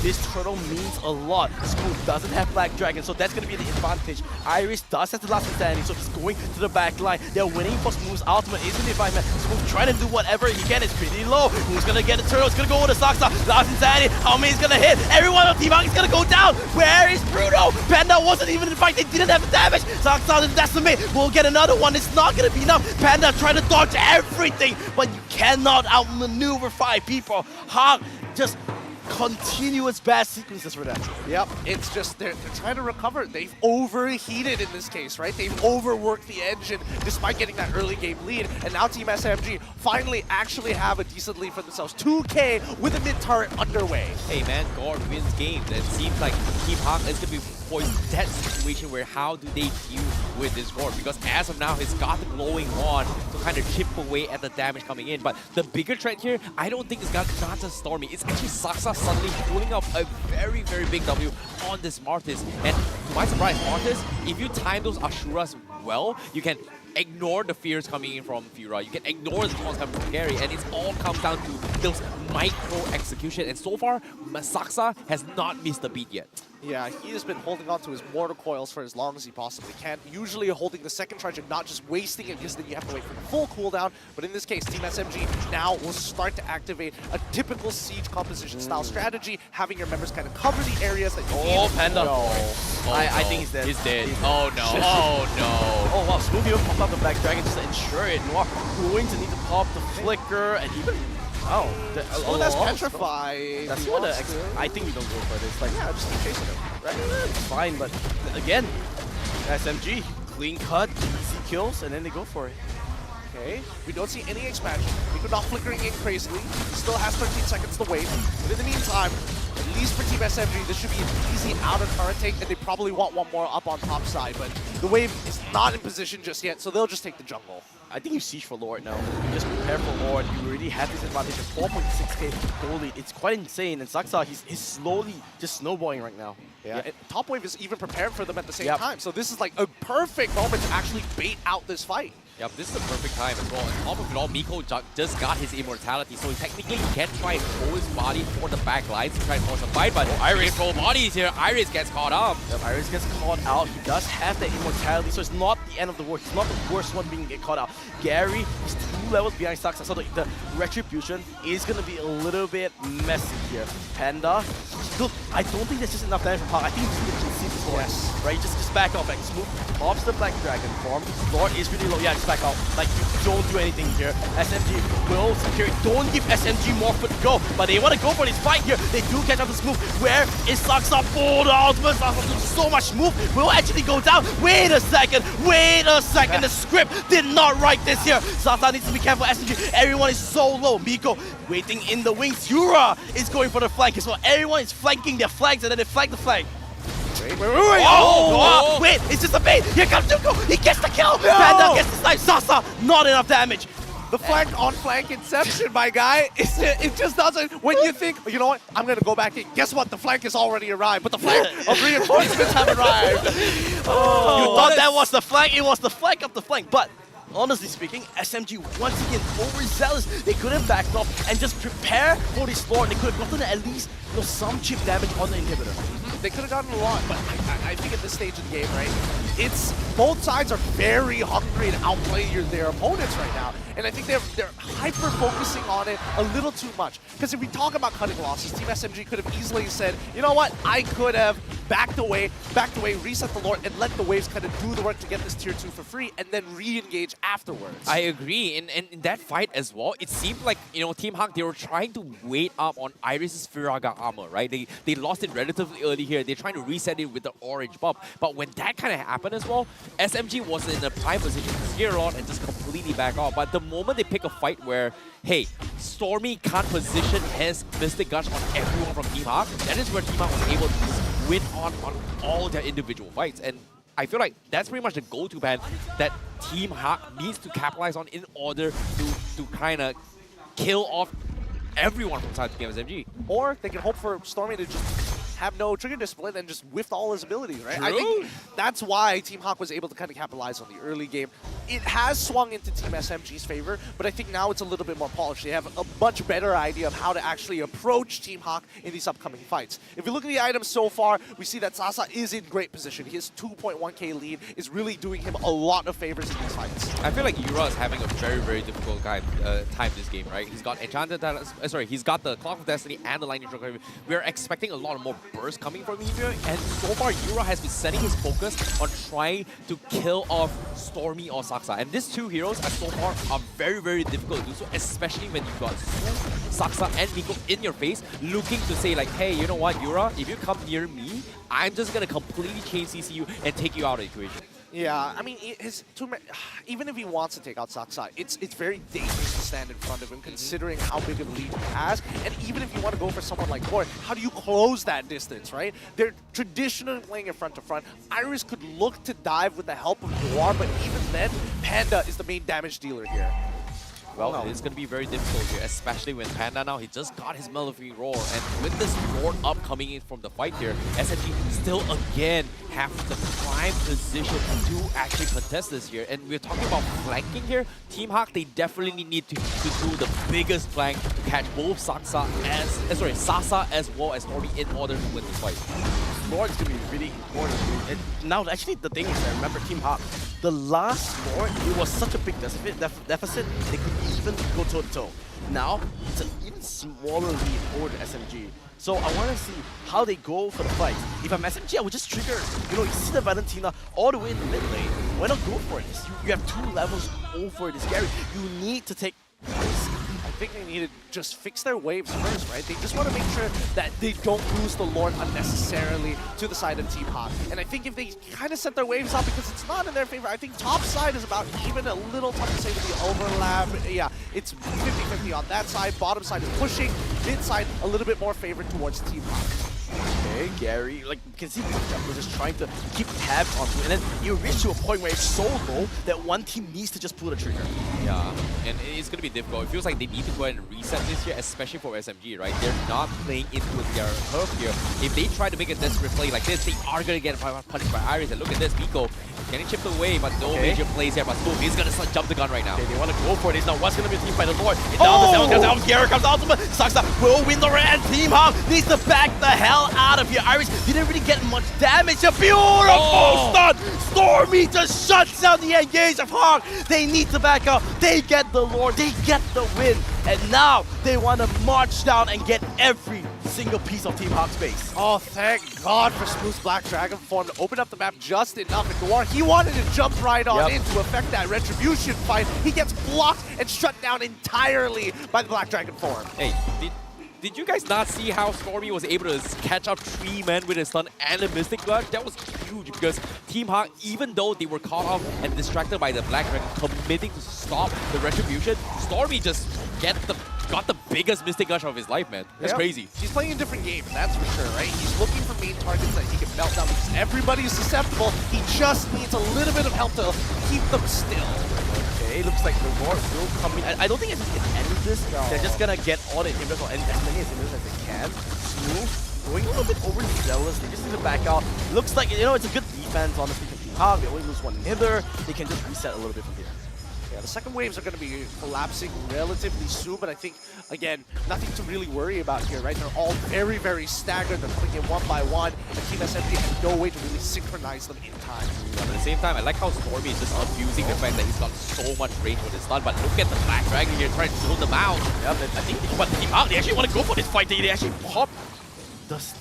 No, they can't really find anything. Look at how desperate they are. Oh my God! Oh, forced to flicker out. Miko needs to be careful. The taunt does land. SMG now, they fancy a fight. They want to counter. It's just a counter engages for days. Gary finally a little bit overstepped his welcome. Just out there. Team HAQ. You know, you can see both teams really close. It's close, but why do they want to fight immediately after this one, right? They end up losing another inhibitor, so that's all inhibitors down for the side of Team HAQ. It's Team SMG. In the next 54 seconds, it's going to be tough, right? Because with the map playing against them, Team HAQ have to not only dedicate resources to defend, but still have a person in position to disrupt the Lord. Oh, SMG looking for... Miko misses. Now this could be a big trouble. Miko forced to flicker out. Saksa should be able to walk away there. Last insanity does get boxed. Saksa! Oh, the flicker does finally save his life. That was a little bit too close for comfort. Big hatch here coming from Team HAQ. They're actually scared them off. Mistakes coming in from Stormy there. Because of that play coming from Miko and Stormy, Sasa was forced to act as the second aggressor to try and stall them back, and because of that, they lost so much map control. And because of this, especially with the Lord now 10 seconds before spawn time, Team SMG will lose advantage when it comes to positioning, and Team HAQ, they definitely need to capitalize on this right now. A bit unfortunate that they ended up losing their mid-tier 1, but it was going to fall down regardless. Team HAQ now posturing, right? They have the Bruno so far away to just maintain these waves, and Team SMG, they can technically push Team HAQ around a lot. Man, right now, Team HAQ is just finding it really difficult to actually just enter into the team fight because SMG is so disciplined. Look at how they're engaged now, like how they are set up. Right, Miko on the bottom side, Saksa is the one that's really going around on the floor. They know they just need to wait for their waves to come in. They don't need to rush them. Yeah, they definitely don't need to, especially at this stage, right? They still have more mortalities, they've got all the lanes in their favor, economy lead as well. And the longer this time drags on and Team HAQ coming in here, they're not getting any kind of economy value to kind of scale back in the game, right? Even though now it's 80 minutes game, right? We talk about, hey, 7K is not much of a difference, but if you think about from Team HAQ's perspective, their supports here, they're not 6 slaughters yet. And before they can actually get that kind of farm, it is going to spin them off. And right now, SMG, they saw the Valentina down mid, they are going to make an attempt on the Lord now. Oh, they need to be careful because remember, Iris does have that last insanity that does a huge burst. That's why they're just a little bit careful. That bottom lane, it's what they're looking at. Yeah, They're be waiting careful. for those creeps to come in. It's go time. Oh, they need to. Black Dragon Ball finally gets popped up. They see the Valentina. Looks like Team HAQ is just going to concede. They're not going to go try for it. That is textbook play coming from SMG. Beautiful stuff coming out from the side of Team SMG. I thought they might want to go for the approach again to like chunk out Iris enough to break the Firaga armor early so that you don't have access to the last insanity. But considering that nobody was dealing with the bottom wave, Team HAQ eventually had to concede this up, and Team SMG, they were very aware. Yeah, very, very nice trigger discipline coming from them here. But now with the Lord crashing in here, Team HAQ, even though they've got immortality, they have to throw everything for this. Oh, would it be enough though? Mako doesn't get a lot of the stun. Beautiful Mortal lands onto 3 members, but Team HAQ, they're actually staying up. Noah on the backline, he finds Stormzy. He was just waiting there for anything. There comes the Lord marching in. Can they actually clear this? Iris is doing what he can. The Lord is bringing down really, really low out there from Stormzy. Yura will go down. Panda trying to focus every single thing, but it's not going to be enough. SMG will bring it home. We are going on to a game 3. A Maniac picking up the Savage. Not yeah, Stormy will take it out. Game 3 underway. Woo! There we go. Team SMG answer back to the aggression of Team HAQ in game number 1, pulling and tying up the score 1-1 for a grand final showdown-like game 3. What a way to start things off here for week number 5, especially on Friday. Full game 3s all the way through. And guess what? Gord wins games because as of now, SMG has shown themselves that they can play a mean Gord. But honestly speaking, I was quite impressed by Team HAQ. Like throughout the game, even though they were behind, they were making good plays. They were making proactive plays, and that's what you want to see. Even though you're losing games, you are keeping in, at least being competitive. Yeah, and I like that aspect coming out from HAQ, even though it does come off as a little bit desperate at times where they get very overzealous, as we've seen before, going for engagements where they honestly shouldn't. But I think it's a good showing from HAQ, a couple of fine adjustments, and I think it would be an even closer game between the two. Yeah, it is going to be a very, very close one here, especially when it comes to adaptations, right? I feel like both Game 1 and Game 2, both teams kind of understood what needs to be done in certain situations, right? Game 1, it came down to one wrong move. Game 2, it felt like Team HAQ didn't have the necessary tools to catch the back line, right? We've talked about how the Gord is designed to be a sentry where he's going to be standing there doing so much damage, but what can they do? In this case, SMG, they came up on top here, and I'm excited to see who is going to be the MVP for game number 2. It is going to be none other than Stormy, of course. It is going to be Gord. Gord wins games. Gord wins games. His early game was a little bit, he wasn't warm, full fingers, the traditional stuff. But coming in towards the later half of that game, he was really stepping up. He was finding his momentum once again. He was being very polished and very sharp on his stunts. I think in short, it was that one team fight. I'm not sure if you remember where it was just everyone lined up. I think he landed like a 3-man stun. Yeah, 3-man stun. That itself opened up the entire game. And it allowed him to kind of breathe as well, to catch up in that goal that he lost early, and more importantly, kind of reminding the rest of Team HAQ how true damage works, because their techs melted so fast. Their Praises of Wrath getting cancelled multiple times. Yeah, it's so difficult here. And I want to see how the item builds are going to be looking like here, especially coming in from SMG, because so far it feels like they just didn't have the tools to actually make a comeback, especially for Team HAQ. Because SMG, all they got to do, textbook items here, just go in for the traditional here, farm your way through, and eventually Team HAQ, they have to make a play. In this case, Yura has made those kind of attempts before, right? He stole the Black Dragon, tried to use Smooth's ultimate against Stormy, but that's the thing, right?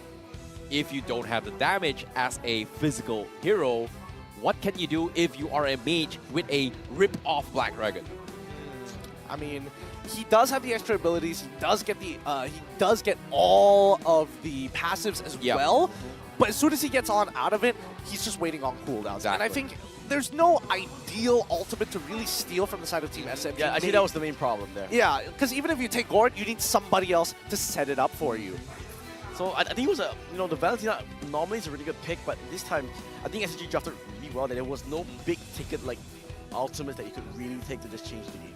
I mean, the closest you could get was the Decimate, but even so, it's only relevant you for have like to be the first so, half. like, yeah, but you gotta be like so in front and you're so squishy, right? It's really hard. It's difficult, right? Spacing, no matter where you want to space, somebody is able to kind of clip you in these situations. And it's interesting to see, at least for someone like Sasa, I would have imagined wanting to go for the like a marksman emblem. He decides to go assassin. Yeah, that's the thing, right? Assassin gives you those kind of penetration builds here. Sasa has got 81 and 9. He's been chipping away value kills every single time. But I agree with what you said as well. Valentina, you know, if you're talking about situations from Game 1 and Game 2, obviously when Stormlink played the Valentina, he had so much more innate build kits to actually take advantage of, such as the Bloody Hunt from Franco, yada yada. But this game, I agree, you know, what else can he still? You know, Mystic Gush means that you are going to be playing back lines. Even you do that means that nobody's going to be able to go to the back lines and flank Stormy. And that's the biggest problem when you are faced off with Gord. Game 1, Smooth, SMG played with Smooth as a Benedetta. This game, if you think about it here, the only other logical player was Iris going to back lines to zone him off. But if he does that, who else can follow up with Iris? Yeah, and that's the thing, right? You're hoping that Panda deals enough damage so that the pacing of these sequences becomes a little bit smoother. But Panda not finding the lead at all, right? He was really struggling in this particular game to get in on those fights because he's constantly zoned out by the side of Yuzong. And if he gets too far forward, either he gets stunned up by Gord or Edith is already in a primal form ready to trade against him. So there was no real way for him to come out of these situations on top unless, as Matthew mentioned before, the engage was initially good. Yeah, it is going to be very, very difficult, especially when it comes to setting up those engages, right? And I feel like Noir, he tried his best. You know, there's only so much a Kufra can do. Kufra is the type of hero, when you hit, you hit. If you don't hit, you are going to be in an awkward situation. And I like that they have Iris as a safety net, but it felt like it wasn't enough. And speaking of damage output as well, let's take a look at this. Iris obviously going to be 58,000. But Yura doing 37,000 as compared to Stormy, who hit 104,000 damage. That's a lot of damage. He was finding multiple targets to really shred through, especially on this score. And I think even coming in towards game number 3, it might be considered bannable at this point. I don't think the Gord was really like the main problem, at least from my perspective. I think the issue for Team HAQ was that they couldn't really find an opening because SMG was very, very disciplined in this game, right? Yep. They knew when to enter, they knew when to sort of like engage, and Noir just didn't have an opening. Where in game 1, it was just the Franco hooking everyone through. I think that in these situations, we need Iris to kind of be that person to open up the map because, again, you have the immortality, you technically have 2 lives with the Faraga armor, and you're like the least important member on the team in these situations, right? So when we look at the highlights, when we have a look at the gold graph here, you can see the entire storyline go down. 6 minutes, like Team HAQ's like, yes, you made enough mistakes, we're coming back to it, and then the turnaround happens. The three-man stun happening around, this is happening around the 9th minute mark. I think it's like the 19th minute mark, right? The 19th minute mark? Yeah, the big gap push. But then he was doing something in the meantime. He was fighting for a neutral objective, so there's 3 to choose from there. I would imagine if that was the case, it would be 15, I suppose. Okay, either or. Either or. Regardless, they still are able to kind of find the right amount of gold, stay ahead of their opponents and start juggling their items. But I think even if item juggle or not, it still came down to what the decision was from Team HAQ at that time. You know, that's the thing about Team HAQ's composition, right? Like, even though that they are trading objectives across the map here with this economy here, I feel like they have 2 very, very different variations on how they want to play the game. SMG, obviously, they want to play towards this squad strength. You know, come to us, it's okay. Even if we come to you, we have somewhat of a poke damage. In this case, you know, Mortis is just extremely annoying to threaten you, even though we are poking. Whereas a Fredrin, you don't exactly poke too much because you are going to be in a position where you're taking a lot of damage, and then if you hit your appraisals round, it's great. If you don't hit it, your HP doesn't get regenerated. So that's going to be a problem where you can see multiple times Team HAQ are struggling. Obviously, this first run, yeah, great. I don't know what the hell Smooth was doing there. 1-1. Great start for Gary. But when the fight comes into the situation, this is a perfect example here. Gary goes in, you are going to get punished from SMG. Whereas if Saksa goes in, he can safely get out. This was the fight that they should have just backed off. Like, there was no reason for them to even stay there so long. Like, they got the turret. Gary was gonna die no matter what, but they just felt that they were strong enough for that fight. Yeah, I think it's just a lot of confidence in Panda specifically. It's like, yeah, if we trade enough, then we drag this long enough, Panda is eventually going to whittle them down because that's what Brutos are supposed to do in the earlier stages of the game. But as it starts to progress, right, we can see the adaptations for both sides every single time they meet up at the turtle. Initially, it's all about, okay, we're going to lock down Gary, and then we should be able to secure at least a neutral objective, which worked out for Team SMG's next upcoming one, with Smooth opening up the map to ensure that they don't find that angle again. You know, this was pretty much the start of how SMG got their early lead, right? Initially, you know, they got a little mistake here. They saw Panda all the way down bottom, and then they kind of capitalized on this. But even though they had this lead, I don't know how Team HAQ was able to get all these individual fights, right? It felt like SMG was on top of their heads here, like, hey guys, we've got a 4K lead. We should be very, very strong. It was this one. It was this one, but right? the moment they choose the jump fight block. where Stormy was in the position, they're out. They were just very, very awkward. Oh, look at the gore. Look at Stormy, right? Yeah, this one is like a This three-man was a stun. Three-man stun. Oh. Beautiful. And I think that effectively won the game. Yeah, it really did. 14 minutes, 50 seconds was the timer on, So you're timer on right. that. So, yeah, you know, we were doing a bit of estimations, but I think we all got it right this time around. Game number 3 is where it's going to matter for either side. And Ban the Gord. I feel like, as much as I hate to deal with Gord overall, I do think that the Yuzong did provide a lot for the rest of the side of Team SMG. So it kind of devolves back to Team SMG's problem in game number 1. It's like, maybe they should pick something better for their EXP later. Maybe Team HAQ should pick something better for Iris, unfortunately, because as much as he wanted to be that blocker as he did before, this time round, it was just really difficult to do so, especially when you are playing X-Board. Yeah, I agree. And on top of it all, the denial pick with the Yuzong was just so huge here, especially coming from SMG. So I feel like the drafts coming from Paolo was just very, very spot on coming from SMG. And I'm really excited to see what kind of brains are going to be coming through for game number 3. Thoughts? I think the draft will mean a lot, and I want to see how they kind of adapt their draft into game 3, where game 1 and game 2 has shown me that both teams are showing up today. All right. Game 3 should be the most perfect, you know, like the crescendo of today. Well, let's find if it's going to be the crescendo of today, but in the meantime, we're going to go on a short break. When the teams come back, it's going to be game number 3.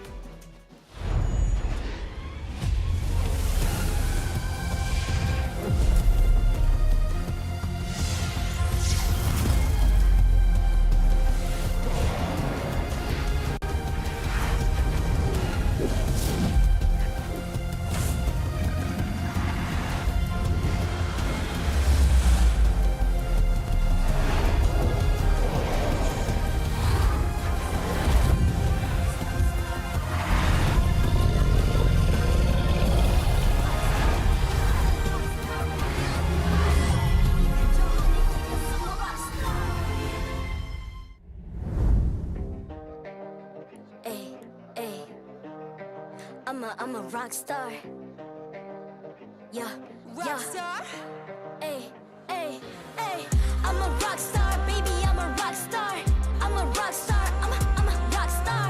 I'm a rock star, panggil aku rock star. Ini kejohanan kita semua orang rock star. Kita rockstar, kita buat saja gaya kita. Makin panas apinya sudah membara. Macam mana pun kau menempuh segala. Demi negara kau buat semua bangga. Step into my world, you know I'm always in my zone. You know I got my team, no I'm never alone. Bring out my best, buat yang terbaik. Jadi juara perlahan kita Get on my way, naik. aku nak push. Naik-naik jadi lebih bagus. Jadi hero, ku ada skill. Berapa banyak musuh aku dah kill. Ramai cuba mencabar, cause they envy me. Tiap game aku pasti jadi MVP. Easy. I'm a rockstar, baby, I'm a rockstar. I'm a rockstar, I'm a rockstar. I'm a rockstar, panggil aku rockstar. Ini kejohanan kita semua orang rockstar. I'm a rock star, baby, I'm a rock star. I'm a rock star, I'm a rock star. I'm a rock star, panggil aku rock star. Ini kejohanan kita semua orang rock star. Tengok nanti siapa yang juara. Ni peluang kita bawa pulang piala. This is my game, this is my time. Menang semua, everything will be mine. Kalau jatuh kau pasti kembali. Bangun balik ku tegak berdiri. Kuatkanlah tenaga, ganjaran diperoleh. Ni kejohanan kita, Malaysia memang boleh. Rise up to the top, kita buat bersama. Semangat kita kuat di bawah satu bendera. I'ma go hard for the win. Win. On the battlefield till the end. I'm trying to be the greatest anyone has ever seen. Stand by, I'm coming in for the win. I'm a rock star, baby, I'm a rock star.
Ay, ay.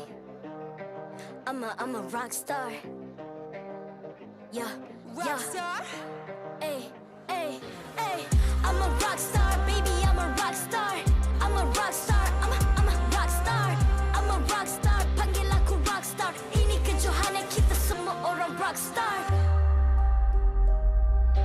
Kita rockstar, kita buat saja gaya kita. Makin panas apinya sudah membara.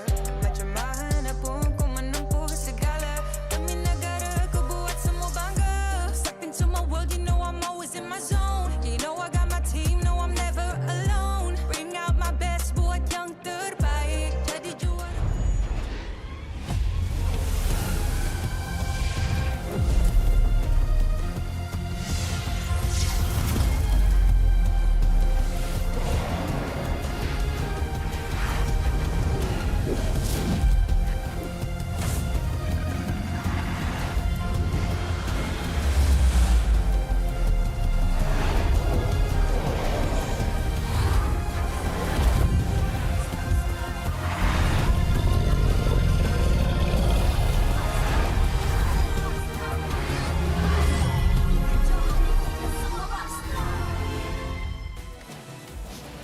Welcome back, everybody. It's the MPL MY Season 12 English broadcast here. Me, Getting Q, as well as Terrence Icy Baby 12, and our special guest Matthew Chan, as we are on our final game of the day. No more after this. Team SMG currently at 1 point, tied up against Team HAQ at 1.2. I'm really glad that they purposely play all 3 games so that I can maximize my cost.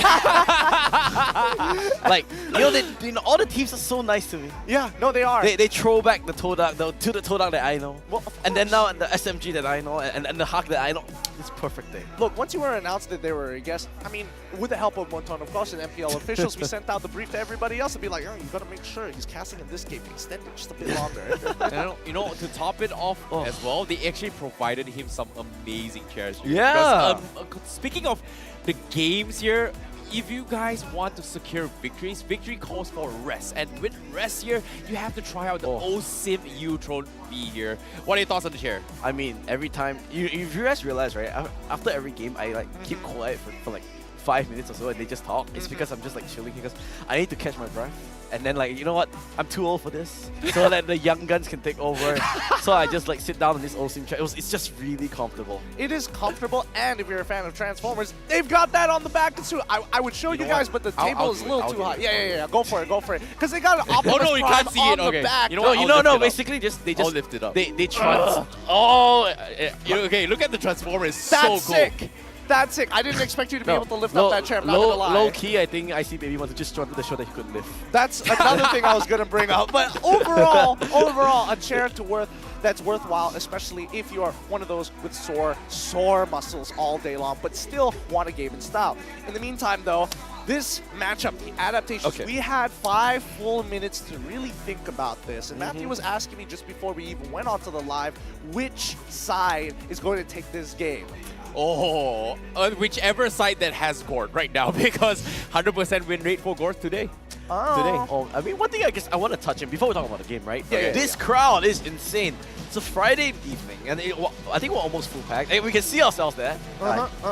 Waving in the back real quick. I mean, I think we wanted to touch on this, right? From the day that we started casting until today. All right. It's insane. We didn't even have stages back then. Okay. We were casting in a small... When was this? Like, what? 2019? 2019, Yeah, right? 2018, 2019, right? So it's been what, like 4 years now? Okay. Didn't you guys remember, right? We casted in front of like in a small white box. Yes!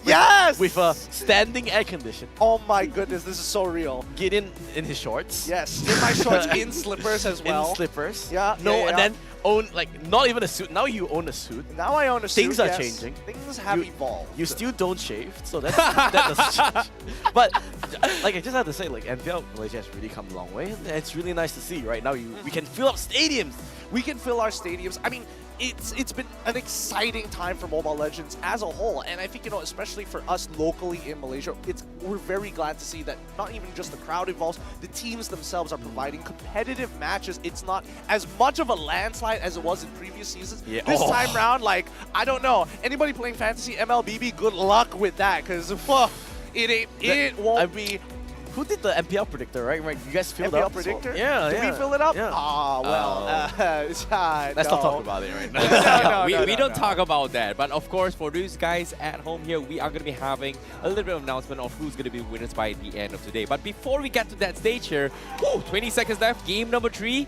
I feel like, Coach Paolo did a very, very good solid in game number 2 in the drafts compared to Team HAQ. Team HAQ definitely, tried to play the court. Obviously, SMG, they were caught up by surprise, but even then, it came down to executional errors for game 1. But game 2, it was just straight up, Paolo said, you know what, my draft is just so much better. We know how to deal with Team HAQ. And hopefully, game 3 is going to be that for SMG. So SMG blue side, red side. SMG, it doesn't matter. It's Coach Paolo, man. All right, blue side, red side. I think they kind of won the red side.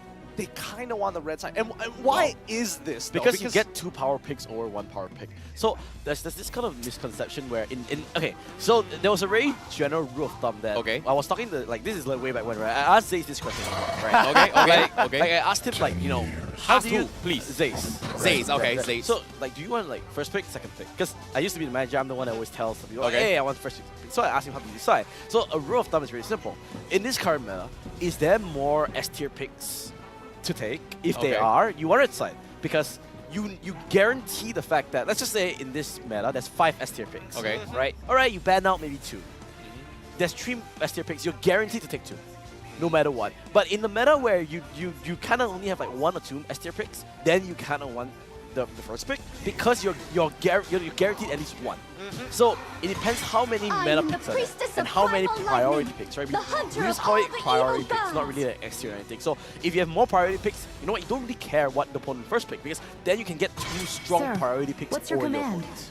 And that's been the ideas for a lot of these teams, unless they want to take it a step further into like double flex picks or situations where they want to only just secure at least one of these power picks that really work well for your comp. So Edith is the one change Exactly. off the bat. I was about to mention it as well here, because when we talk about double flex picks here, Edith was one of the flex picks that Team SMG as well as HAQ was able to capitalize on here as well, because, hey, is this Edith going to be roam? Is this going to be XP lane? And in this case, now denying this year, I'm really surprised by this first pick Fredrin coming from Team HAQ, because the Fredrin into both games didn't exactly do too well. Oh no, they should have picked Gord. They would have won. No, this game. not They Gord just as a had first it. pick, right? Oh, man. Maybe not Gord as a More first so, they let go the Valentina.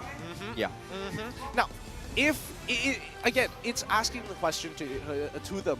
We have a tank jungle already revealed. Or EXP later, we don't know. If you take Gord, sure, fine. But Valentina might provide a little bit more value unless Team HAQ decide we're not going to give you any value ults. Yeah, to like begin with. last game, right? But it's a very situational thing, right? It's more often than not, your team is going to have at least one ultimate that's really easy to utilize. Yes. But I want to see how where Team HAQ is going with this, right? Okay. They pick their poison. They pick this Federin. How are they going to build around them? To be honest, I feel like they can still lean on the export once again, but this time they can pair it up with the Gord or Valir. But so far, we haven't seen a single Valir yet, and so far, I feel like export works really well if you play this slowy style composition, playing around the Ice Queen one. Do you think Valir the is Bruno great here? for that. But Bruno, I feel like no, honestly, not Bruno. Panda didn't play that bad. Yeah, but it's more like they picked the Bruno to deny it away from Sasa, considering that game 1, that was their priority for them. Sasa did really well on the Bruno, but yeah, they are gonna stick with the Gord. We can pack up now. Right? Like, let's right? Let's the IC baby 1-2 theory. Yeah, it's over. We're done. You know, we don't have to watch through this. We know what's gonna happen. I think as a response, I think Team SMG is gonna take the Bruno. Right? It's a good matchup. The fact is, it's pretty different. Why did Team SMG go to Comfort? No, I don't think it was Comfort here, because if you think about how game 1 went, Cho, game 1 and game 2, Cho was pretty much banned. These are 2 heroes that can actually mess up the Gord really, really bad, and there's nothing really much that can actually stop a Cho running to his Gord's face and forcing you to flicker out or this reposition. And because of this kind of chaos moments, Cho is gonna strive that knowing that Gord is not getting so much value in those team fights. And I feel like with a little bit more experience for game 1, SMG adapted by saying like, you know what, they are gonna ban these heroes. I'm gonna pick the Cho. Yeah, because I think last 2 games, Cho were banned in the second rotation. Yep. And it is a perfect pick at that point, because I don't think you kind of want to pick that Bruno so early on, because Sasa, right? I mean, He can play anything. Yeah, he can play anything. And at that point, you know, when a marksman is in the winning game, there's not much big of a deal. Of course, there's like minor changes, but this Cho would, it basically counters both players where both Irito and the Gord needs to be so careful here, where they need to make sure their positioning is there and they need to be worried, because if anybody gets, Way of the Dragon into the team, you have this Martis that just decimates anyone, and you get the reset, and you know when a Martis gets a reset. Exactly. It just continues to chain and becomes really devastating to deal with, but I like the way that Team SMG is thinking one step ahead, right? Because, okay, we have this great spearhead to pick you off, so what stops it? Number one, Franco.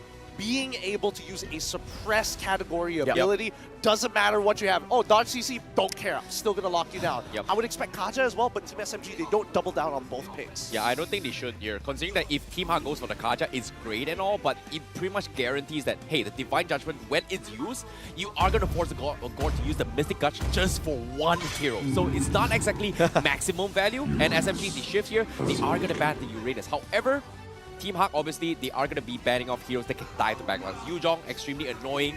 Gord is not going to have a good time. I feel like, seeing how Game 1 went, they should respect Smooth's Benedetta. They should. And I think it's like... I don't think it's worth a ban, but I was going to say something. What? What do you guys think of Dexter. Diggy It's our showtime for Team HAQ? Diggy for the side of Team HAQ. Let me think about this for a couple of seconds. Okay, Actually, Diggy isn't too bad. Early game, you're going to get auto wall bombs, you're going to have more than enough information. I would say that... You counter the export. Yeah, I mean, there's more reason to now than it was just earlier. I feel that right now Team SMG is positioning themselves for like more towards a dive composition more than anything else, right? Because unless it depends on whether this is a Claude. Oh no, Claude's already banned out, so it has to be Beatrix, right? Yeah. That's the thing about this, right? Like game number 2, Claude was completely ignored. Sasa didn't really play it here, but I feel like against a Gord, Claude is like the perfect hero to actually dive the backlines and chunk out massive amount of damage. But even then, I feel like Sasa doesn't like. It doesn't matter what hero he plays, he's still going to find somewhat of value. It's more like, can he do enough to challenge it, both the Irito and Gord at the same time? And I feel like Beatrix isn't too bad. Melissa, not the greatest. But I think the biggest problem that Team HAQ should be facing right now is who can protect the Gord. And this time, Lancelot and Kufra as a denial. I like that they're stealing the Lancelot away, to be honest. I really like this, but I don't think SMG would have flexed the Mortis and XP. I don't think that's gonna happen. I think the Xbox is gonna be XP. It's gonna be a jungle, jungle market. Jungle market, So for sure. yeah, it's gonna be a Beatrix thing. It's a pretty standard pick. Whoever we picked that wasn't really gonna be the big of deal. Yeah. But I like this where the flex from Fredrin actually went to the XP, because when they first picked it, I had this strong suspicion that you wouldn't pick Gary's hero so early. Oh, for sure. Yeah. So it was good flexibility, and to be fair, I think this Fredrin in the in XP helps. It's much better because you can pick up Flicker, where you can flicker taunt or anything like that. When you're juggling, obviously you're guaranteed you have to take the retribution, so it's a big mobility spell that you can add in. It helps the kit a lot. I am liking Team HAQ's comp a little bit more. Really? Even though Iris just has to take it from this export? Yeah, I think so. Right? I think that's fair. What about you, Icy Baby? Even though I like Gord a lot, I feel like SMG's got this. Like SMG's draft is way much easier to play. Icy Baby abandoning his own theory. That doesn't work, but you know what? Theories aside, predictions aside, all those 10 players, they're going to decide their own fate. It's Team HAQ against SMG. Who's going to be the crown of today? Who's going to take home the W? And who is going to go top on the table? It is going to be HAQ versus SMG. Welcome everybody to the land of Dawn. Team HAQ on the blue side with Team SMG on the red. Starting things off, Gary's going to be... Miko! Instant He invade. gets the small creep as well! Yeah, that's a little sad. That's a little sad. Let's see. Force out that retribution out of Gary. Yeah, yep, there we go. I mean, you have to force it out. But, you see, Kufra's doing the same thing here in War. Did he force out? Yeah, he forced out Zaxxan's retribution as well. So, for a tit for a tat. Tip for a tap, slight more EXP for the side to show it at least, but let's look at the emblems, see if there's anything that's outstanding here. Well, it seems like, from Smooth's perspective, he's not going to go for agility. He's going to go for a little bit more sustains as well as impure range and festival of blood. So that means he is going to compensate his movement speed with sprint instead of flicker, which is kind of surprising for me, but I guess, you kind of want to be in your face here. You don't really want to commit the flicker and, let someone from your opponent team kind of sidestep. So the sprint is going to be making sure that the insanity is going to be in your face a majority of time. So that's going to be a little bit of integration coming from Smooth. Aside from that, Iris, He's gonna. Okay, he's gonna get it. All good, Iris, all good. there's no way he's gonna be able to contest X-Ball. Yeah, personally, I like this. You know, show some love to your EXP laner. Saksa usually would invade on towards the bottom side because of where he started. But more importantly, he wanted to make sure that he covered his entire jungle first. Let's Move get slightly ahead. And now, look, Gary, currently, he's not a level 4, even though both sides were thinking about giving the Lethal Wanderer over to their mid laners. Yep, I think this is going to be quite interesting because Saksa, as you can see, he's in prime position to actually go for a dive. He wants to see like whether they will overstep it. They are setting up for the first turtle, but I think Irish is not going to bite.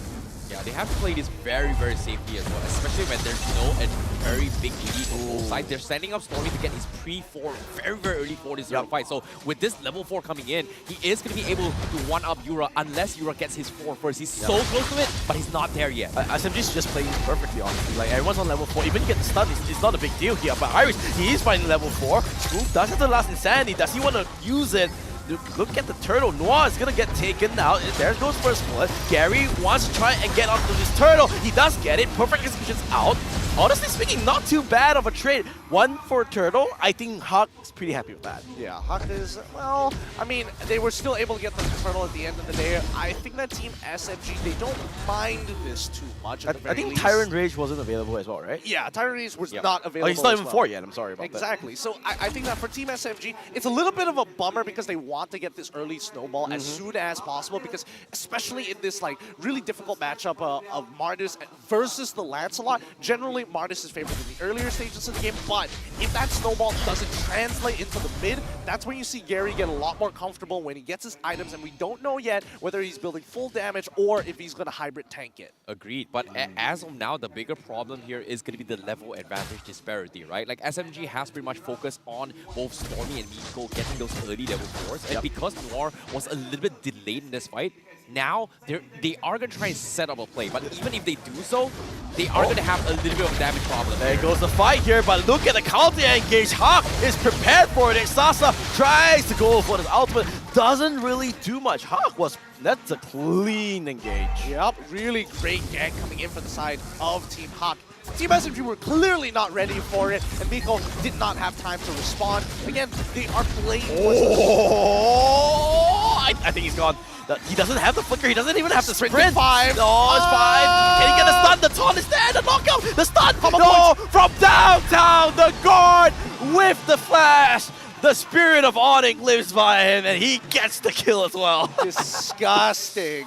Disgusting stuff. 2 successful ganks on both side laners is great for the side of Team HAQ. At least we know for a fact that if Saksa decides to invade, Gary has plenty of opportunities to find farm for himself. Honestly speaking, Miko has been doing a really good job just suppressing Gary. You know, always tagging, which is what we call like just tagging him out, making sure that, you know, they know it. But Yura has stepped up really well, and I have to say Noir as well. So now, this turtle is going to be extremely important, but HAQ will be in a better position to actually fight for his. Miko goes for the ultimate. He does land onto Iris. Can he survive onto this? Remember, this is not a jungler anymore. He has the flicker. Gary, beautiful hit! He gets the turtle. He gets the kill as well. Phantom Execution gets stolen over by Stormy. Good damage. 1 for 1. It is a jungle for a jungle, but honestly speaking, HAQ's going to take that any day of the week. Yeah, every single day of the week. What an engage coming in from Noir as well. 2 screens away.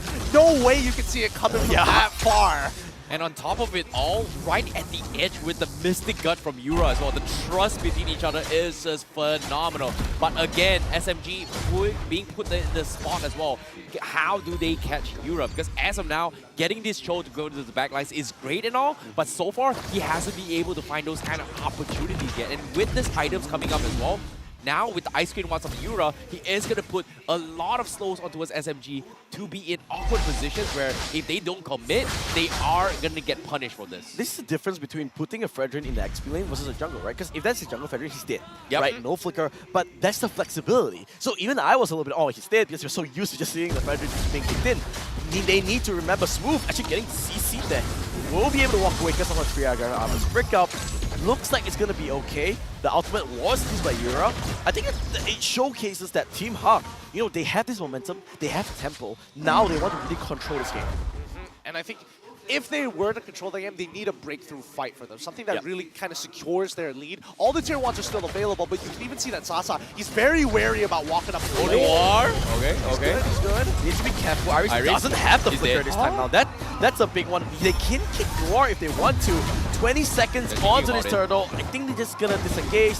They want a juicier target. Miko wants to pick those priority picks instead of a Kufra. Yeah, and if they gotta make sure they keep control. Oh, Sasa! Whoa. Hey, I didn't expect Panda to deal that much damage. I was thinking that Team SMG actually wanted to activate and say, hey, we could look for a tower dive, but more importantly, I think we just want to secure the tier 1. Didn't even get that. Panda, no heavy crossbow. Okay, now, even though Iris did die, it didn't really matter that much. It's just a little bit of priority. Here comes Noir, going one big round across the map. Team HAQ actually has a little bit better position in Smooth. Can he get the Fragger armor out? Yes. So no last insanity for this team fight. Team HAQ can just full-fledged just send it onto this turtle, but they're just taking their time. Iris will be able to take out onto the Miko. They want to protect Panza. The team SMG is a little bit too close here. They do get a turtle. They're gonna fight the Fragger ultimate lands, and there goes Sasa. That's the damage dealer. Can they go for the fight? Decimate doesn't tag onto anyone. Panda with a double kill. There goes another one. It's a 4-for-0 exchange. SMG tails between their legs. Miko, the last member, survives to tell the tale, but that's not what you want. Team HAQ, clean as a whistle. Ooh, so rough. And this was the breakthrough fight that Team HAQ was looking for, right? Killing 4 of their members, putting them at a clean 3k gold lead. These outer turrets are now at risk as they slowly crumble one by one, starting with top tier 1, moving down to bottom tier 1. You know what? This feels like 2021, man. Everyone's playing so well. I know, right? Noir is just playing absolutely crazy as well. The flicker catches have been on point, and this time he caught Sasa, one of the biggest damage dealers from SMG. And knowing this year, if you want to base off to this game number 1 here, Stormy was just there as a playmaker, but the main damage contribution is going to be Sasa. And Team HAQ, they identified the weakness of SMG, just shut down Sasa, and they're all good. Because as of now, there's absolutely nothing Sasa can do towards Yura as long as Yura's position is great. But now Miko is going to try and make a little kick here. I don't think that was a good trial, but it's going 1-for-1. Sasa's pretty low. There goes the landslide. Good flicker, but that's just going to the inevitable. Last Sandy will tag on to Gary. He needs to do all his own. Stormy, he's trying to go for the kill. Gary now's the one in trouble. The execution, does he have it? He's waiting. Puncture off cooldown. He gets it. No, Stormy going to survive the man-on-man fight. A little bit messy, but HAQ comes out a little bit worse for wear. SMG looking live. 4 for 2 trade. Again, they commit to this combination of getting Iris first. We were all questioning it still, whether he would be able to make it out. With no flicker on his side, there is no means of escape. Every single time, the flicker is the key spell for this Fredrin. Yeah, that's the thing about catching the right targets, right? Like so far, Miko, he's tried Yura multiple times and it's just not working out. And it feels like SMG, they're losing a lot on this pick-up potential because of the fact that Miko is saving up his Wave of the Dragon for Yura multiple times. But why bother when I can just burst the rest, considering that Yura is playing so far away? Oh, Miko already expended the Way of the Dragon. That's a big one. SMG, a little bit awkward of a team fight. No big spells. You can see Yura positioning himself way back. I think you just want to reset this Lord. Yeah, you want to reset this Lord if you're SMG. No Way of the Dragon, and now HAQ fancies a go at the Lord. Okay, They go for this. They want to break the Fragger armor of Smooth. They want to see if SMG's gonna just a little bit panicky, right? But so far, no big deal. Stormy is there. Everyone, it's just a game of inches right now. Yeah, they're really posturing and, you know, poking and prodding at each other just to instigate something to make that first mistake. Bottom side, again, it's pretty neutral, and all the ultimates are coming out, right? You know, I like how SMG is making the call, especially from Smooth, to actually recall back here. He's been struggling to try and regenerate his health multiple times now because of the fact that his itemization was not in towards the Bloodless X or for Spell Vamp, etc. because he's looking to play a little bit more tanky. And so far, if he chips onto his Lord to try and farm his armor shots, it is going to be very, very difficult to do so. And HAQ, they are going to try and bait out his Raga a little bit more. But Miko, they get the cool front, though. No one just decimates it straight away. Smooth, the last insanity into the face. What's gonna miss? Gary, he needs to back the hell out of there. Panda gets sniped out as well. Now Team HAQ is the one that's looking a little bit worse for wear. Gary does get the kill out to Stormy, so they do at least have their Retribution user. No, he used it in that last fight. Do they want to go for this Miko a little bit low? He might be able to get this snipe here. Phantom Execution together with the Thorn Rose. One more hit. Looks like the Lord will go over the stun. Get behind me, Mr. President. Miko not gonna go down today. Once again, Smooth just jumping in front, hands in the air, feet off the ground, able to tank it just in time. Look at the differential between the two. It's even, but all the gold is distributed so differently. Yep, it is indeed here, but let's talk a little bit more on Smooth's items here. He's got the Radiant Armor, he's looking to go for the Dominance Eyes later on to deal with Panda's attack speed. So as of now, he's got no spell web, and he's not looking to go for those immortality to abuse with the Virga armor. So he needs to be very, very careful on how he approaches this fight. However, Miko, what an absolute sidestep god. He is a ninja in and out when you need him coming from SMG, and Team HAQ is going to have a very, very big trouble trying to deal with this show right now. Well, I think we also have to talk about the fact that Team SMG need to convert. The fact that the Lord is already pushing in their favor. You might as well start taking the outer cards and develop the lead for yourself. And I think at this point, people who have been struggling in this match, who don't have that gold lead, in this case, Sasa might actually start to get ahead. We saw the Winds of Nature already complete. Great item for him. Stormy, on the other hand, probably needs his fourth before you really see him try to 1v5. Oh, they want to converge onto this. They see Noir. Wait a second, Smooth. Smooth. He does pop the Lust Insanity. He will go over the wall.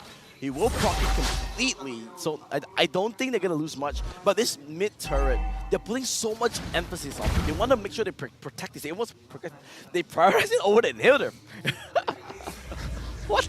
It's funny to imagine that you would prioritize a tier 1 over your inhibitor in some of these cases, but I think, you know, Team HAQ, they need a place to fall back to, right? They need a kind of safe haven, because if you compare it to Team SMG... Oh, wait. They want to fight here. Miko's the one being caught. They need to be careful. Look at Panda Savage. The gosh, doing so much. Smooth, does he have the last insanity? Yes, he does. He's waiting for a time. Ton doesn't let. Gary's on his own. He's going to go down. That's a big, big pickup. And now, SMG, they can build onto this. All right, they're going to take the recalls. Okay. I don't think they want to go any... Snipe! It's fine. All good. Fine. But all things considered here, considering that Team HAQ, they're trying so hard to focus onto his move, they got distracted because Gary was making a play in the back lines and Sasa was able to keep it apart. But now Sasa is going to look to get out, but he's going to be A-okay because as of now, Noir looking on towards the catch on the side, but I don't think they can do too much if they have a big problem, which is going to be Miko choosing the fights in their favor.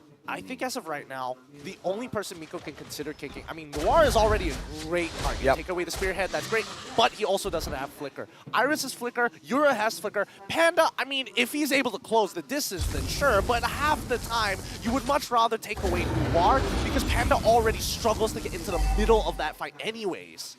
Yeah, it is going to be very, very difficult if this is going to be happening here, especially when now Panda, he needs to play around the fact that he needs to synergize with Gary, because once Gary goes in very, very deep to the back lines, it's very difficult for Panda to kind of connect with him because of the fact that there is so many front lines from the side of SFG. In this case, Saksa going to be one. Smooth now with the immortality is going to be a very, very big threat. So the bigger question here is that how do they dive the back lines while protecting Europe? The bot wave. Yeah, the bot wave. They're just buying time on this Team HAQ. They need to need to full send this. They need to fight this. Yep, exactly what they're doing here. Saksa gonna be caught out here. Can they go for this fight? They try to snipe on the Stormy, but Team HAQ, they're a little bit split. Good ultimate on the Stormy. Can they get the kill? Yes, that's one down. Saksa a little bit low. HAQ looking good here. Can they get the kills? Gary trying to just go all around. Miko, the next target. Sasa, his autos is just not shooting the air. His autos are not connecting. It is gonna be a 1-for-0 exchange. HAQ now, prime position, going for the Lord.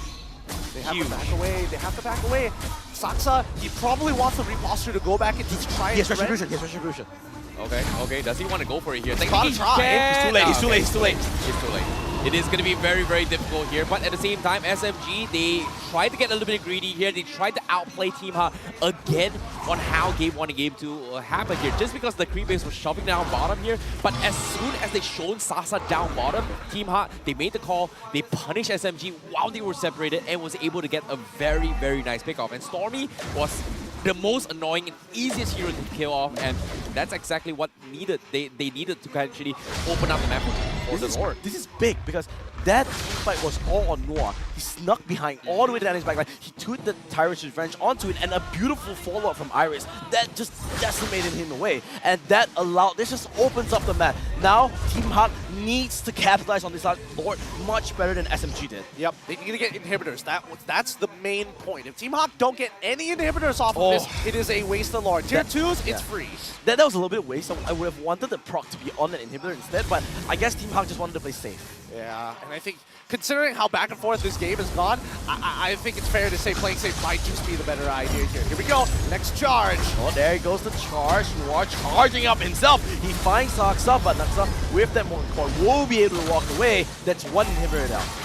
Right, with one inhibitor down, do they want to get bottom inhibitor? Are they even No, thinking about it? The creeps are not there. The creeps are not there. So they have to play this very, very safely as well. Considering that they even force out the conceal here, but look at the damage here. They are taking almost everything out of Smooth to actually clear it out, because eventually the main damage dealer is coming out from Sasa. They need more coming from They find the Cho! They find the Cho! He poisons immortality. Look at Iris. Yura just free hitting everyone with his laser beam, hitting on everything. Oh, Stormy steals onto Irito's ultimate. He procs every crossbow. Will it be enough damage? No, doesn't catch on it. Stormy trying to do everything on himself. Saksa was walking out. SMG losing by the skin of their teeth. It's just minor advantages, but these small inches, they are becoming bigger and bigger. Oof. Oh, okay.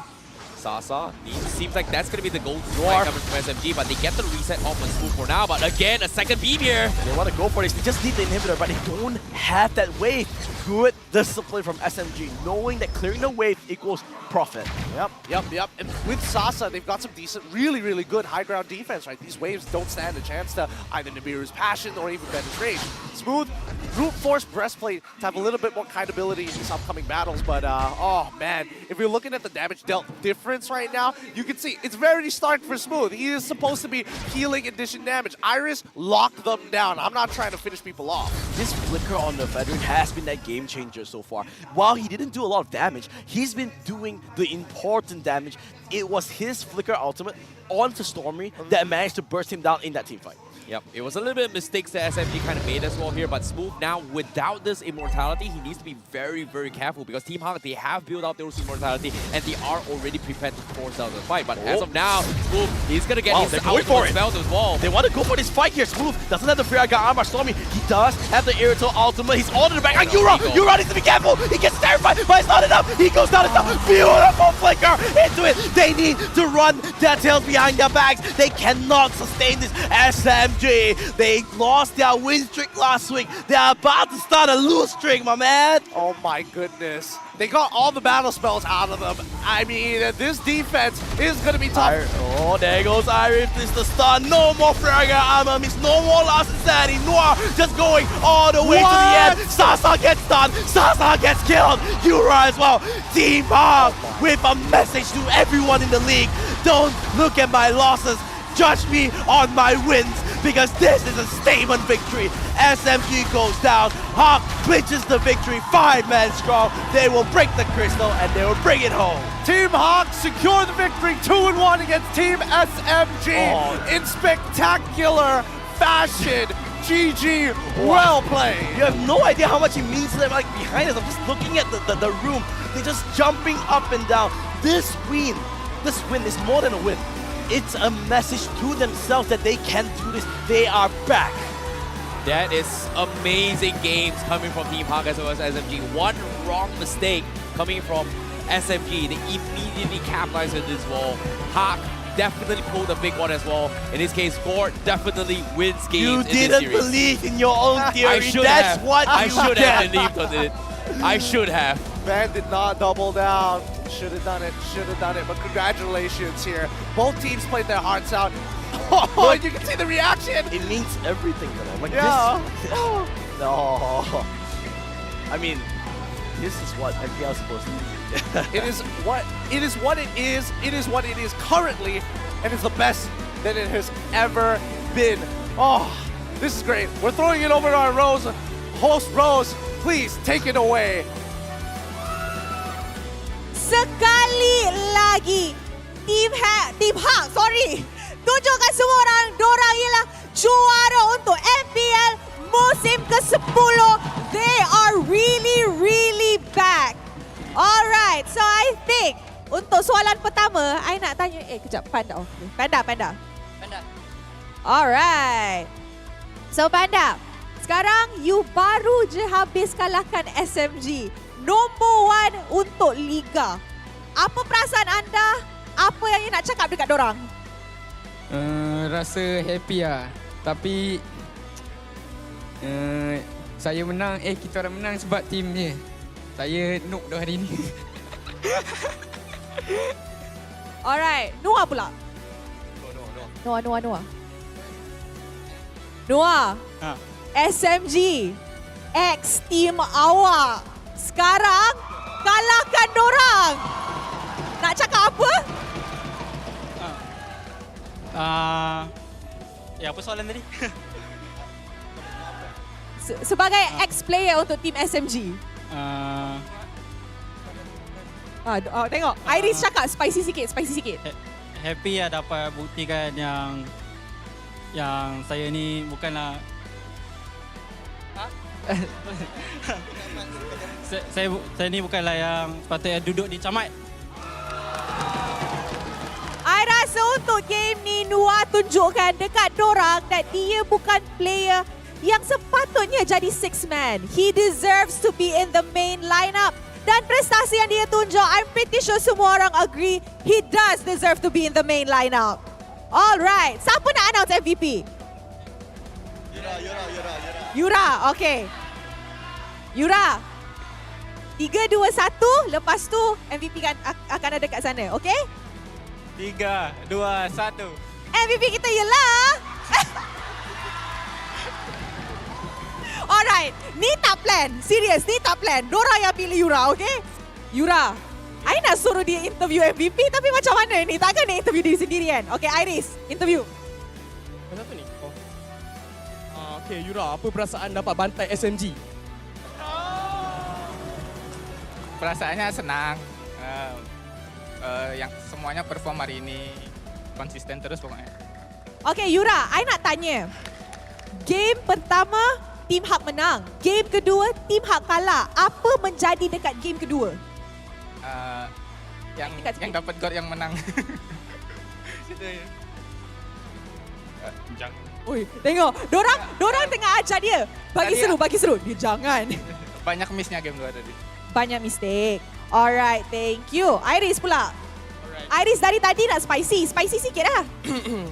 So, macam you cakap kan, baru habis bantai SMG. Nombor 1 di regular season kita. So, Iris, as a player untuk Team HAQ, kita dah nak masuk playoffs dah. Come on lah, bagi spicy sikit lah. Dari tadi dia tak puas hati. Okay, so saya memang dah target tim kita orang pergi ke M5. So, insyaAllah kita orang akan buktikan yang kita orang ni bukan tim belasahan lah. Also, you rasa selepas SMG kalah dengan RSG, momentum dorang jadi lain ke? Nampak jugalah macam lain momentum dorang. Tapi saya rasa dorang boleh reset balik lah. Sebab dorang kan ada, apa orang kata banyak budak-budak jago kat sana kan. Alright, last question. I nak tanya dekat coach. Alright, coach. Sekarang playoffs dah nak sampai. Kita orang dah nak masuk playoffs dah. Satu pasukan yang coach risau nak jumpa dekat playoffs. Kalau untuk risau kita nggak ada ya. Karena tim HAQ ini kita main bukan buat diri masing-masing, tapi kita main buat keluarga sama orang yang dukung kita di sini. Wow! Itu dia jawapan yang sangat-sangat pandai tapi also pedas at the same time. Alright, I'm pretty sure semua is happy tapi let's show it back to the casters untuk mendapat tahu apa yang menjadi dalam game Best of 3 ni. Casters, silakan. Thanks, Rose. Our MVP of the match, Yura, coming in big time here. Whoever has Gord, said by the man quoted, Yura 2023. Whoever has Gord wins. You know what? I should have doubled down, but I know like Gord wins games for game 1, game 2. I didn't expect it to be happening this game as well. And I even set it up for you. I know, right? I felt like maybe SMG would have tried to adapt a little bit here. They brought in the Cho as an adaptation here from Miko, but it didn't really work out. And not gonna lie, Yura's positioning was so far back to a point that Miko was so frustrated whether or not can we even catch the Gord. To be honest, he can't. Honestly, the problem was that he kept on using, in the early game it was okay to use the way of the dragon on the Kufra, but it would reach to a point where he's tanky enough to take the initial burst, and then use the ultimate to counter-engage. So I think Miko had to swap the targets a little bit after that. But yeah, Yura, great positioning, was always really hard to fight. Yeah, no, it was, honestly, I think it was really tough. Even if you do get on top of Yura, there's no guarantee that he's going to die. It's not about the health pool at that point, it's about the follow-up that comes up afterwards. Like, Iris is covering very, very well from the initial damage, and then, whoa, guess what? Kufra, once again, getting multiple people at once, what are you going to do about that? I think my MVP is still Noir. He was the one that really enabled Yura. Yeah, I agree with you there. Again, both of these players, and more importantly, Team HAQ, just so strong. Let's listen in on their mic check real quick. Main as a team. Main as a team saya. Aduh. Main individu guys. Saya masuk sama Panda. Oh, nice one! Nice! Back aku. Oh, dia. Tolong.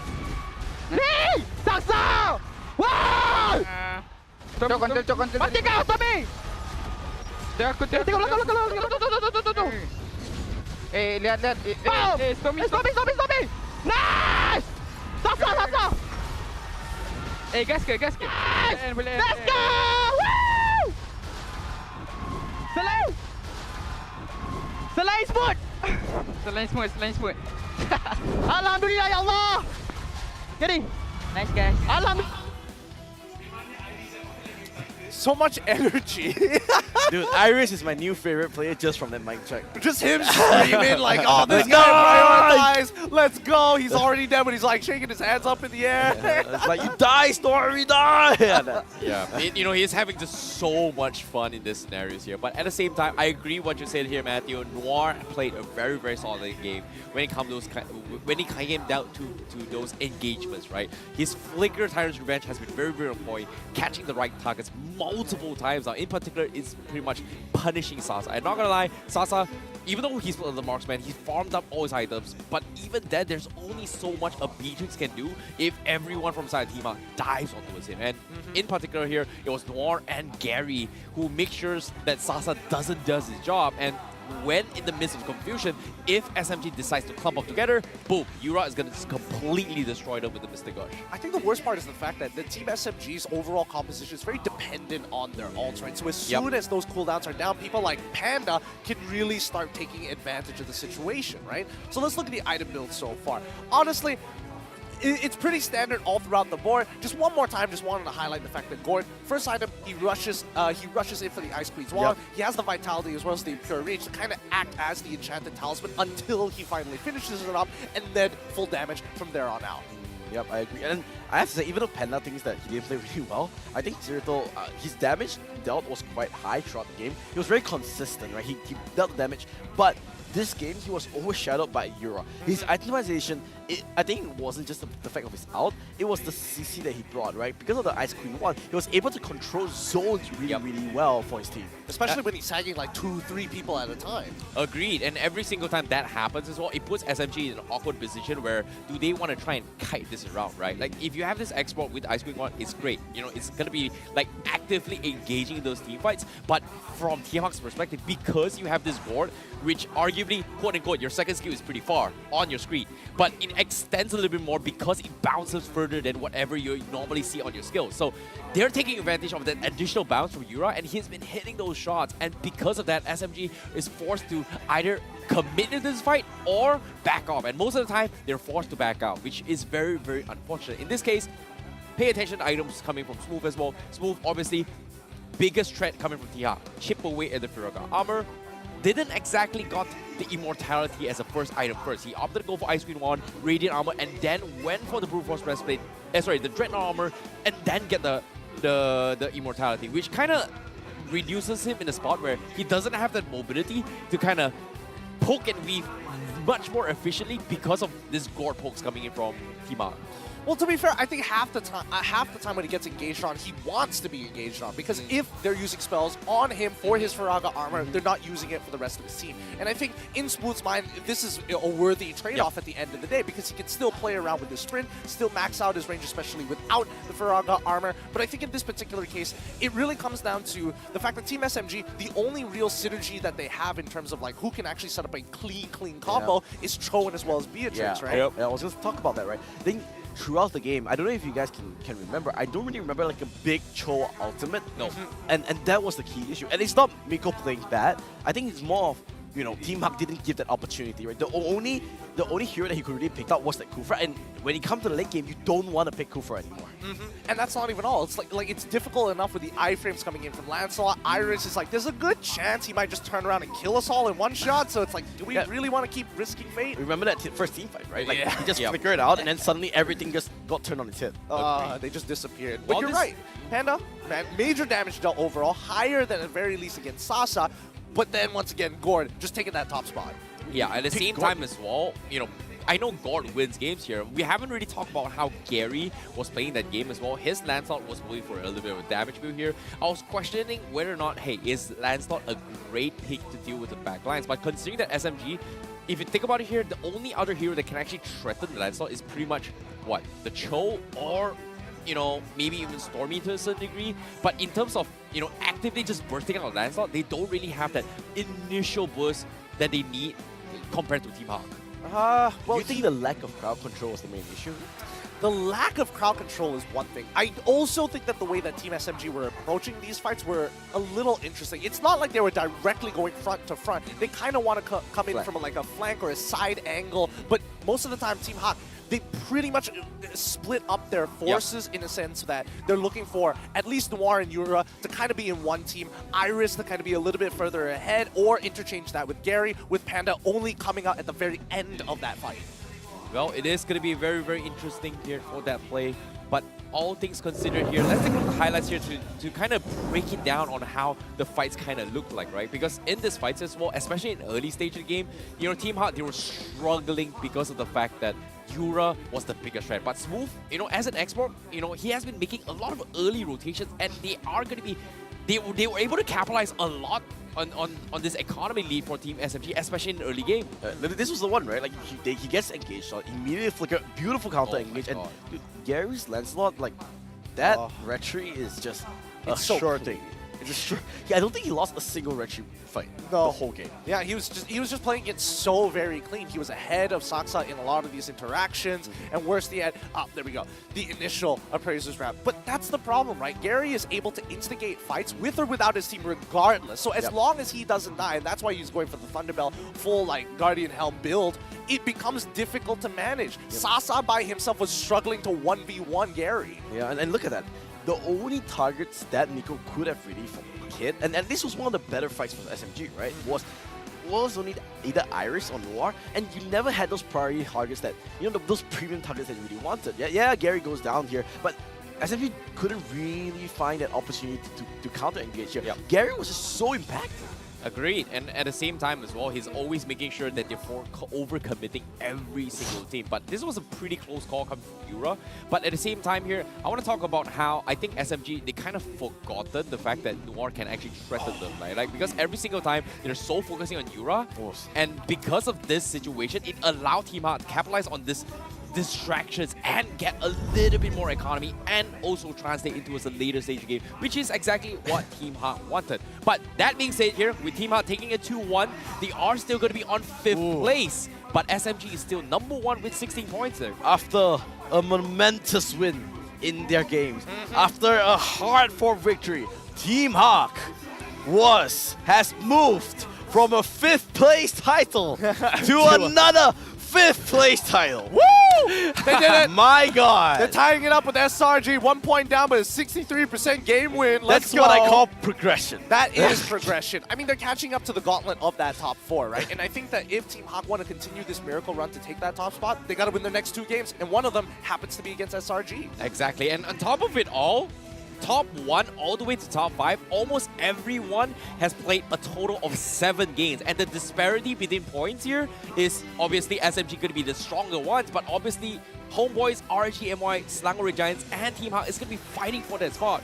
However, RGMY, if they are able to win their games tomorrow here, they might be in a very, very good position to contest top 2. Yeah.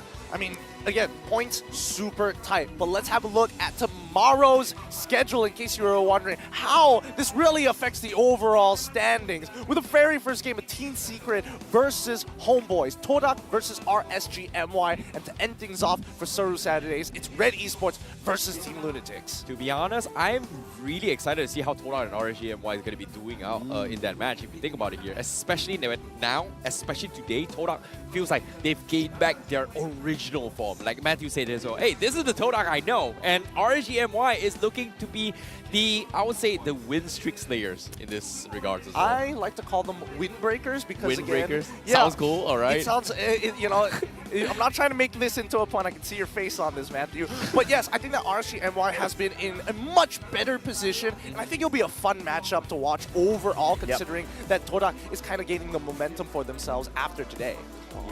Well, it's been a fun day. That's all I can say. Wow, that's it? That's all you gotta say? After having 2 of the most exciting matches we've seen in a while here at the league, you're like, oh yeah, it's kind of fun. I mean, the only thing I would really say is that it's... Okay, wait. This is more important. Yeah. First of all, we're announcing the winners for everybody. Match 1 MVP, Zion Senpai. Match 2, our MVP was Yura. All the names are in the slides down below. Pass it by. Go open up the game. Check your account, because I'm pretty sure you probably have a special notification lined up for you. Were you guys right? No, absolutely not. Absolutely not. Not even remotely Not even close. It's very, very difficult. But at the same time as well here, I'm glad we were able to get you to poke your brains a little bit here, a little bit more insights on how the managers and the coaches and the players kind of think during the drafts, during the players, etc. here. You brought a lot of value here. Now, I've got a little bit of question here. How do you feel after everything? I know it's just... Oh, okay. Yeah, it's been fun. Yep. No, obviously, you've got a lot of emotions kind of bottom out, right? that's you know, he just gets... Okay, anyway, jokes aside, I mean, it's just really nice to see how MPL MY has adapted from the way he started when he first casted, like I said, in that small little white room into stadiums, and we had so many question marks when we first started, right? And now Mobile Legends has become a truly, I would say, global game, right?